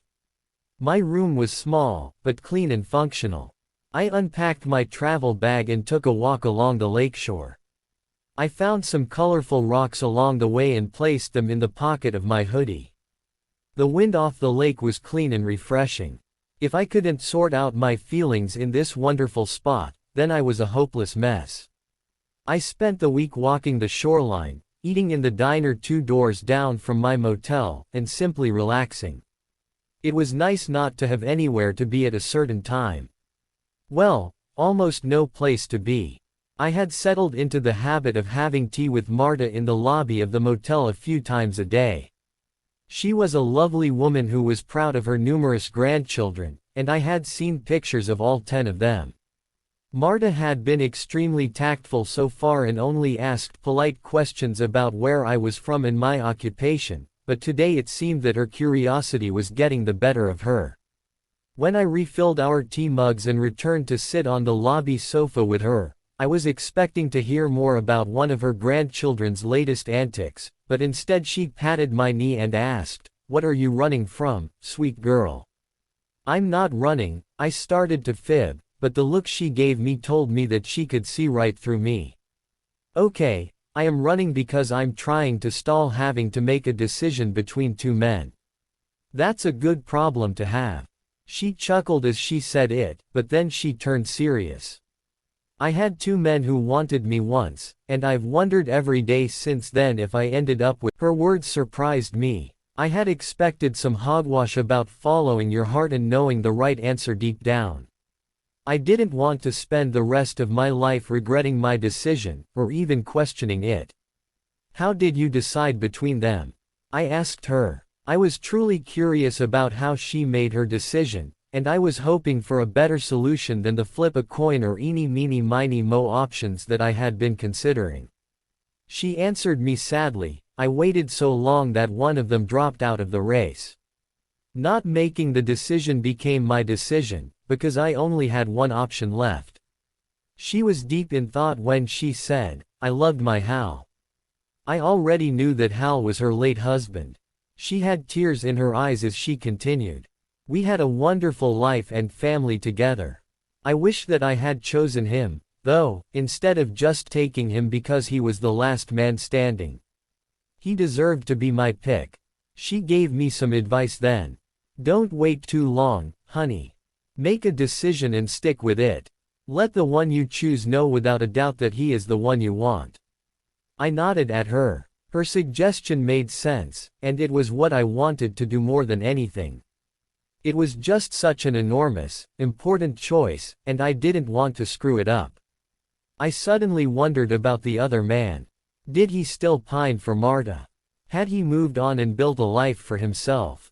Was he happy? As if reading my mind, Marta said, "Danny, the other boy, got married shortly after Hal and I did. I think people call him Dan now, but he'll always be my Danny." I smiled, trying to picture a young Marta with Hal and Danny fighting for her attention. The similarities between our stories were striking, and I had to know if she felt like fate had stepped in or if she could have been happy with either man. "Do you think you and—" She considered for a moment before answering. "Yes," she finally answered, nodding. "We would have had a happy family life together, but things turned out the way they were meant to be."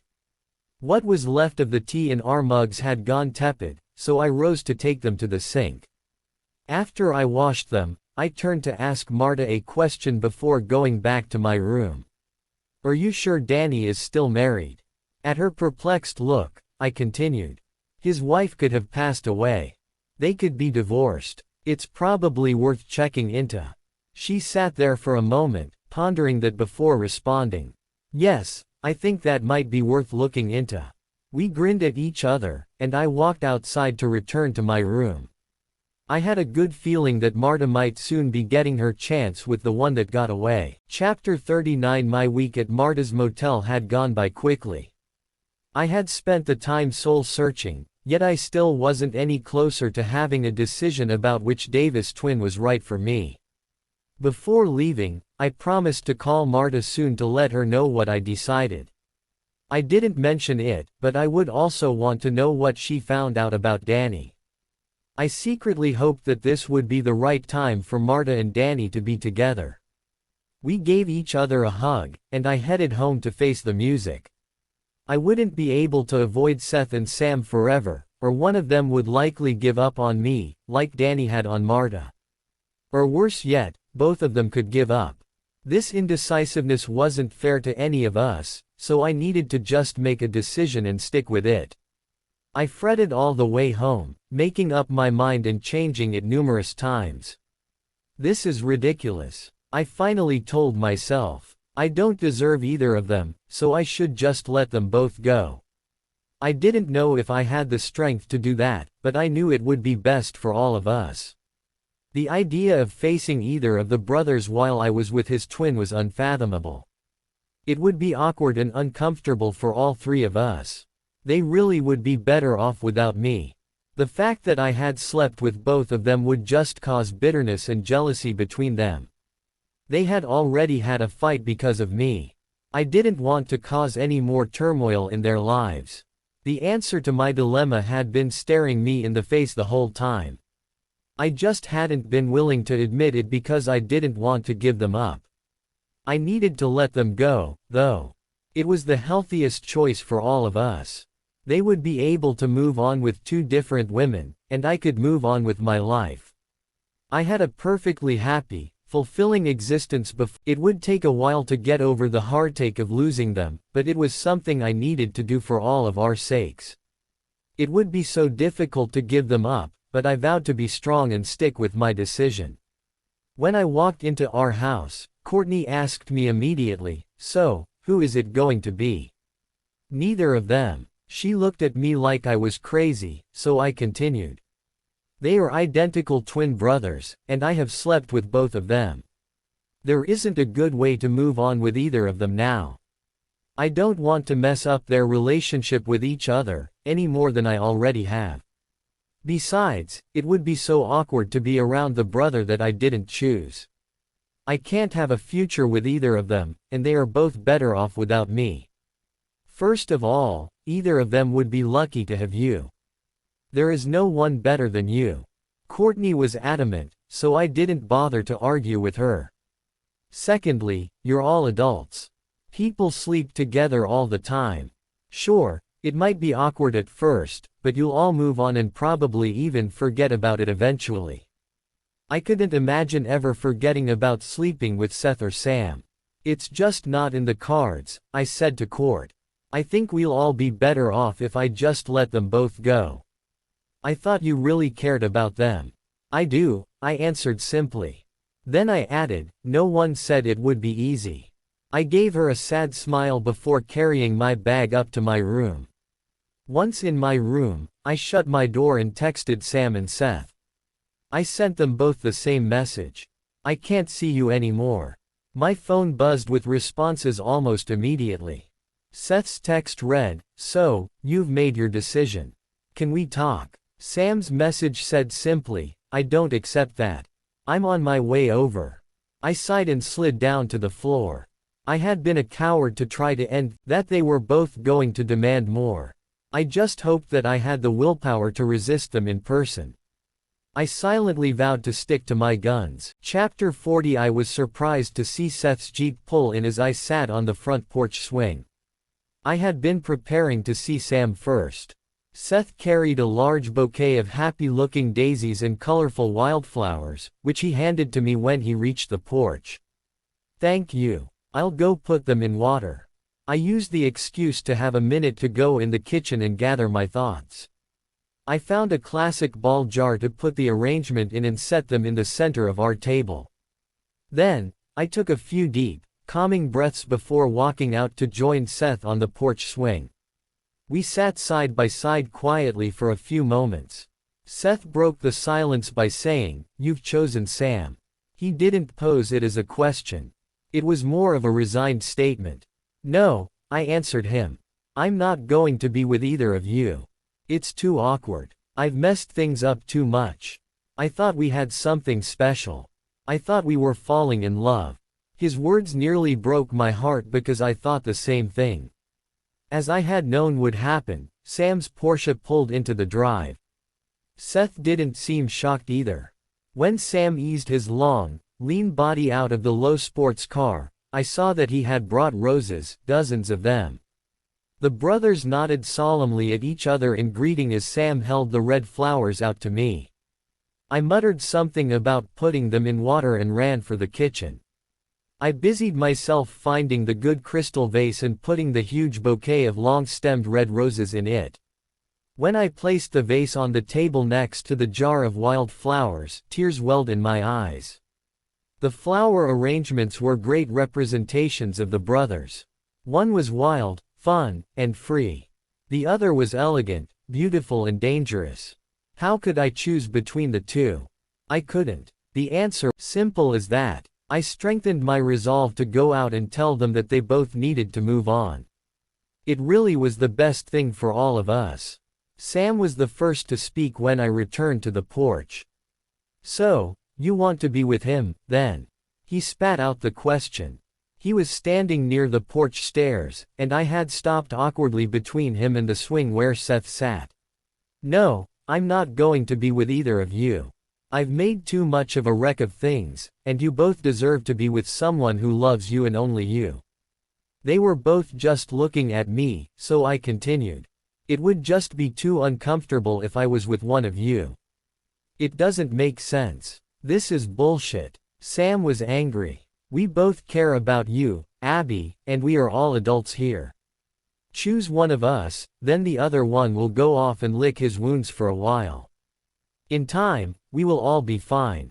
No awkwardness needed. He was simplifying it too much, and I wasn't explaining it right.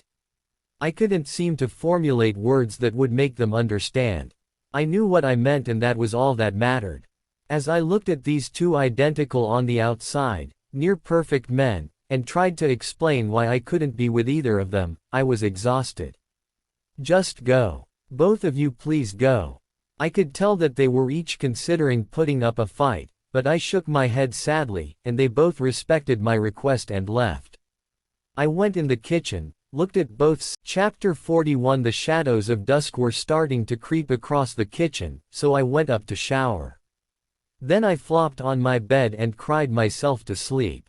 I tossed and turned all night and awoke certain that I could have been happy with either one of the dark-haired, green-eyed, sexy as hell Davis twins, if the other didn't exist. They both did exist, though, and they were both amazing.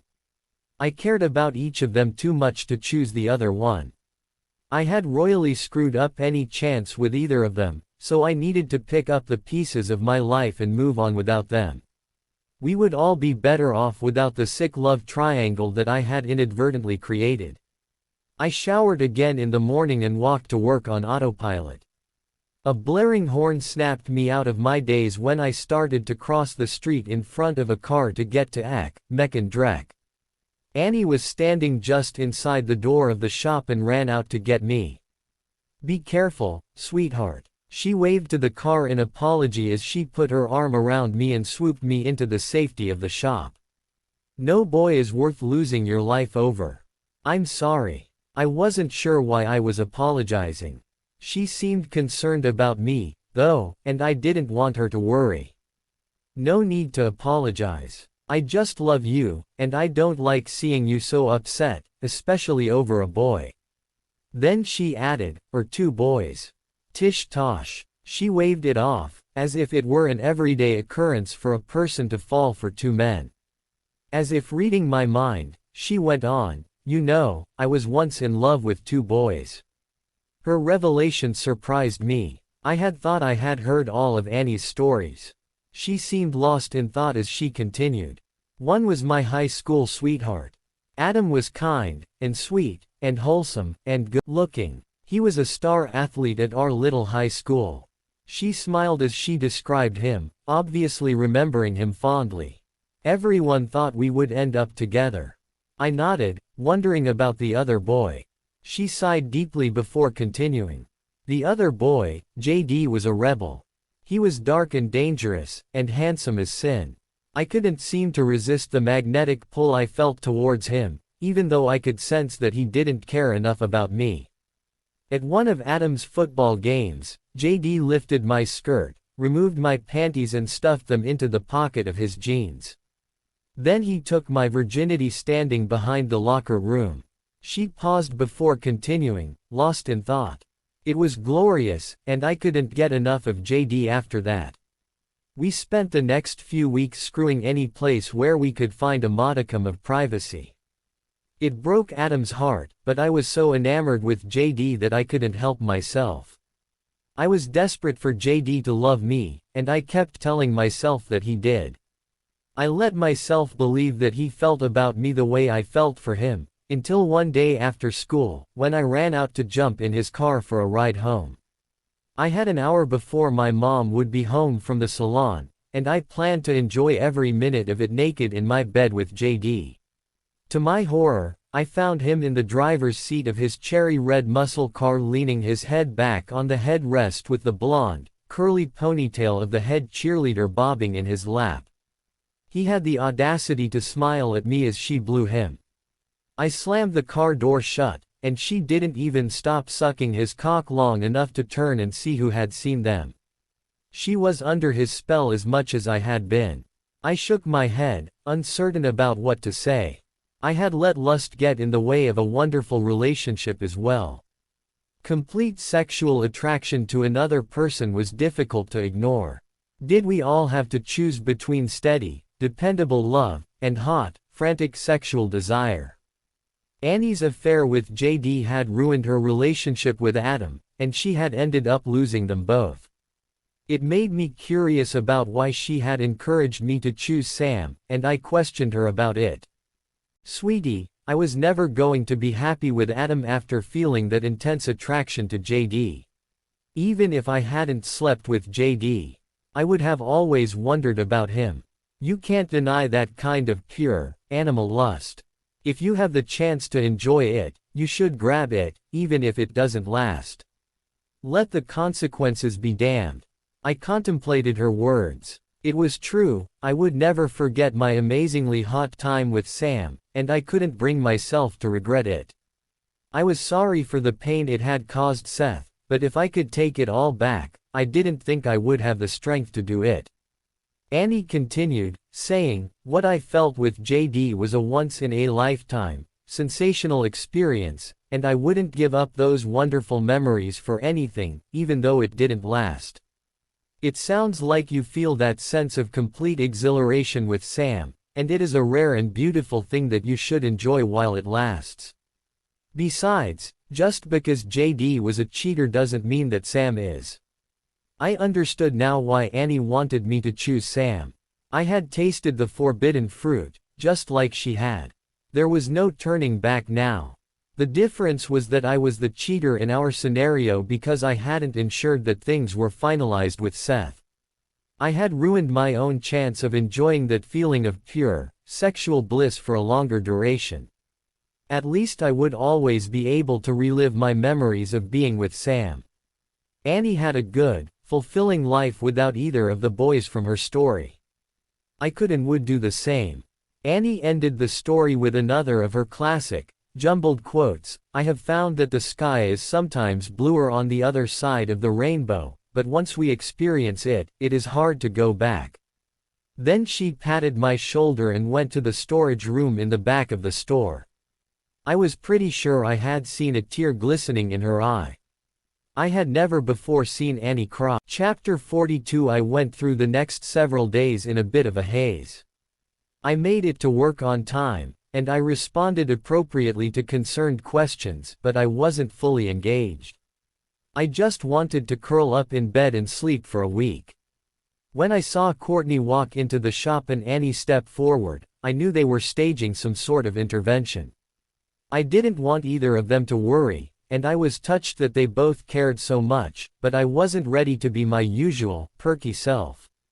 I tried to come up with some words to let them know that I would be okay, but that I needed some time to heal. You know we love you. It was Courtney who spoke.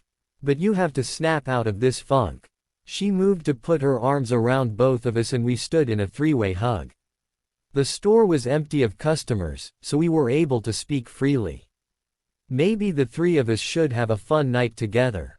We could rent a movie, order pizza, and drink martinis at my place. It was Annie's idea. She turned to Court and asked, "Do you think Joe would give you the evening off?"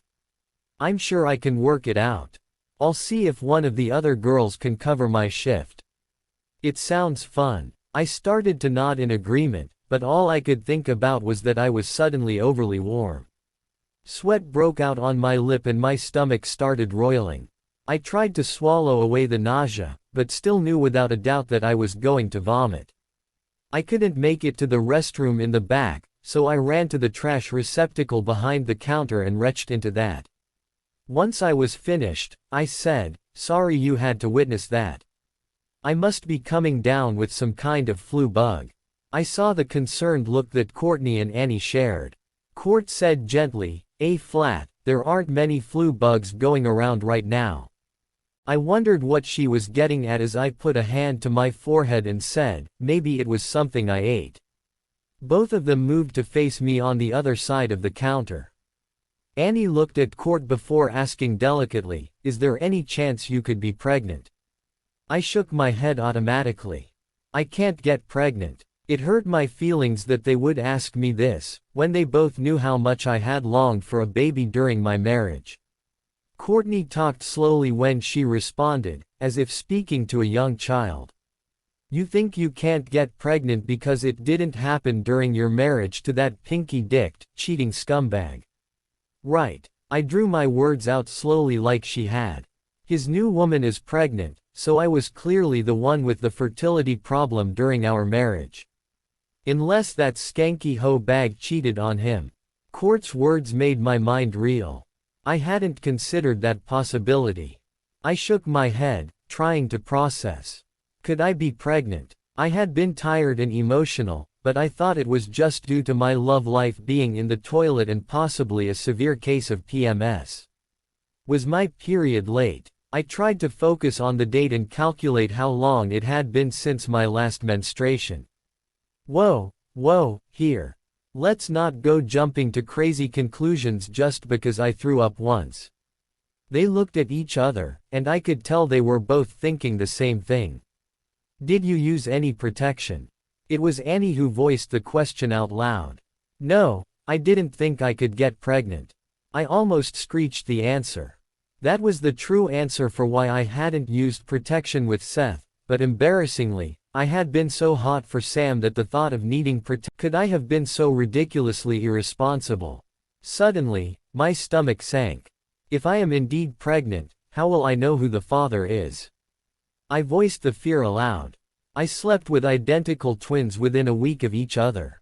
The idea made me cringe with shame. I winced, but continued. If I'm pregnant, one of them is the father and one is the uncle, but how will we determine which is which? By the looks on Courtney and Annie's faces, I could see that I was the last one to come to this realization. For once, Annie was the voice of reason. Okay, let's not get ahead of ourselves here. You might not even be pregnant, and if you are, they might have some newfangled paternity testing that will tell you who the father is. They are identical twins. They have identical DNA. My eyes were open wide as I said the words. I was stunned by my own stupidity. How could I have let this happen? They can probably pinpoint the exact time of conception, Courtney reassured me. Let's find out for sure if you're even pregnant before we go worrying about any kind of paternity testing. Her words made sense, but I had a sinking feeling in the pit of my stomach. I numbly went through the process of buying the test kit at the pharmacy and peeing on the stick, but the little plus sign only verified what I already knew. Making Choices Chapter 1. Sneak peek. He tipped his head back to look deeply into my eyes as he entered me. His beautiful green eyes were slightly obscured by his thick, black eyelashes. I watched his pupils dilate, almost hiding the sea-foam green rims, as he pressed his impressive length into me. I relished the thought that my body excited him. His body's physical reactions proved that he wanted me, desired me. We were on my bed, completely naked, our bodies melded together. He was heavy on top of me, and it felt glorious. My body was on fire, my skin burning in each spot where we touched. It wasn't enough. I wanted more. I entwined my body completely around his, wrapping my arms and legs tightly around him, pulling him closer, deeper. I lifted my head to brush tender kisses along his neck and trailed my tongue along his collarbone. I caught a glimpse of us in the mirror of my rarely used vanity where I kept the stash of makeup that I applied only on special occasions. We looked like one entity. His skin was a few shades darker than mine. The disparity of our skin tone was the only clue as to where he ended and I began. He caught me looking at us. He stopped moving, and we both looked at our sensual reflection in the large mirror. We look amazing together, Abby, like we are meant to be connected to each other. Here, he reached a hand down between us to rub over my swollen clitoris. And here, he moved his hand up to cover my heart. I watched the reflection of my nipples hardening, reacting to the nearness of his palm. He saw it too, and smoothed his hand down along my bare skin to brush over one of the hard nubs. My mouth fell open with the wonderful sensation of it. My eyelids were heavy with desire, but I managed. He eased slowly in and out of me as we watched. It was like being voyeurs at our own hot sex show. The intensity of it was almost overwhelming. I couldn't tear my eyes away, and from the looks of it, neither could he. My hand slid over his damp skin as he slowly circled his hips over me. I reached down to cup his firm butt and yanked it towards me, making us both groan with pleasure. I love watching us fuck. I whispered the naughty words near his ear, completely turned on. He stopped his movement and turned from the mirror to look down at me. Look at me, Abby, he commanded. When I complied, he gazed deeply into my eyes. This is so much more to me than fucking, Ab. Please tell me you feel it too. I feel it, I responded honestly, returning his direct gaze. His eyes softened as he dipped his head down to kiss me on the lips. The kiss started out achingly tender, but quickly grew in intensity. His tongue hungrily ravaged my mouth as his huge dick plunged into me. We became desperate for each other as our bodies frantically ground together. I couldn't get enough of him. No matter how much he gave, I still wanted more. I needed release, but I didn't want this to end. He moved his lips to my ear, panting as he said the words. I love you, Abby. That was all it took to send me flying over the edge. My hips were bucking, and my body was milking him as I cried out and pleasure pulsed through me. My contractions squeezed his thick cock as he moved over me, and he exhaled my name as he released his seed deep inside me.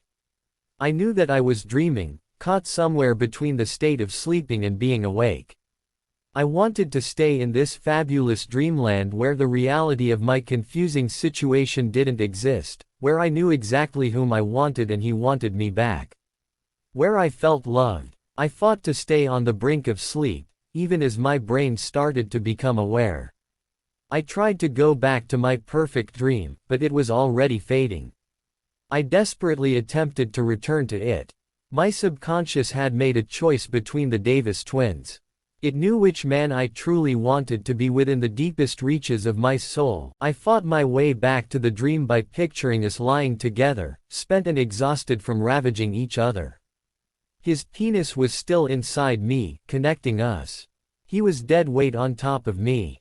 I rubbed my fingers gently along his strong back. Who was I with in my dream? I needed to know. Was it sweet, kind, caring, tender Seth Davis? Or was it his darker, more dangerous, more sensuous identical twin brother, Sam Davis? They were both wonderful men. I would be lucky to have either of them, but which one did I truly want? I had to find out before I became fully awake.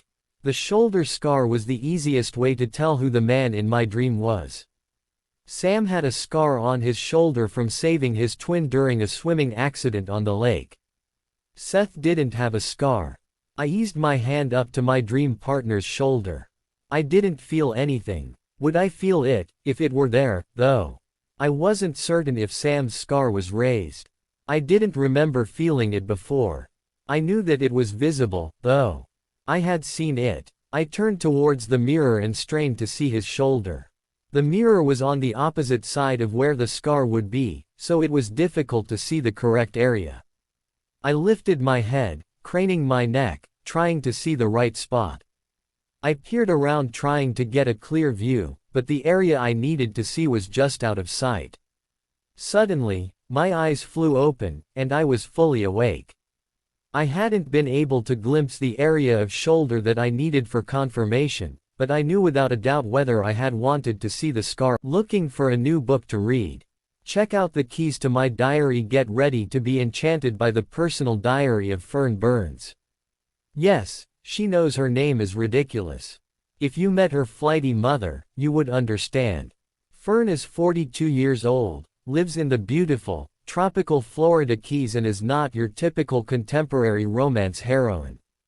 In this journal, Fern shares the wacky, entertaining stories of her life for the year. From the love-hate relationship she develops with the book The Secret, to having to deal with cursing parrots and a road filled with skittering crabs, her summations of her offbeat daily life make for a delightfully fun read. Fern treats her diary like her best friend as she openly writes about her hopes and dreams, her thoughts and fears, and her triumphs and embarrassments. This is a particularly exciting year because she finally meets the man of her dreams. Or is he? This fast-paced story is an intimate look inside Fern's life as she hands over the keys to her diary. Go ahead. About the author. Ann Omasta. These bios are generally rather dry, so I thought I'd shake up the format a little bit. Here are 10 not-so-interesting tidbits about me. 1. I despise whipped cream. There, I admitted it in writing. Let the ridiculing begin. 2. Even though I have lived as far south as Key Largo, Florida and as far north as Maine, I landed in the middle. 3. If I don't make a conscious effort not to, I will drink nothing but tea morning, noon and night. Hot tea, sweet tea, green tea, I love it all. 4. There doesn't seem to be much in life that is better than coming home to a big dog who is overjoyed to see me. My other family members usually show significantly less enthusiasm about my return. 5. Singing in my bestest, loudest voice does not make my family put on their happy faces. This includes the big, loving dog referenced above. 6. Yes, I am aware that bestest is not a word. 7. Dorothy was right. There's no place like home. 8. All of the numerous bottles in my shower must be lined up with their labels facing out. It makes me feel a little like Julia Roberts' mean husband from the movie, Sleeping with the Enemy, but I can't seem to control this particular quirk. 9. I love finding a great bargain. 10. Did I mention that I hate whipped cream? It makes my stomach churn to look at it, touch it, smell it, or even think about it. Great, now I'm thinking about it. Ick. On a serious note, I am so excited to have written my first contemporary romance novels, which comprise the Davis Twins series. I hope that you enjoyed reading about Abby's passionate journey to discovering her sensuality and the complicated love triangle that ensued, as much as I loved writing about it. Now is the time to help other readers. Many people rely on reviews to make the decision about whether or not to buy a book. You can help them make that decision by leaving your thoughts on what you found enjoyable about this book. If you like this book, please consider leaving a positive review. Your input makes a difference and will be received with much gratitude. Hot new releases, insider info, special giveaways, personal interaction with one of your favorite authors, and tons of other fun stuff. As a member of Anne's clan, you might get to name a character in one of Anne's books, help choose a title, or vote on a book's cover. The possibilities are endless. Email now to see if there is an opening in Anne's clan.